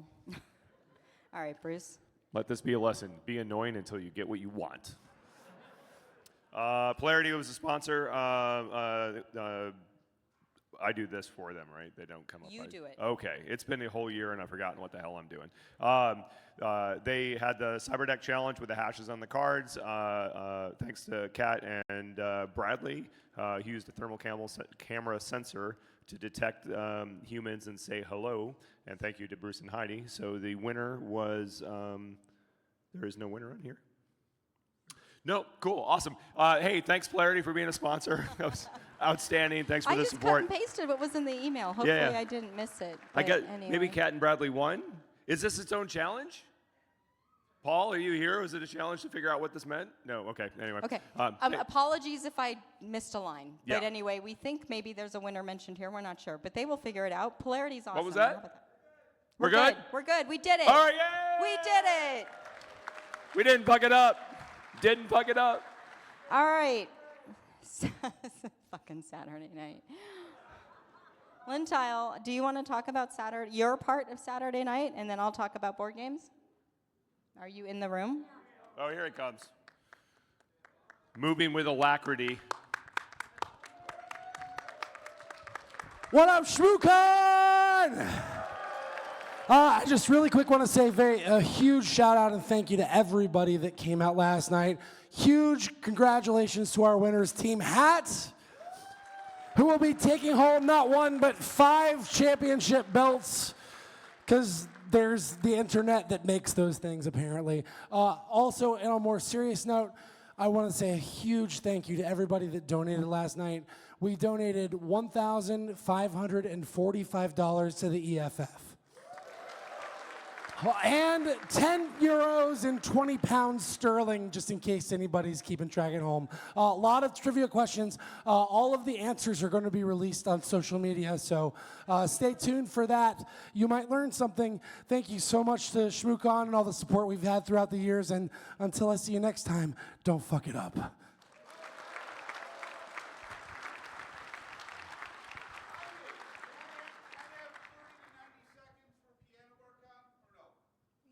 You can have 30 seconds, sure.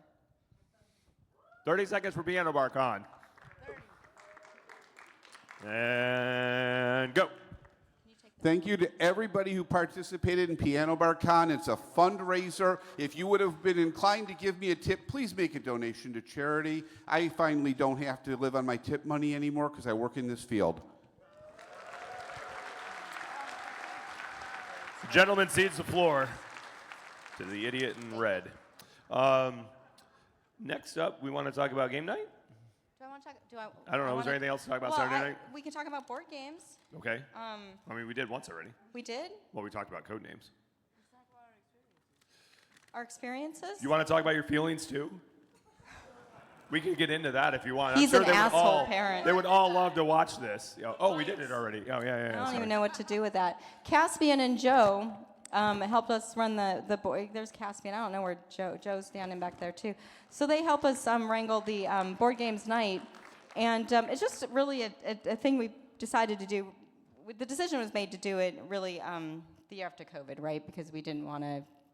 I just wanted to change the environment a little bit and provide at the time a safer environment. But it turned out that people kind of liked it. It was a chill place to relax and mingle. And so we have thousands of dollars of board games that we put out for people to play.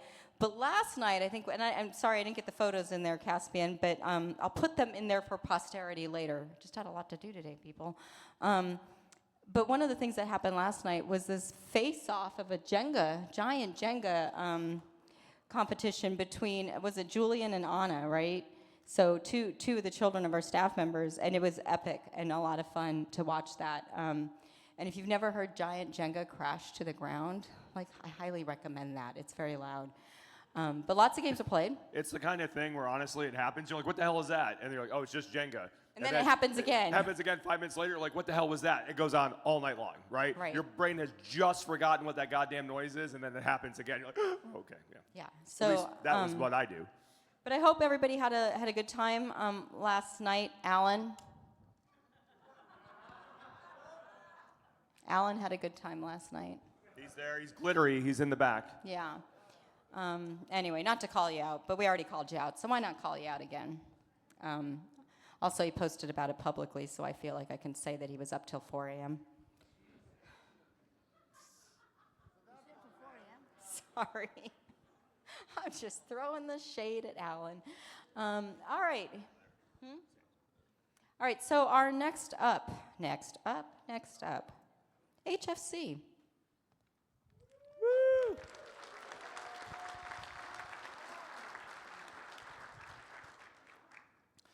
All right, I'm going to read this because otherwise we're all going to get a little teary anyways. And I won't get through it. Thank you, Bruce and Heidi. I appreciate all the 15 years.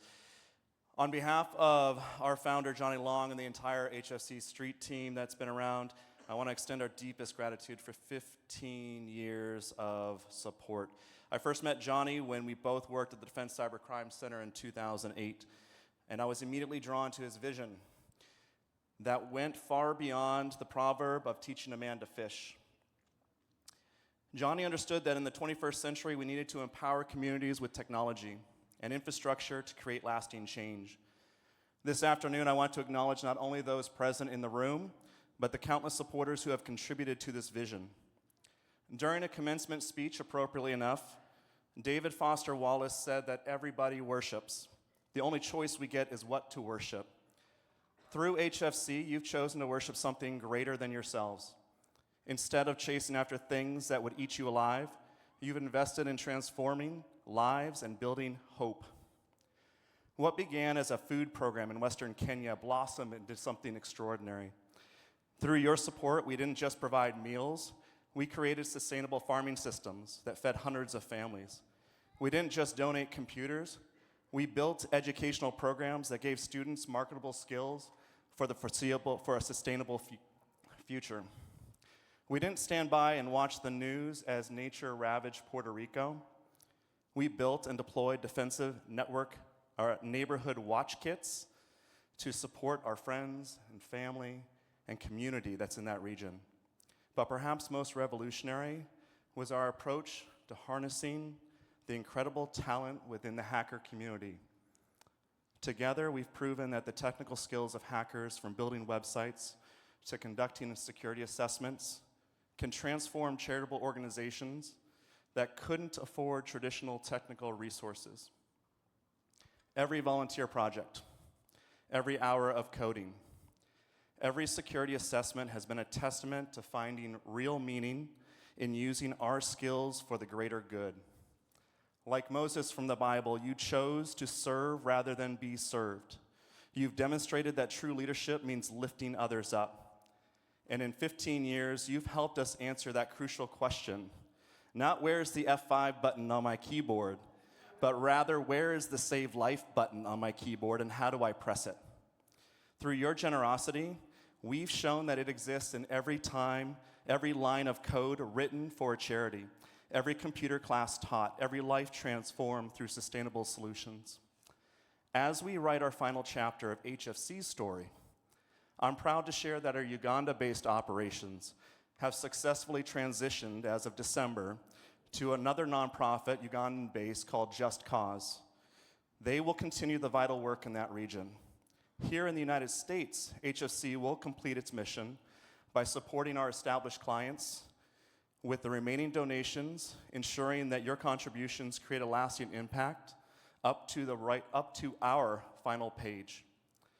Our time on earth is finite, but the ripple effects of your contributions are infinite. As we gather here today, I challenge each of you to continue choosing what's worthy of worship, to keep finding ways to press that Save Life button in your own communities. Whether through teaching, mentoring, or lending your technical expertise, your skills can transform lives.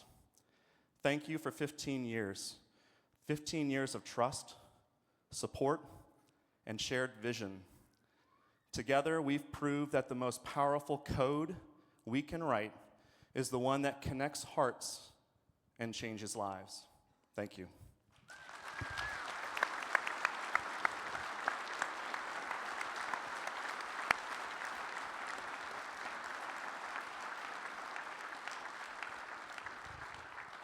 Do you know, hey, Sam, do you know if Johnny's watching?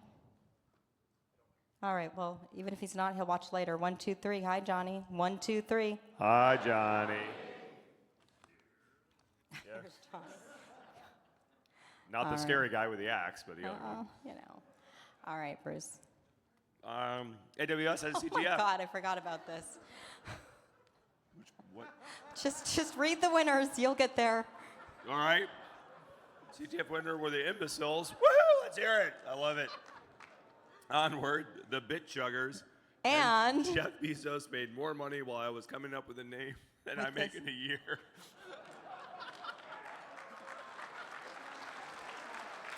Go see AWS. They have cool Amazon devices for you. Don't be afraid.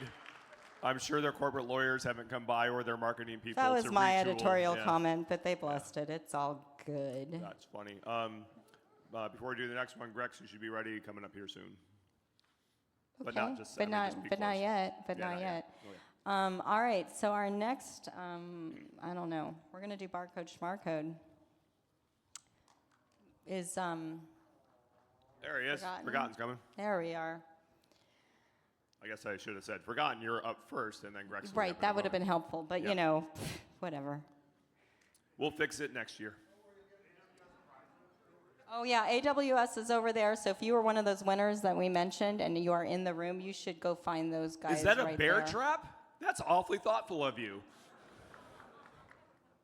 All right. You can use whatever you want. Okay. Do you want this one? Do you want that one? Do you want this one? I don't care. Do you want this one? Sure. So, couple winners. We always love crochet. It's always interesting. It's always creative. Everything old is new again is one of our lovely winners for this year. Is she here? That is a great question. If you are here and you are the winner, you are one of the winners, please come up. Second winner, Cap You by Fair Noble, which was a graduation cap. Hopefully you are here as well. If not, I have your info and can find you later. And the third would be the QR jacket from Memento Mechanica. Interesting names. And an honorable mention because dachshunds are really cute, especially when wearing graduation hats. Nugget! To Mr. Nugget.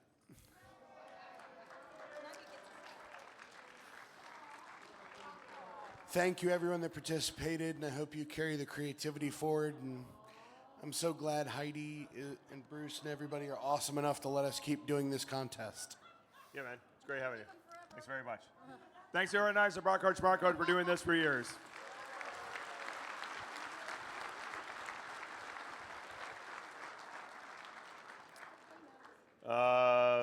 Next up, Hack Fortress. Oh, Bobby's doing it. Woo! This is Bobby. Hi, I'm Bobby again. Hi. So I say this out of fear. The winners of Hack Fortress this year was MVM. Oh, that didn't. Oh, okay. There. Okay, I was expecting the MVM chant because the Discord is filled. They defeated Big Doggy, which is or defeated, combination of teams from RIT and the Right Honorable Duke Shadwell and his uncommonly large hound. But we also managed to raise a little over $1,000 for charity over the course of the entire event, so that's awesome. Thank you all for doing that. With a honorable mention to Collect Force 5 for wearing the appropriate attire to the team name while attending the competition. So thank you.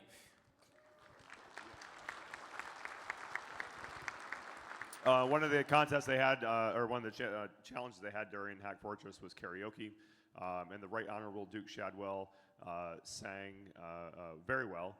I'll say it was actually kind of humbling because there's one person in the whole conference that could sing. No, that's not true. I'm Katie Moe's here, and we all know she can sing. Yeah. But there was also a contest where they had to the tune of Green Days. Green Good Days, whatever the riddance. graduation Good commencement, riddance. Good Riddance song. They had to write a ShmooCon themed version of it, and it was very touching. It was very well done. Not sung well, mind you, but it was still, the lyrics were very meaningful, which we appreciate. Hack Fortress. Well, what you're not saying is they won because they made me cry. They did make Heidi cry, for sure. Hack Fortress is the kind of downstream lineage of what was originally Hacker Halo, which started. Some of the original Hacker Halo team is here. A lot of the original Hacker Halo team. Yeah, if you were original Hacker Halo team, still kicking around. props to you, man. So that was the original video game and hacking thing that we had here at ShmooCon. And then through a series of events where I was at DEF CON and there was some shenanigans, we ended up coming up with Hack Fortress. And it's the combination of video games and hacking continued. It's great spectator sport, and it will probably continue to have a life after ShmooCon, but it was certainly, for me, one of my personal projects to get started here, and then the Hack Fortress team carried on that vision and made it something way beyond I ever thought it could be. So thank you to all the Hacker Halo people to set the stage, and all the Hack Fortress people for making this happen. And is this for me? Oh. We get the golden wrench. We got the golden wrench. Oh.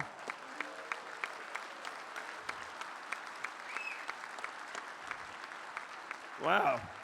And I can't play either hacking or Also, you don't TF2 get to for take shit. that to the garage. That lives inside. Okay, it lives inside now. So anyway, thank you, Logan. Just saying.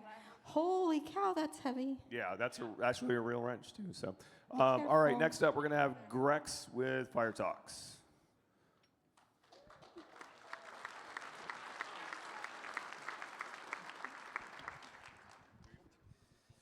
Good afternoon. Oh, shit. All right, so, in 2009, what we're seeing on the board, or on the slide here, is this is the, Mubix put out a tweet showing some of the history of how Fire Talks started. So as you can see, this is in 2009, or the email's about 2008, and we see the first ShmooCon Fire Talks in 2009 there. I guess just overall, I just like to give thanks to all the judges over the years.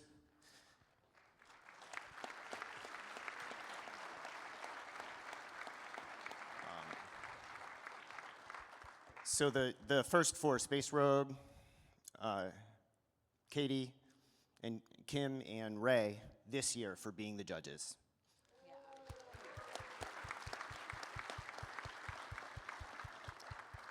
And before they made Fire Talk staff, we actually had our own little volunteer group for the first several years. And so these, I went through all the slides, all the notes going back like 25 years now, or no, 15 years.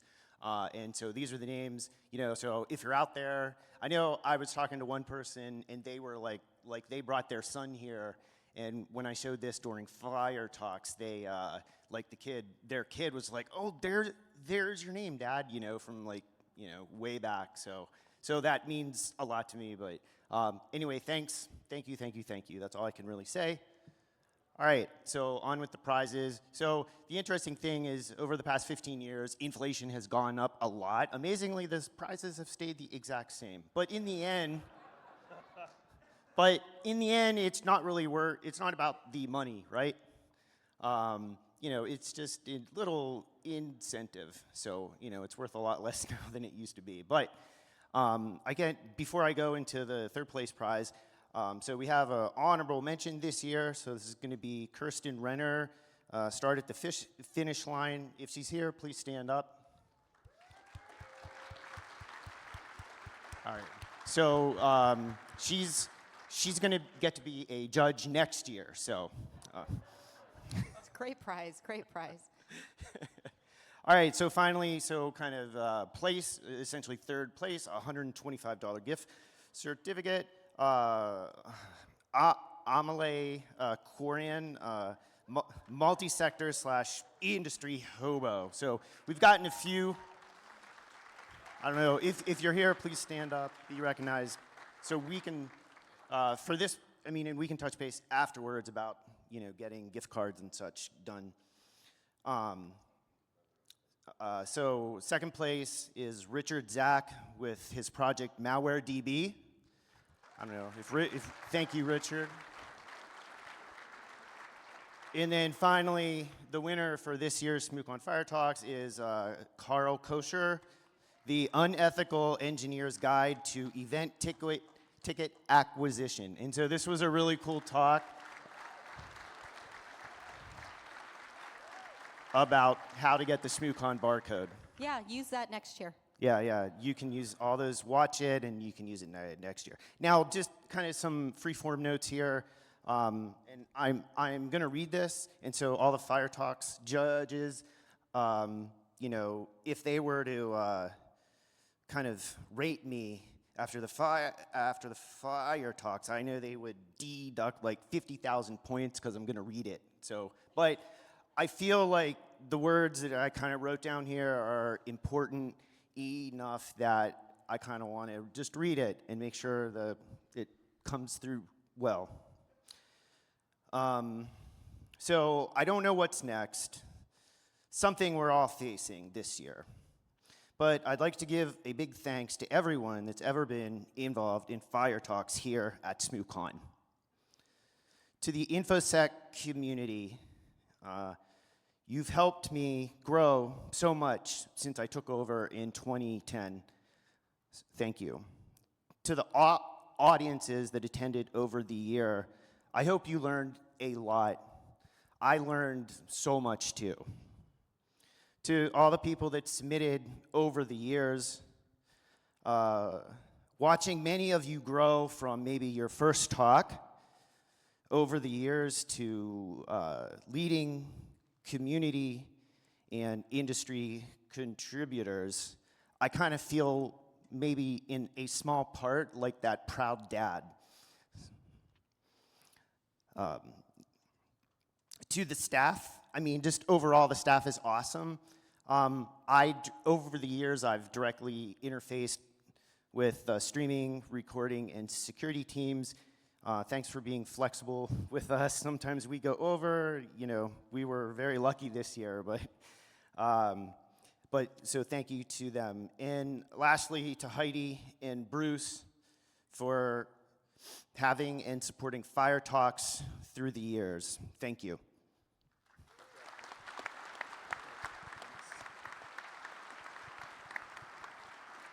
I will say the first thing I heard about Fire Talks when the crew started to report back to me, as they do every night, was it ended on time. So good on you, Grex. Amazing. We're going to take a little bit of a detour for a minute. As many of you know, a rather large figure in our community has had an unfortunate incident happen recently. So. And we've been raising money for him over the last couple of weeks to help pay for some medical bills. So we're going to take just a brief interlude, and we're going to hear from CJ, from Mark. And I think we've got him on FaceTime. We could probably do this a little bit differently, but Mark, are you there? I'm here.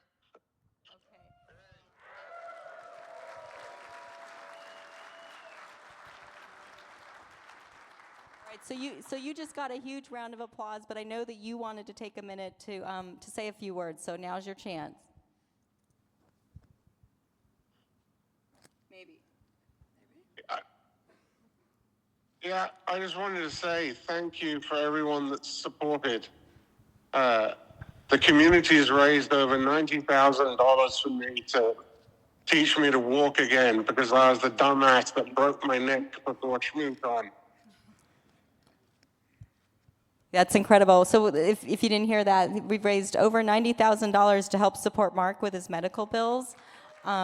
We miss you, Mark. We wish you were here, but we're glad that we got to see you. And I did grab you a shirt and a moose and a couple other things, and we'll get those in the mail for you, okay?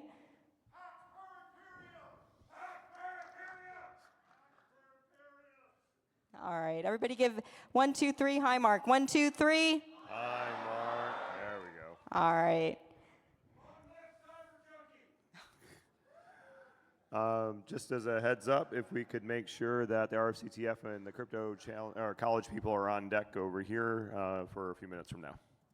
All right, t-shirt charities. This is something we started, I don't even remember when, but it was a long time ago, and it really was I mean, it does a lot of good, and we've donated a ton of money over the years to different charities, but God's honest truth, the reason why we do it is I didn't want to pay sales tax.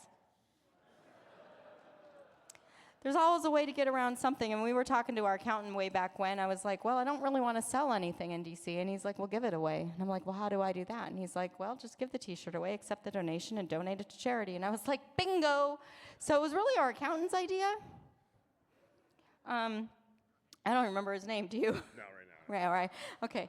So it's not the accountant we have now. Okay, it was a previous accountant. Might have been with the same firm, though. Yeah. Yeah. But as of Frank, like an hour and a half ago or something, right? I'm looking over there like Frank's over there. He is. I'm just staring wildly like Frank is somewhere over there. But he is, so I win. We have raised for Reading is Fundamental just over $12,000. And for the EFF, who I swear I will get their check to them. If you're still here, we can do that before you leave. Just under $12,000, so pretty matched donations there. This is really cool to me. Now, here's what you need to understand. I eat the cost of those shirts. I get to kind of write them off, so that's a little bit of a benefit. But every single dollar that you give, this isn't just the t-shirts, right? This is those bags of crap and the old bags and all that stuff. When you put those poker chips in the little ballot boxes, that's that money. That's where this goes. So we put that back to these organizations, and they go out and do good things, for us and the greater good. So thank you for participating in that. Yes, it's for you. It's like you bought a T-shirt, right? And you also get the T-shirt. But it's an amazing thing that we get to do year after year, and over 20. Well, I guess this started in year. I don't remember what I had for breakfast, so this is that's a special kind of challenge. I don't know. I don't remember when we introduced this. It was a long time ago, but we have donated probably at this point upwards of $100,000 to different organizations over the years. So thank you for participating in that.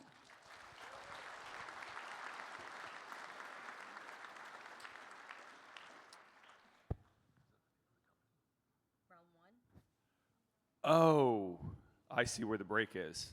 Oh, you thought it was real moan. It was like. What? Yeah. Sorry, it's the all caps thing. It threw him off. Sorry, I was really confused. I've laid up all the logos. I don't remember that one at all. I would have remembered that. Realm 1. Real money. Real money, yeah. Had a raffle. We like you, Realm 1. We're not making fun. Yeah, no, I'm sorry. It was just total vapor lock. That's when you had a carburetor and it wouldn't start. Sorry, yeah. Well, let's talk about that for a second. Anyway, Crow Pie and a wireless keyboard went to Michelle H. The Daily Sky High Score winners at Miss Pac-Man won a Justin Tucker Mini Ravens helmet and a Realm 1 swag bag. That's Nathan, Charles, and Eli. So thank you, Realm 1, for being a great sponsor. Recognize one of those names. Okay, Mr. Potter, I think you're going to take the next bit of shenanigans that happened here this weekend. Oh, yeah, I can totally do this. I think what he's saying is neither of us speak radio very much. Yeah. So it was kind of a meshtastic weekend. Yeah, boo, yeah. So Meshtastic is a mechanism for peer-to-peer networking, text communications, that kind of thing in a local area. Uses relatively low frequency, so it goes a long distance. Spam and other people have, came here and pushed their drugs on everyone. And so a whole bunch of people. They really did. It was like, what color do you want? Thank you to Spam for supplying us all with these little devices of crack. And ultimately what it allows is a local communication network to occur via all these little peer-to-peer devices. And so there's the 3D printed cases, there's the radios at the side, and what's interesting is there've been Meshtastic, kind of pushes at conferences like DEF CON and places like that, but this is like in a metro area where there's a handful of Meshtastic users who are used to like the small handful of people on the network, and suddenly like hundreds of people showed up all at once. And it, to me, it was akin to the Eternal September, If anyone remembers what that is, that's when in September of 1993, a whole bunch of people joined the internet, and the internet went to shit. And all the existing users are like, who are all these newbies? And so I think there are a lot of DC Meshtastic users who went through that same experience this weekend, who are like, who are all these newbies? But it was fantastic. So first of all, big thanks to Spam and all those who participated in this. Also, it's a pretty resilient and amazing network that the protocol and the technology continues to evolve. So we kind of encourage people to play with this, push it, stand up nodes, stand up repeaters, have a good time with it, and enjoy Meshtastic networking in your neighborhood. So, Sorry, I'm just supplying some of our staff with the booze because my kids don't drink. What was that, much. Spam? Yeah, use that channel at different cons, make it a thing, bring your radio. Don't forget to bring your radio to the next conference and push that drug on everybody. So next up, speaking of radio things that I don't understand, here's Radio Frequencies CTF.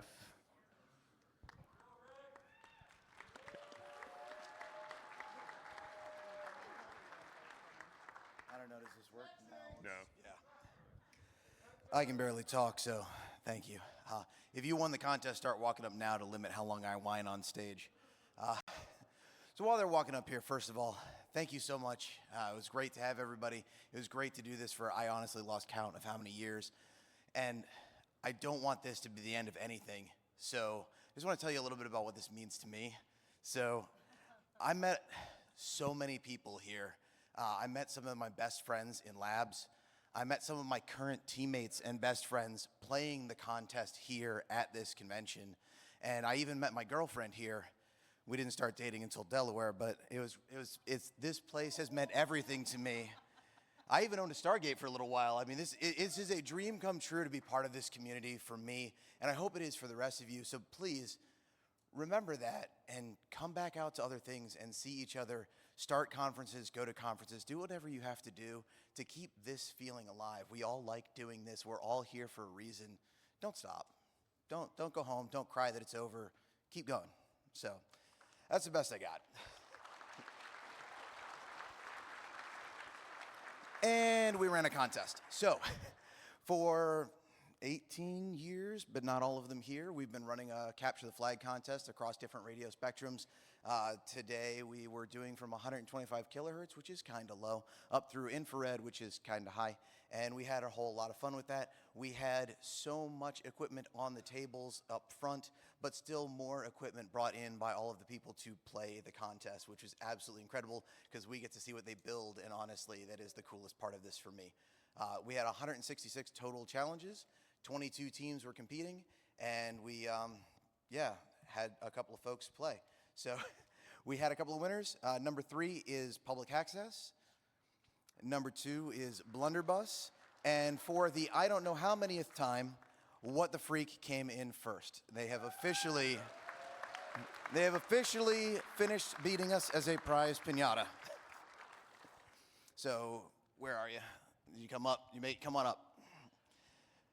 In true fashion, when we were told that this conference was ending, we decided to make our theme this year for all of the conferences we go to Stargate.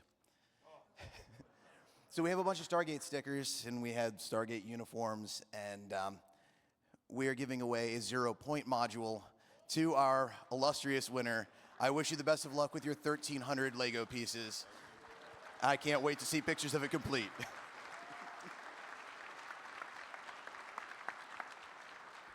Thank you. All right, next up. What? Oh, Heidi was given a gift. It is possum-flavored candy canes. And I use the word gift loosely. If you know me, which many of you do, there's a few things in this world I really can't stand. Balloons. Balloons and possums, really. That's pretty much it. That's like the list of things. If you could then mail us balloon possums. Oh, no, we will not speak. Yeah, or just take a possum and put a bike pump on it. Thank you so much. Next up, This is in amazing. what I'm sure will be. I'm afraid to taste these. What do you think they really, probably. Kids No, are no, all it's all willing to good. try. It's all good. It's all good. And what is sure to be interesting, the badge contest people, Crypto College, are going to come up and give their presentation. Let's hear it for the badge contest folks.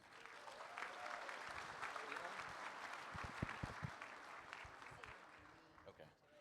Hello. This is the Crypto College. This is the badge contest. This year, we kind of did things a little different. Overall, still classic cryptography, but we really started it at, ancient ciphers and kind of moved all the way up to more complex things, teaching people along the way. This was less focus on keys and more focus on how to crack them without the key. So here we are. Was worried it was going to start auto-advancing here. But we have 8 stages. There was a big block of text in the program. It was kind of all jumbled together. I heard a lot of people had problems OCRing. There's a couple italicized letters that threw things off. Those are actually important for later on, but you could see how all the stages kind of munge up together.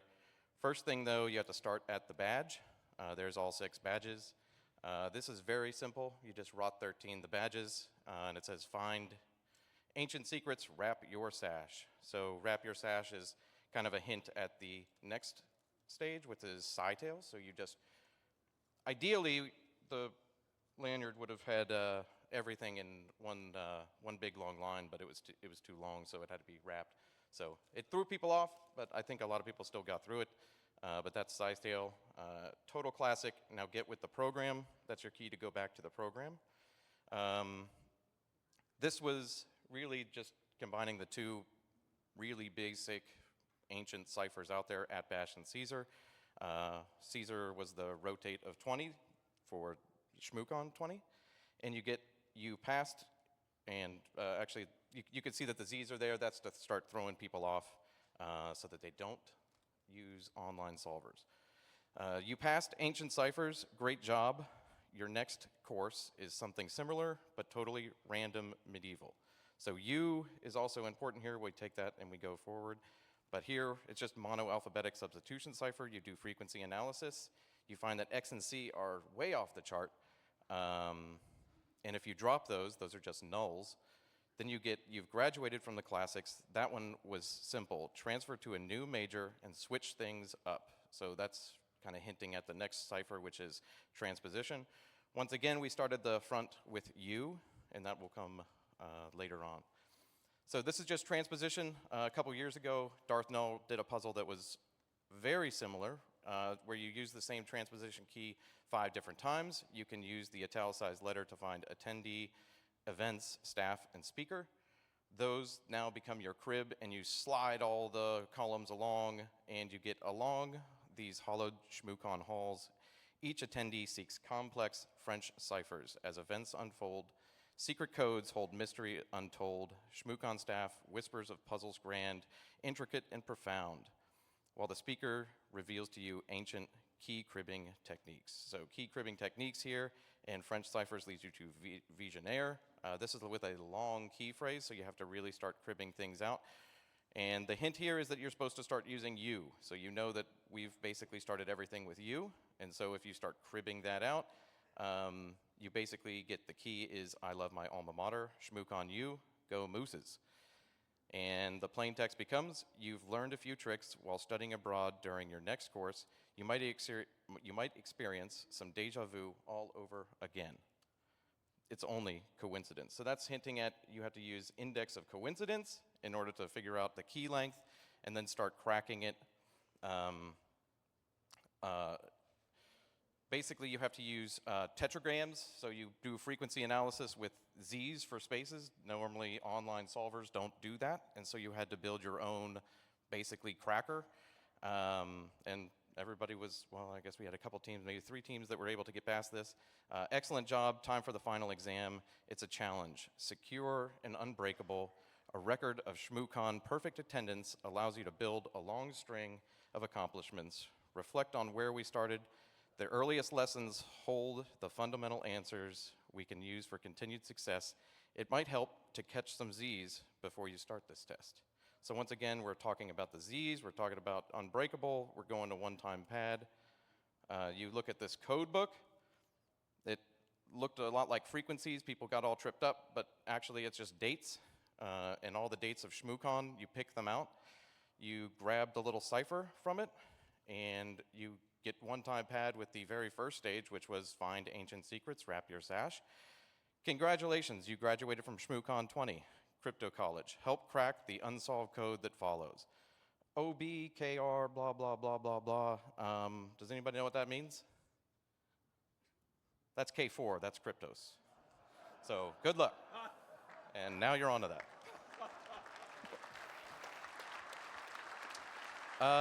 The runners-up were Pikachu Mafia, and Time Lords, and the winner was Maximum Effort. They were able to get through everything. Cool.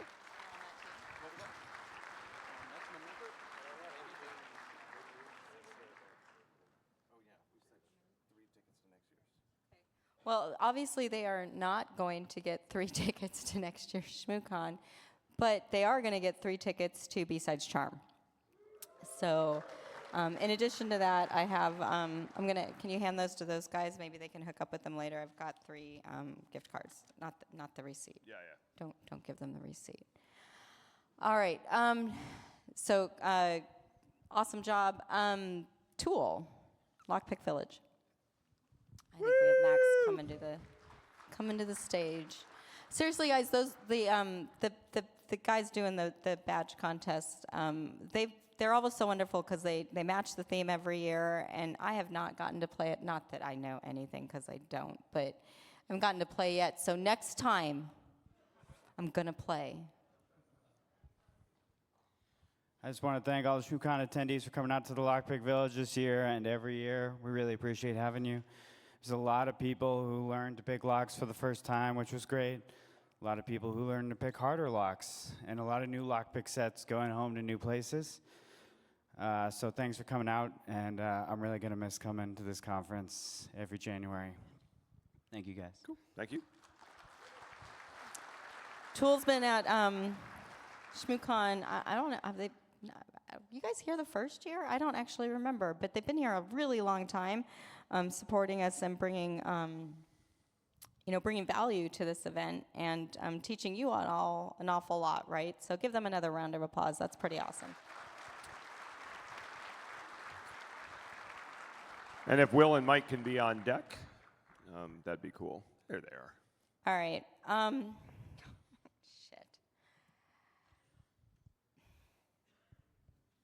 You got this. I got this. I was handed this in the hallway earlier today, and I know that a lot of you have already signed it, but Russ Handorf, who unfortunately had to go home, created a yearbook, a ShmooCon yearbook for me, and I was just informed that it's actually the first of 3, and each book is going to contain 5 years of memories. It's incredible. I've barely been able to look at it. I certainly haven't been able to read anything in it yet. I'm just not prepared to do that right now. But this is, it's amazing, and literally it's full of photos. Some photos I haven't even seen before. I don't even know where they found the photos of the first 2 events because we didn't really. Carson, you came on staff in year 2? The third, when I asked you to, then year 3. So we don't have a lot of real photos from years 1 and 2, and yet they found some. So that's really special to me. Carson, of course, has been around since the 3rd year, and so we do have archival footage of those years. Huge thank you to Russ. I don't know if we want to read that out loud. You can, or you don't have to. But there is, it's up to you. I will read it out loud. Okay. Okay. Dear Potters, there's no easy way to say this, but thank you. ShmooCon is more than an event. It is the Potter way of life. Love, dignity, respect, and grace and acceptance has built this into an everlasting family. You have brought so many folks into our broader circle, helped them, nurtured them, and supported them, ultimately focused on consistently growing positive hacker culture with an eye always beyond the horizon. The world is a better place because of you. You should be proud of that. Hugs and smooches. Smooches. And I apologize, it does feel maybe a little self-serving to read that out loud ourselves, but as I explained, Russ had to go home.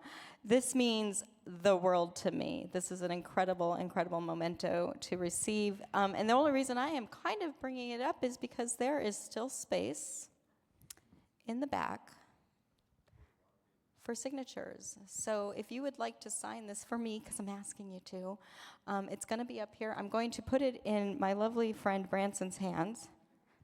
And he is going to take charge and take care of this priceless memento, dear sir. Okay. And I will supply you with pens at some point. And if you would like to sign that, I would love for you to. It would mean a lot to me to make sure it's not a smeary pen, please. You know that thing when you do the thing and then it smears all over the place? I would hate for that to happen. But anyway, thank you to all of you who signed it, participated in helping with that. It's incredible.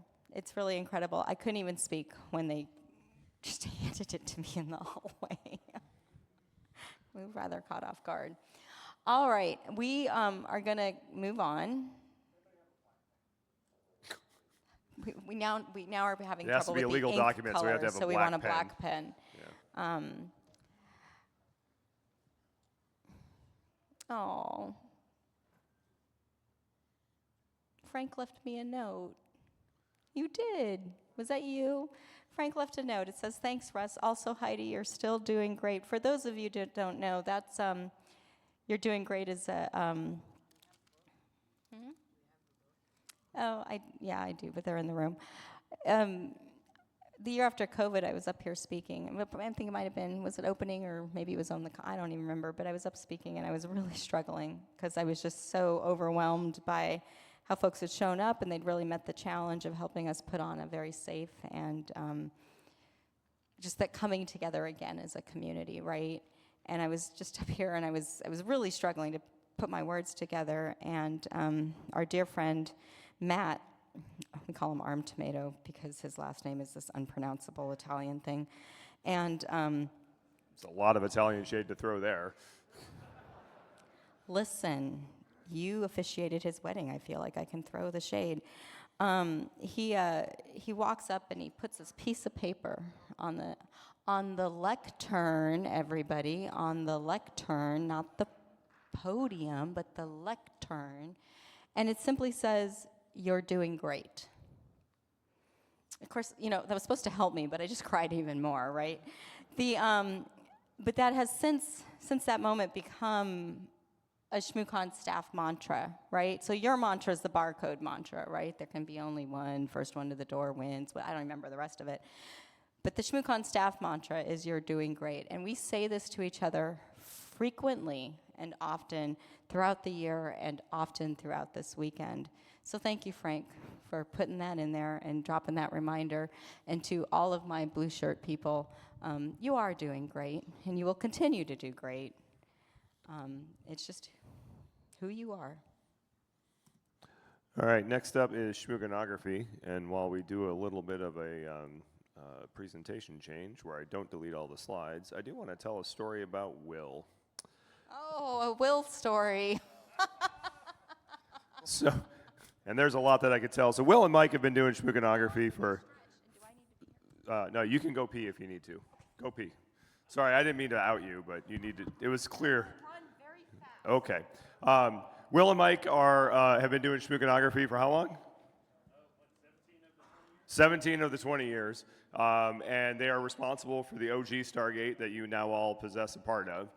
Mike, while we were on stage at opening, didn't know what we had done with the Stargate and actually texted me and said, "I recognize those pieces inside of there.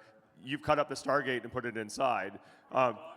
Yeah, with some dog hair, apparently. Whoops. But that's the kind of emotional connection that Mike has to the Stargate, that he could sense its aura by looking at the black plastic parts, which is really kind of freaky, I'll be honest. So Will, I think I hired Will out of college, and I had a weird crew of people where I had two names of everyone. So I had two Wills and two Mikes and all this kind of shit. And so I had Will, the other guy, and then he was a fresh out, so we just called him Fresh. And the name stuck for a while. I wish it stuck more, because I still think of you as like a 22-year-old kid who doesn't know what the hell he's doing, but I think you're a little smarter than that now. You're definitely older, because then one of the most awkward things that happens when you're someone's boss is that you get an invitation to their bachelor party.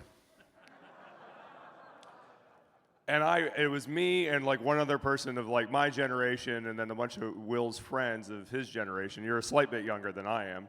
And we went out for a night on the town, let's just say.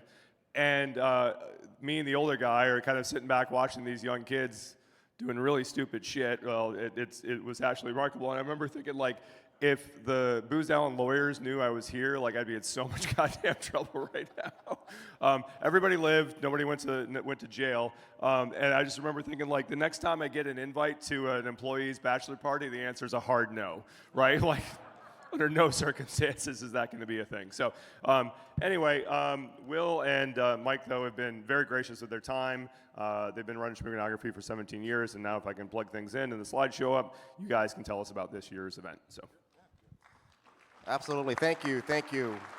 So if you haven't heard about Schmooconography, right, it's steganography. We just hide things around the con, right? So that's the idea. We're not using any crypto, anything like that. We wanted to provide a competition where we can really engage like the community here. If you're new, if you're more experienced, there's something you can learn out of this, and that was really our goal.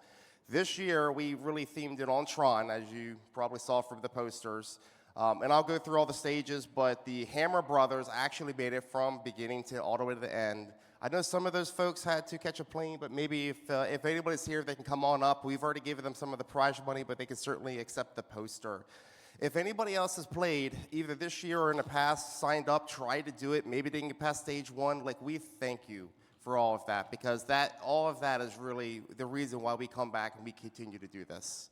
All right, so this year, there were 5 stages. The first stage was really focused on these posters. Each poster featured the Flimbowski on the back, right? Through there's 2 hidden encodings. The first one was the top of all that circuitry, I think it was in teal, actually conveyed 4 characters per poster. So once you decoded all of that, you would see it was a digital frontier, which was the code word. But hidden, layered under all those posters towards the bottom was Braille encoding. It was just Braille that actually gave you the clue to get to the next stage. Stage 2 was essentially a IQ file that we distributed through the website. If you looked at it at the time domain, it would just look like noise, but if you look at the frequency domain, you would actually see this QR code show up. The code word would be out there as infinite. This QR code would actually take us to the next stage, which actually points you to the website. We did reach out to a colleague of ours, his name's Rich, so we give him our thanks for helping us with this stage. Yep, so on stage 3, you're led to the website. You immediately see there's an ISO there you can download. You kind of got to hunt or see or kind of figure out there's a second ISO there you got to get.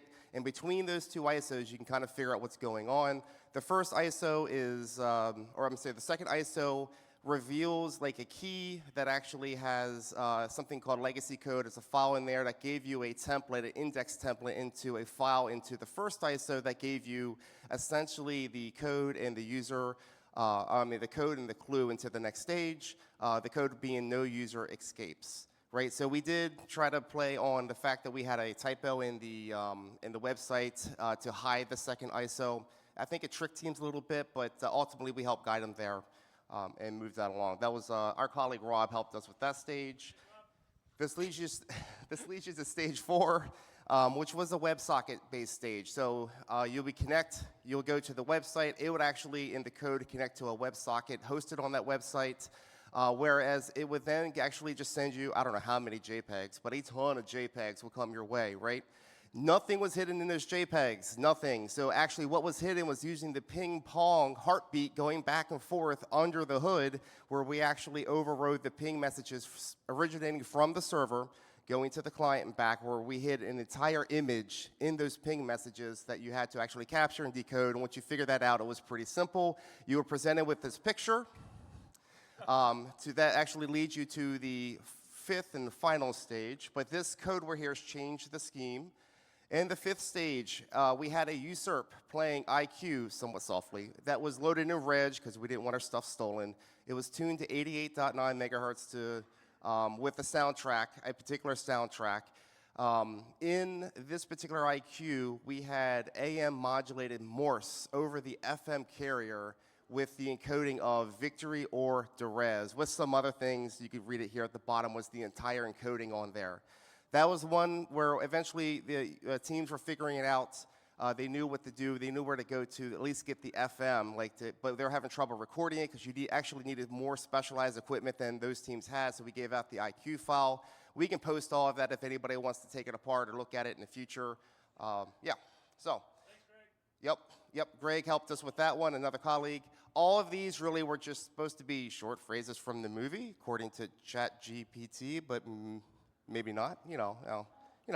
It's always right, or maybe yes. If only there was this resource globally that contains every script of every movie that was ever made, but far be it from me. Alt.usenet. Here's your shit. Yeah. We want to thank Loughborough & Company, really for sponsoring this. We have many sponsors throughout the year. This enables us to come here, to be present through the conference, to pay for our lodging fees here, to give out the cash prize being $500, right? All of the above. If we had to go and make the posters, although I think 2 have now walked away. We don't know where those 2 are. Anything else that we have to pay for, they help cover those costs. So we do appreciate Loughco for all of that, the shirts, all of the above.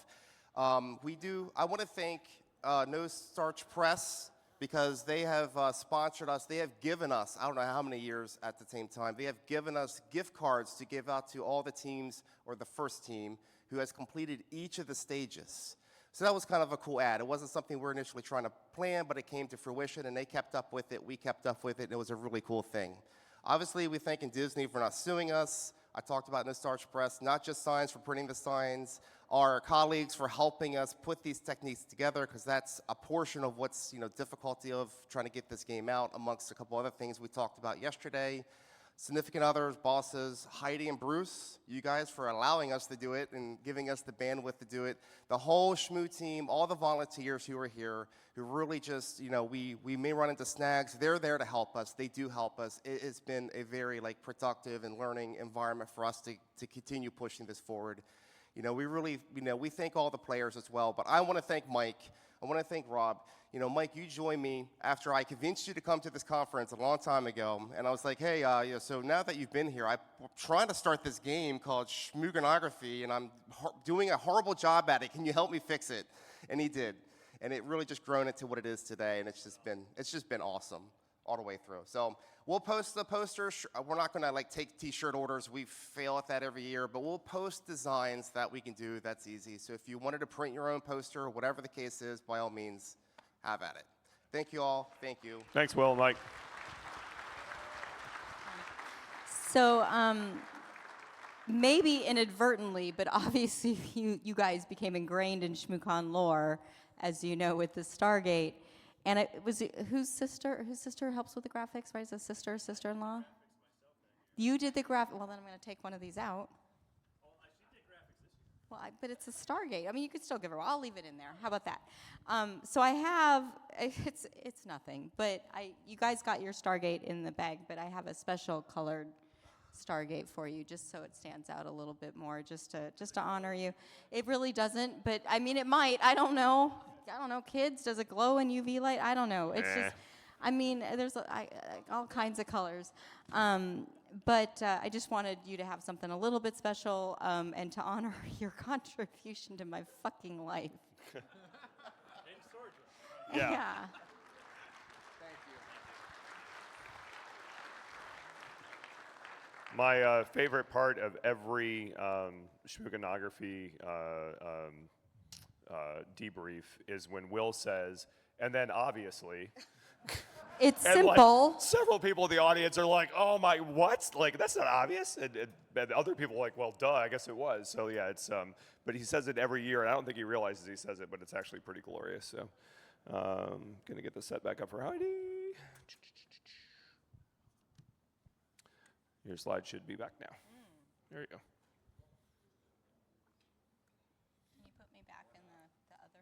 No. Oh, yeah. Hold on. Everyone's going to see So your while he's doing desktop. that, I don't know if you guys can see it from down there, but I don't know if you noticed that my dongle's encased in this leather holder.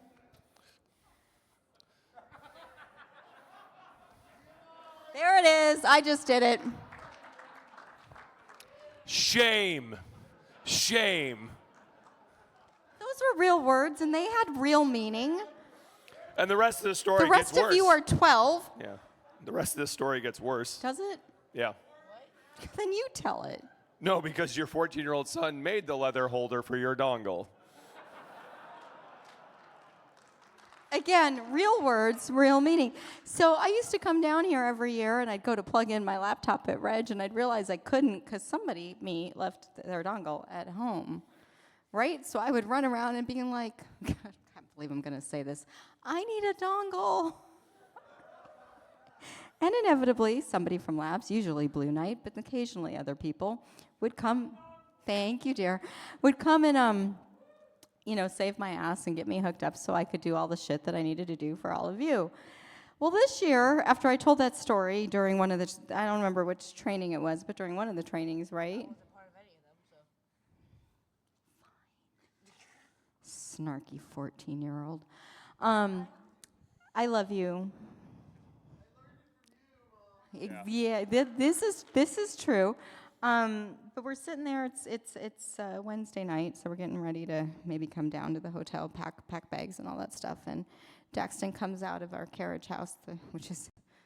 Do you know what a carriage house is? I never heard this term till I moved to the East Coast. But we have several buildings on our property. That sounds pretentious. It's not. And he comes back from what is ostensibly a garage with an apartment above it. And he's like, I made you something. And I'm like, cool. What'd you make me? Usually it's cookies. And he hands me this holder with the dongle in it. And it's so that I didn't lose my own dongle at the con, because I always do. So I thought that was really sweet. My kids take care of me in more ways than I can count, and that was just one of the ways. And I believe that more of you had a hand in that than just Daxton. And it might have been Bruce's idea. This is my kid going, but it wasn't me, Mom. Okay, that one will take credit. So yeah, anyway, it was really cute. And I'm just stalling because this is where it starts to get really hard. So. You got this. I don't, though, because there's actually nothing on the slides from here on out. Not much, anyway.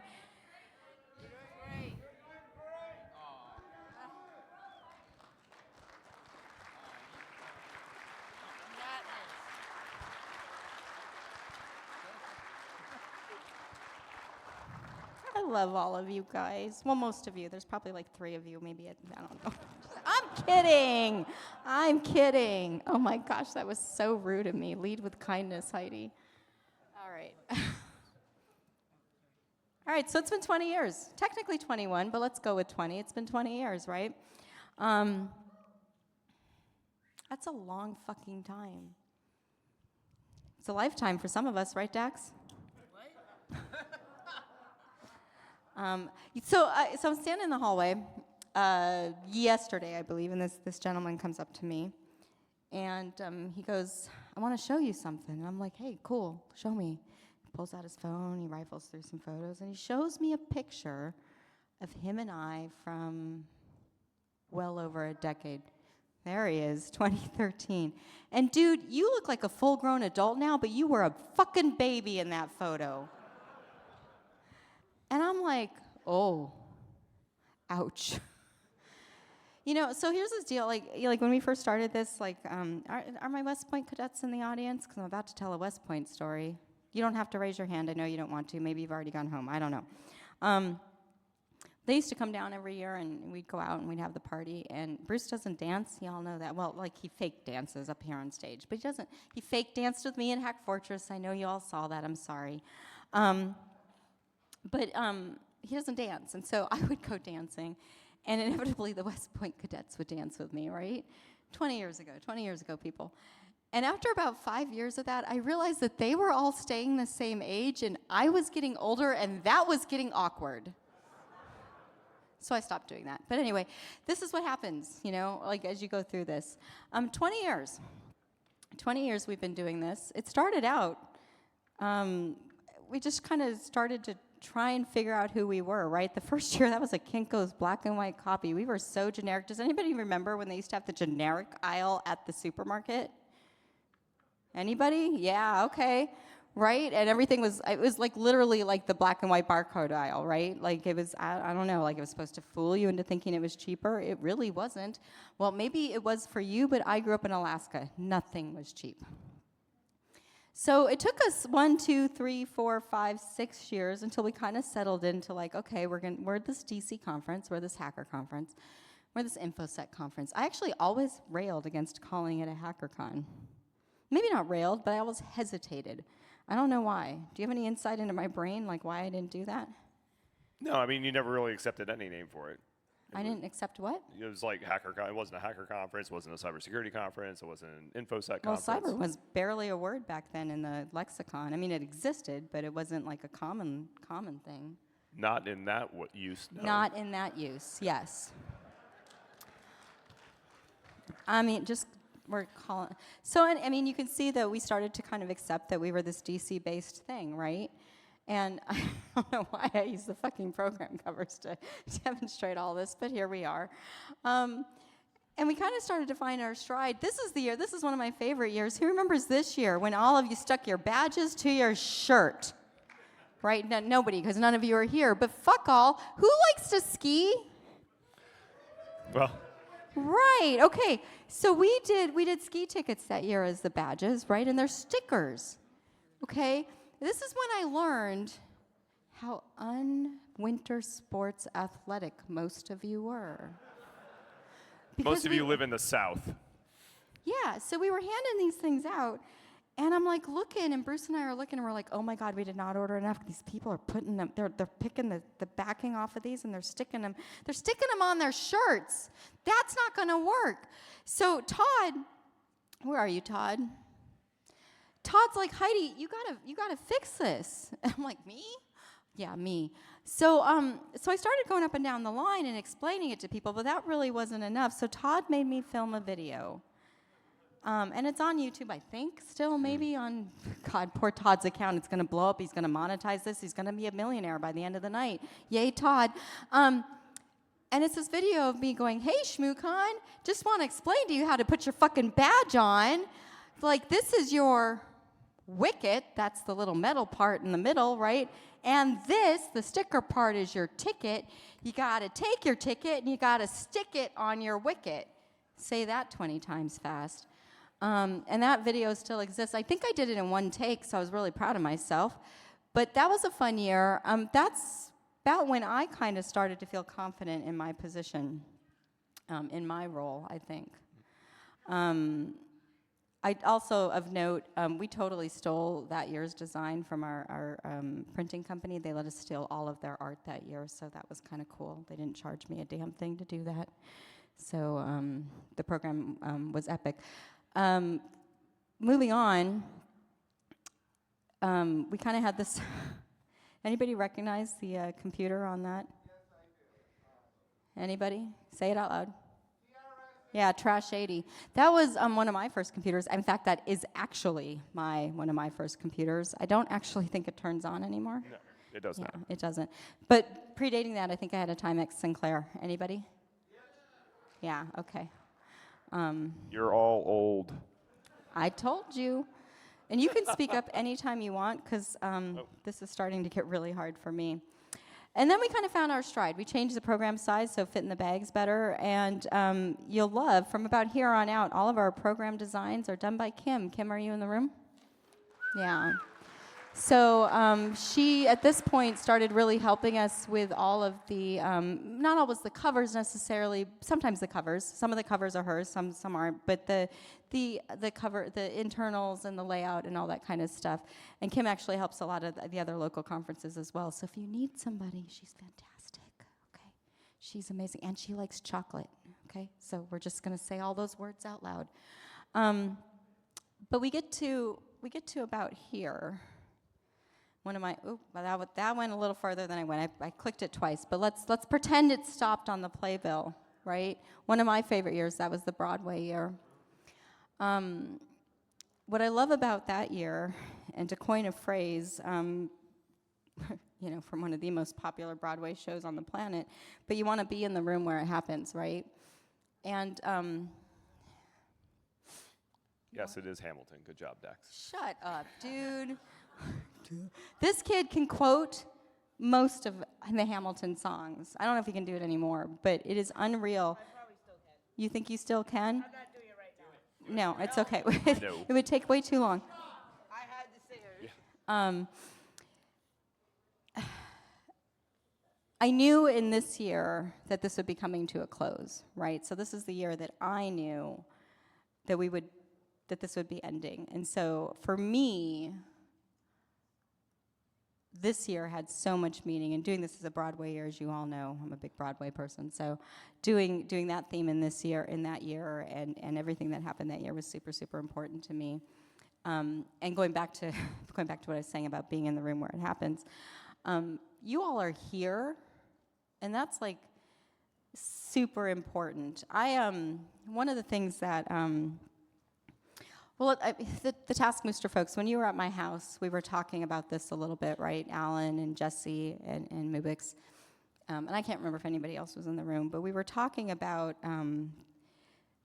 the phrase, we hear this all the time, like, if I'm the smartest person in the room, I don't want to be in that room. Or if I'm not, what is it, Bruce? Like, I don't want to be the smartest person in the room. Yeah, something like that. And I always kind of rail against that because you're never the smartest person in the room, right? Because there's all kind of knowledge in any given room.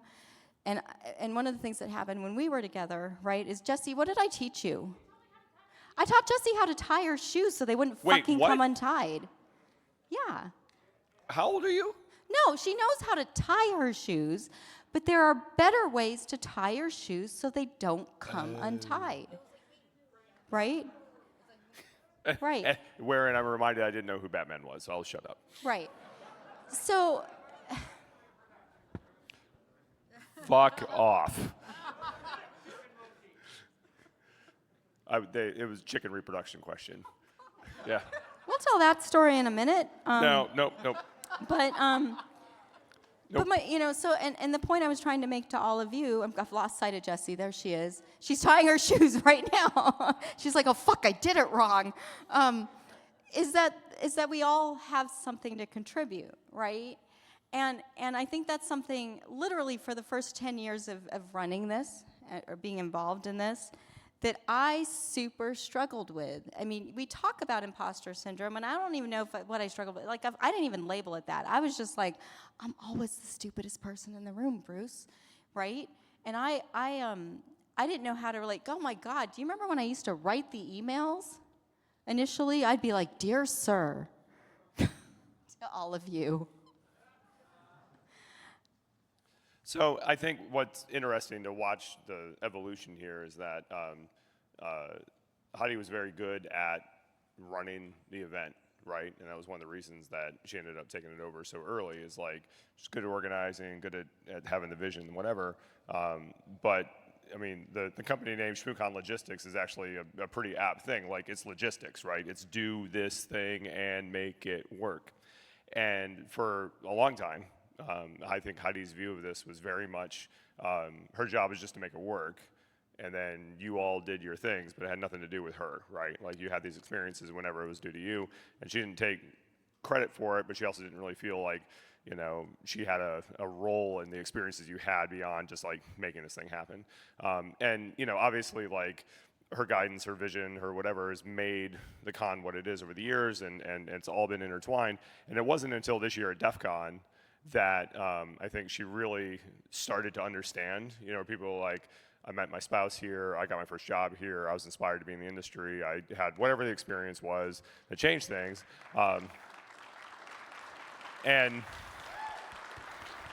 like, I know I saw this like switch get flipped of like, well shit, maybe I do A, know what I'm doing, B, have had an impact, and then C, I'm now terrified of the next 5 months because of all the emotion that I'm suddenly gonna have. And so that was, I know for me, like one of those markers where I'm like, okay, at least she now accepts like she's had a positive impact on people and understands her role. And also then it's gonna probably need a little extra support coming through this this journey here to make sure that she makes it okay, because then suddenly there's this load on you, right? You're like, well, shit, that's responsibility I didn't realize I had. And for those of you, any leadership role that you've been in, you know, you feel personally responsible. Servant-based leadership is a real thing. That's very much how she's wired. And so at the end of the day, like, I think the servant-based leader thing, which she was always very good at but didn't actually realize she was doing, came into sharp focus. And then I think she felt even more responsibility to do right this time around, right? Not like this event doesn't define all of ShmooCon, but putting a period at the end of the sentence is pretty damn important. Thank you, Heidi.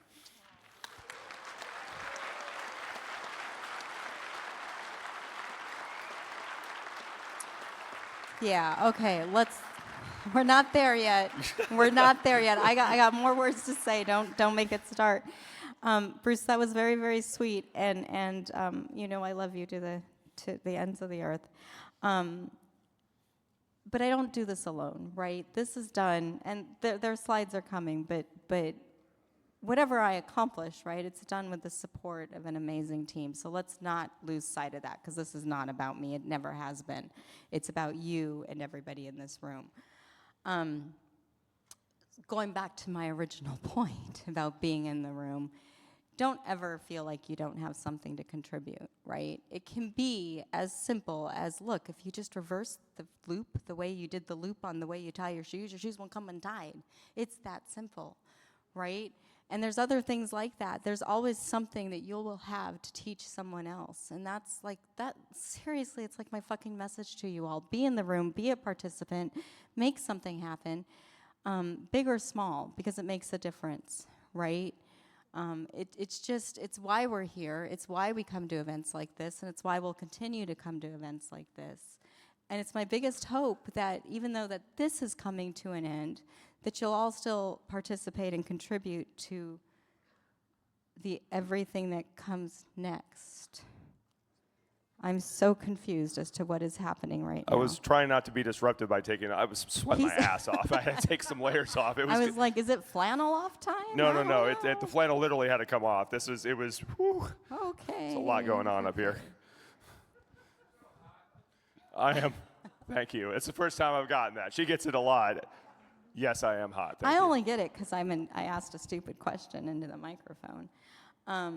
Anyways, so again, I knew at the Broadway year that this was a decision, right? I mean, I finally settled on it. I knew that this was coming to a close, and I knew that I wanted to bring you all. I mean, to quote yet again, we're going to teach you how to say goodbye, right? Like, we're going to do this, and we're going to do it well.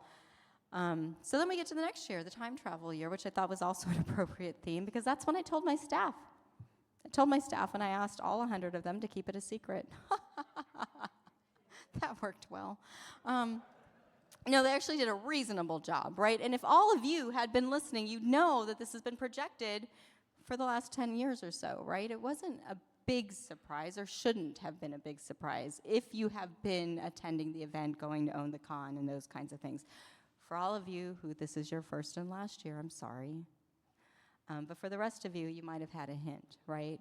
And then, so it seemed perfectly appropriate to end ShmooCon on the commencement theme and the, endings and new beginnings. So here we are. Kind of addressed this already, but why end it? It's been 20 years. It's been a lot of work. It's been a lot of work on my kids' part. They've already told you that part. And it's just time to do something new. There's other people with other ideas, and we need to make space for that. This isn't the end-all, be-all. There's lots of good ideas and lots of good things out in the world. There's lots of good cons entering the space, and you should go find those. Ask me. A lot of them reach out to me, so I'm aware of them. A lot of them don't, but find them on your own. Yeah, I think anything that you get involved in life, it's very, it can be very difficult to know when to end it. Sometimes it's obvious, right? Like, not making money, company's not working out, we gotta end it. It's a little bit different to say, like, I think I'm done with this thing, right? To be successful and to move on and not feel like it's become a yoke. It's something that you have to carry forever until it fails, right? I think it's important to be able to recognize success is reaching the end no matter how you reach it, but also recognizing that there are times that you can reach it whenever the hell you want, right? And it's kind of a confusing concept to some people. Like when we've talked to people about ending the con over the last few years, there's definitely been like a, what? Like you're not gonna hand it to somebody else? Like why would you end something that's being successful? It's like, well, it's because it's time, right? And I think it's a powerful concept to recognize like it's okay to be done with a thing, right? And yeah.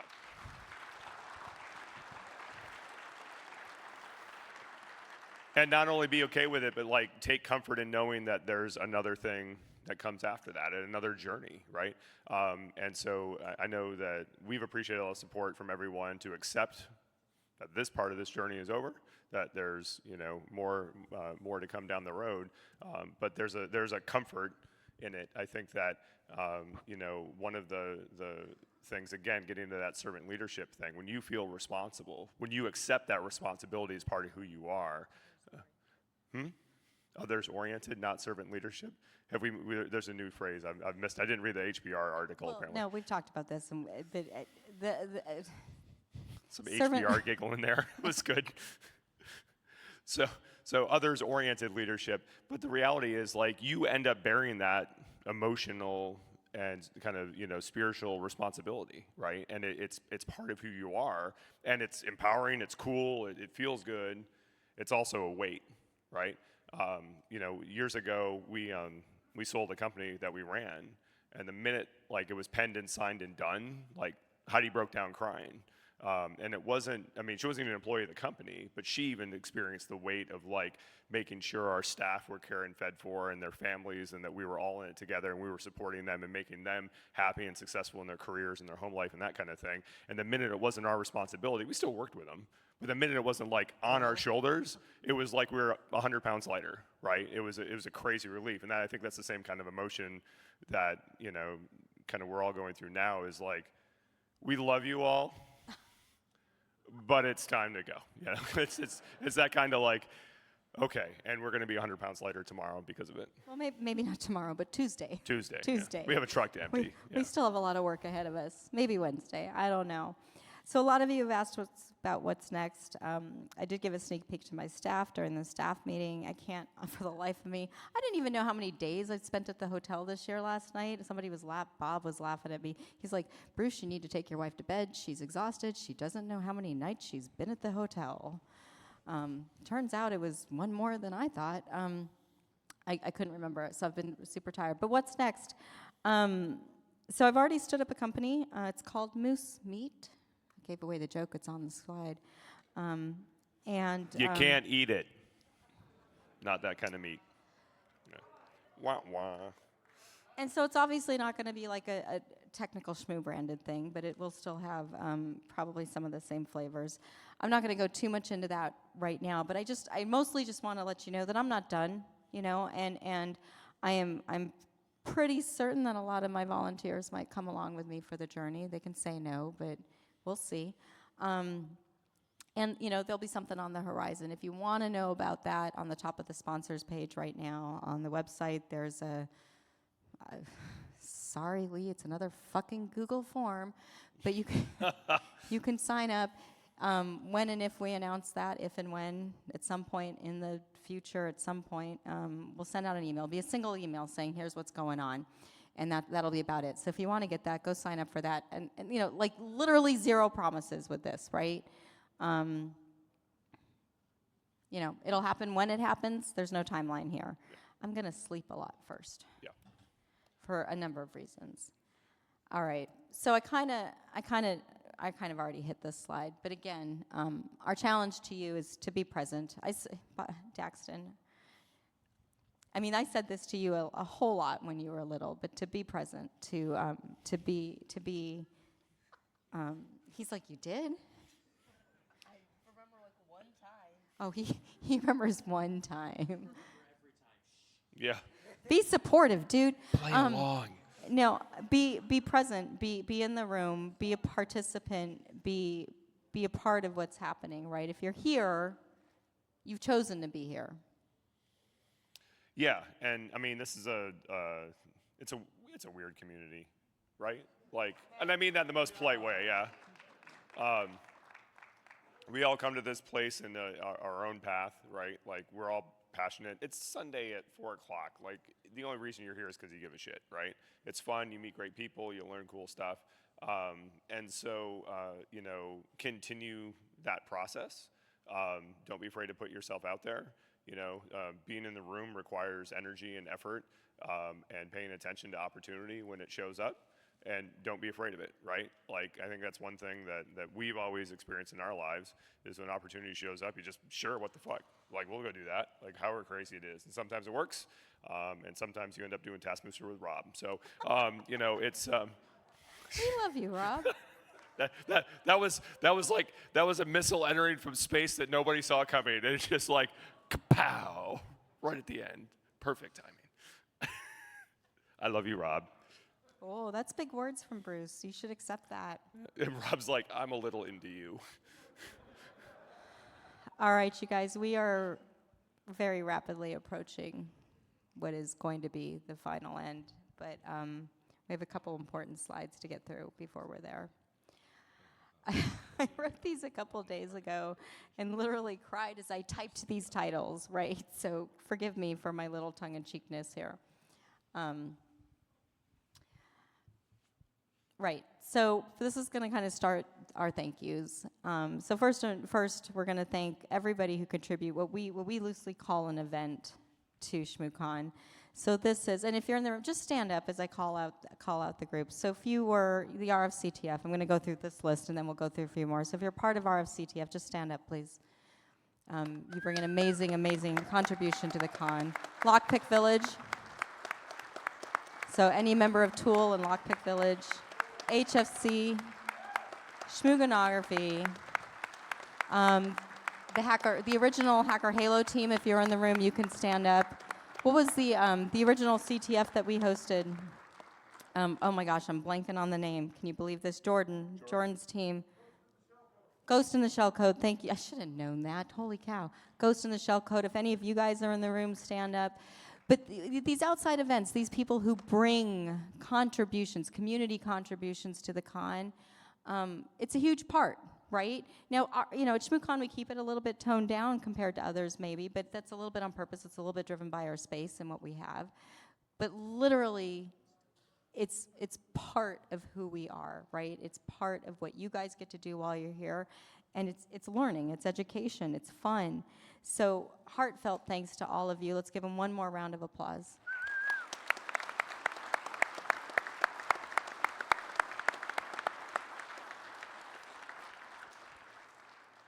All right, and again to our sponsors over the years. Yes, we have sponsors in the room today. You can raise your hands and wave. But this is really our thanks to our sponsors over 20 years. Literally could not have done the event without them in the first few years when people would say things like, yeah, we can't sponsor you, your name is stupid. No, that used to happen. They were like, well, this doesn't sound professional, we can't sponsor you. So for anybody who sponsored us in the early years, we fucking love you. And Beetle does too, because it meant he got his money back, right? And his wife especially loves you. But no, you guys have really risen to the challenge over the years. You've really participated. You have learned not to send breakable things for the bags. That's kind and nice. I mean, it's been great for the most part, right? Like it's been great. We love having repeat sponsors. We love, and they don't always get in as a repeat sponsor. There's no guarantee, right? It's not exactly FIFO, but it comes kind of close. And we can't do it without them either. So one more big round of applause to our sponsors for 20 years.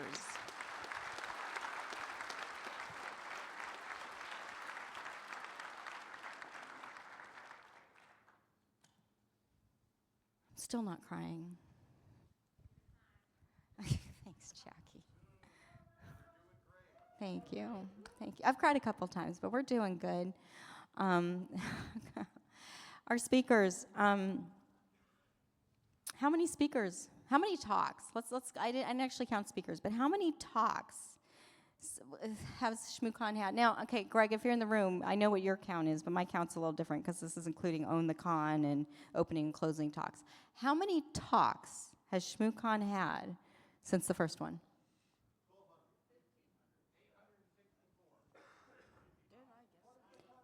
842.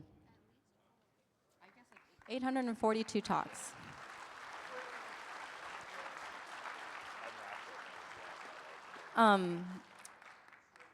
It's a lot, right? And 20 of those were mine, but that's okay. Actually, I'd have to go back and look. I'm not sure if they got counted once or 20 times, but I the running joke is there's talks at insert con name here. Yeah, that's a running joke, but really, yeah, I forgot.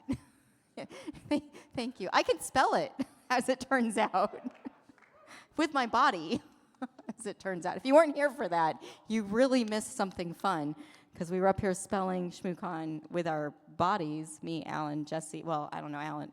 Was it me and Alan? Mubix dropped kind of early from that, but yeah, that was TaskMooster, and we had to spell ShmooCon forwards and backwards. There was all kind of rules, but I won, so it was all good. I may not win the event, but I've always won 2 for 2 on the last task, so I'm feeling pretty good about that. Also, I can spell ShmooCon like nobody's business. It has 1 C, and that C is capped. Okay, now you all know that. Anyway, back to the speakers. 842 talks. Obviously, the speaker number is higher than that because many of those speakers had co-speakers, whatever their panels along the way. But the talks are, there's plenty of knowledge that happens in hallway con, lobby con, and all that kind of stuff, right? But the talks are sort of the memorialized content, right? And if we didn't have that, that's the building blocks of what we do. It's the kind of a corpus of knowledge as we move forward. And events like this, they all follow kind of a basic model, right? And we love our speakers. They work hard to bring good content to us and to others. ShmooCon, as you know, one of our tenets over the years has been to bring new speakers into the arena, so we've always put a heavy focus on that. So thank you. How many people here, and I know that the audience is kind of dwindling as people have to catch flights, but there are so many of you who are what we would call very well established in their careers, fucking InfoSec rock stars. How many of you gave your first talk here? See, look at that. Look at these names, guys.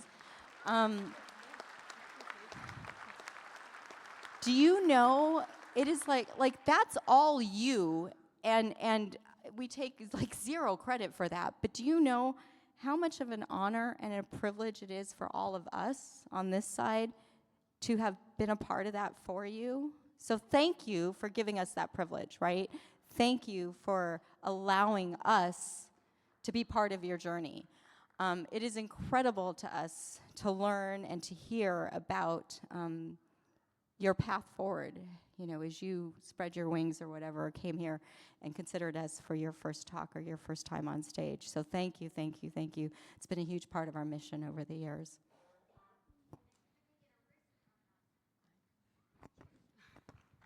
Woohoo!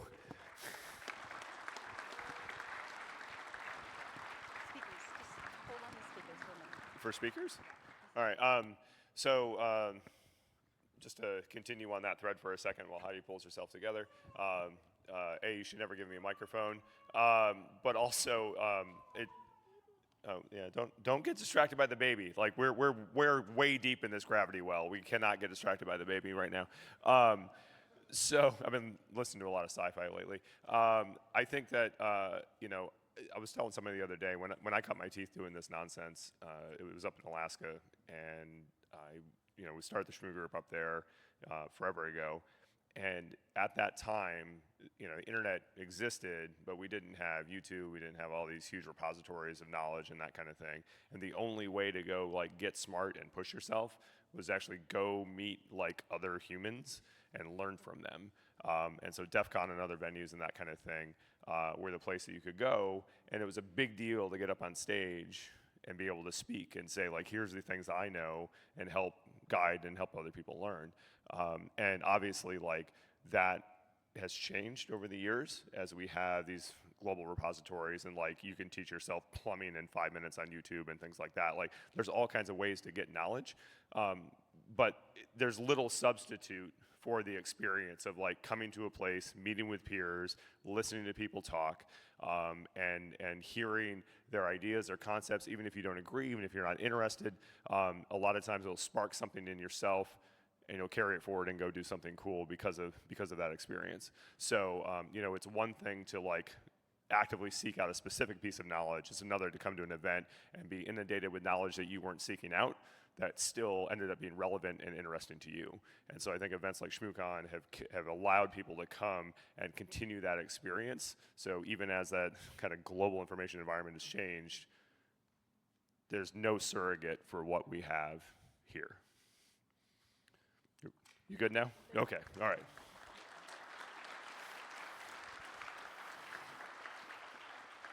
All right, the second bullet point, which is why I had to stop for a second because I got a little emo. All of you, I haven't said this enough, thank you for being here.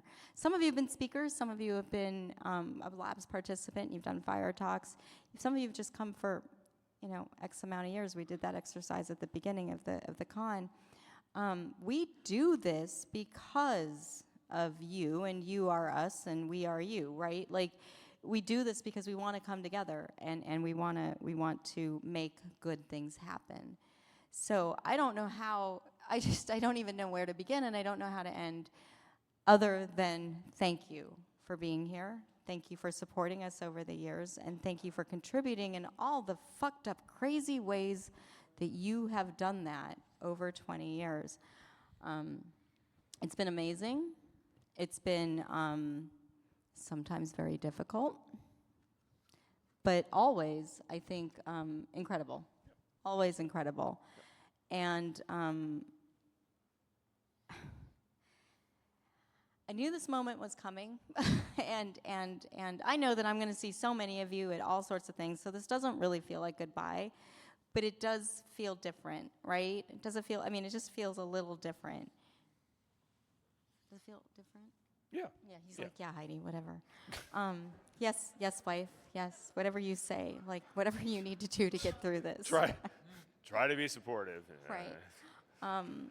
Do you want to say No, it anything? feels like exactly the same, actually. It was just, So contrary, that one. Do you want to say anything nice about the people sitting in front of us before we go to the next I've been slide? a real asshole to all of you, and I'm sorry.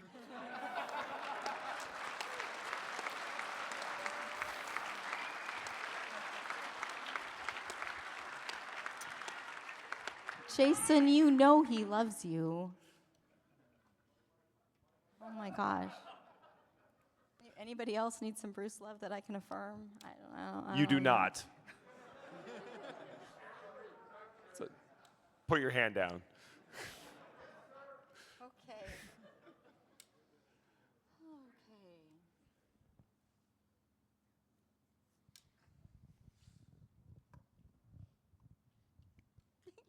Okay. Okay. I can. Okay. I don't know if I can, but we're going to do it anyway. So this is, to me, this is the heart of ShmooCon, right? These are the people who help behind the scenes, who show up every year and make it happen, right? And if you've run an event, if you've volunteered at an event, if you've been to an event, I hope you know this. It's the people doing the work, standing there. You know, often, what do they get from me? What they get? I don't know. What'd you get this year, Branson? You got a bag. They got a bag. It was a nicer bag than the one I gave all of you. It didn't have a second logo stamped inside, so there was that. You know, we upgraded. They get a little moose. Do you know, 20 years of stuffed mooses? I ran out of those. I think it might actually be a repeat moose in a different outfit. I don't know. They get a moose. This year I gave them a diploma. They all got a diploma. They get 1 night paid because we don't, we keep things cheap so you guys can attend. Cheap, that's DC, folks. I mean, bear with me here. But this is the heart of the con, in my opinion, because without them, nothing happens. Literally nothing happens.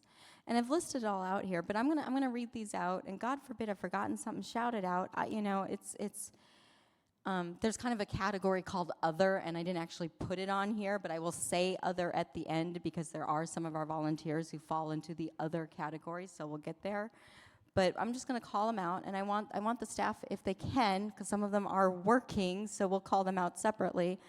But I'd like them to come and stand up in front of you up here at the front as I call them out. So if you are AV support, that's exactly 2 people, and I know where you are, so come stand up front. Okay, this is Bob and Jim, everybody. All right, board game night, Caspian and Joe. I'm gonna stop saying names soon because I'm gonna start to cry. We got the badge contest folks who were up on stage earlier. Book swap from the back, you wanna come up? Fire Talks. Kim, you do get to come down here, as much as she tries to hide with our graphic design. Our Hack Fortress team, who provides me with endless entertainment. Just you, Logan? Where's everybody else? No, they're coming. Here's some of the Hack Fortress team. There you are. All right. Where did I leave off?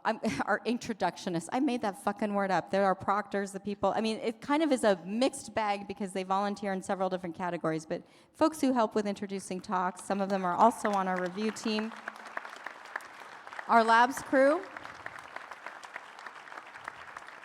We have 4 official photographers who are all working right now, but they, you can see them. They're in the audience. Press request, that's Space Rogue. It's a one-man team, but he's not here. He had to go home. Registration, anybody who is working registration, Matt's here with Baby Geo. Baby Geo ran registration this year, but anybody who's up at registration, come on up. Anybody who helped review papers, if you're on our review team, you can come on up and get your applause. Our security team, some of whom are working, so I understand if you can't come to the front, but holy cow, you guys.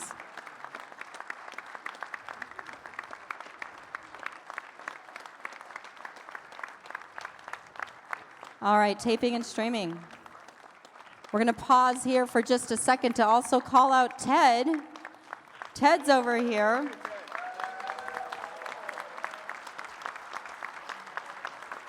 So Ted has supported us really from the very beginning. And before we had a taping and streaming team, we had a taping and streaming team. Well, we didn't have streaming. We had a taping team, and it looked like this. Many, many years. Ted, I'm going to give you about 10 seconds to tell folks what you're going to have going on after the con. Great. As you know, we've been here recording, and we do have SD cards out in the lobby for a couple $100. If anybody wants to take one home right away with them, we have them. Thank you. Thanks, Ted. All right. Ticket sales, which David's in the room. Yay, David. Okay. And then countless folks behind the scenes. If you are an OG TSG member, you should get your ass up here because you have been a part of this story. No, well, yeah. So Tim, I'm looking at you. Get your butt up here. Right?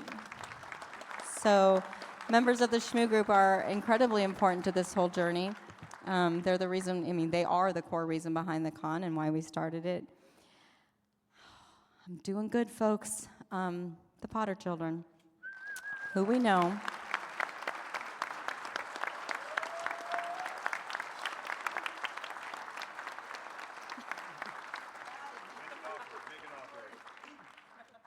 But this is it. This group of people right here. When we do our staff training, what do I tell you guys? For 3 days a year, Heidi has what? Yeah, Heidi has no friends for 3 days a year. Why do I tell them this? Because everybody comes to the door and says, well, I know Heidi. And yeah, okay, I know fucking all of you. I get that. But I tell them for 3 days a year I have no friends. And the reality of that statement is it's just not fucking true. These people, you guys are like my fucking tribe, right? Like, the support you guys have shown and your loyalty. Do you know, unlike any other event that I have been a part of, I have so little turnover in the volunteer corps. They come back year after. I know it's because it's hard to get tickets. Shh. Let me feel good for a minute. But they come back year after year and give their time. Some countless hours, and some the 3 days that we're here. And it doesn't matter because every job is important and it's needed. And they come every year and they participate. You know what? Fuck, my parents are in the audience somewhere. My mom stood up at registration for 6 hours that one day. Where are they? Oh, fuck, they're hanging out in Reg. They're not even hearing this. Whatever. Thank my parents, too. They came down this year and helped out a whole bunch. Plus, like, my mom gave birth to me and shit. But these people they are the heart. They are the core. They are why you get to have what you have when you come here. And I'm really surprised I'm not a crying fucking mess, but that's because I'm like so fucking sincere when I say this. Like, I love each and every one of you for what you've done over the years. And it's tremendous, and it's never about me. Every thank you I get, I tell the person who tells me thank you, I'm going to share it with the team. And I try my hardest to do that when we have the meetings, and over time I try to share that with you. You guys, when you opened your programs, there are all those little notes and stuff on the sides. Those were all the comments from these guys, right? So one of the fun things we do is when I send them out the 8 million forms that they hate to fill out and don't fill out on time, quite frankly, they always leave me funny little notes. So I turned it on them this year, and I printed a lot of them in the program. So I hope you guys noticed that if you looked at it. There was really a lot of heartfelt comments, and it meant a lot to me, and I wanted you guys to see that because some of those words were intended for each other, right? So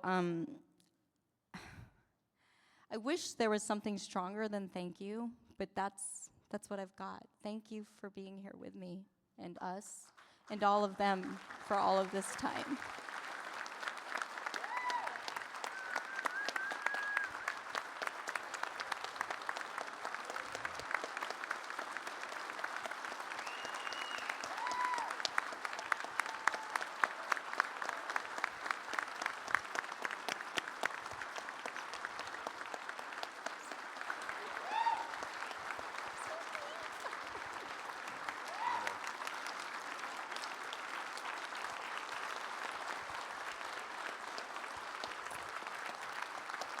Okay. So, with that, there's really only one more slide. And I had to end it on a pun and a dad joke, because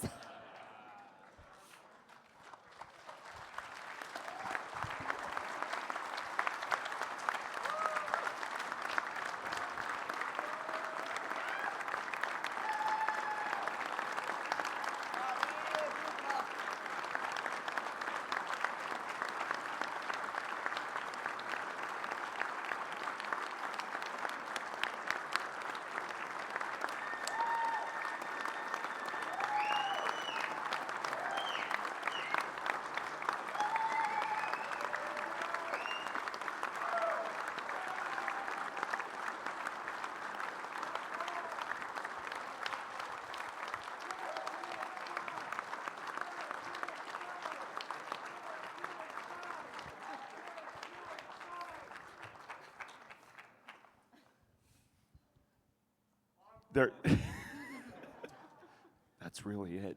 I appreciate the no more 4 more years chance. That was helpful. We do have some things that we don't want to go home with, in particular foam core boards and old banners and shit. Some of them are actually pretty ancient. The foam core boards date back pretty far. So if you're interested in any kind of weird ShmooCon swag, souvenir, hunting, whatever, please don't take the shit out of Reg. Please come here and take this stuff. You're welcome to come up and sort through and take what you want. But anyway, thank you very much, everybody.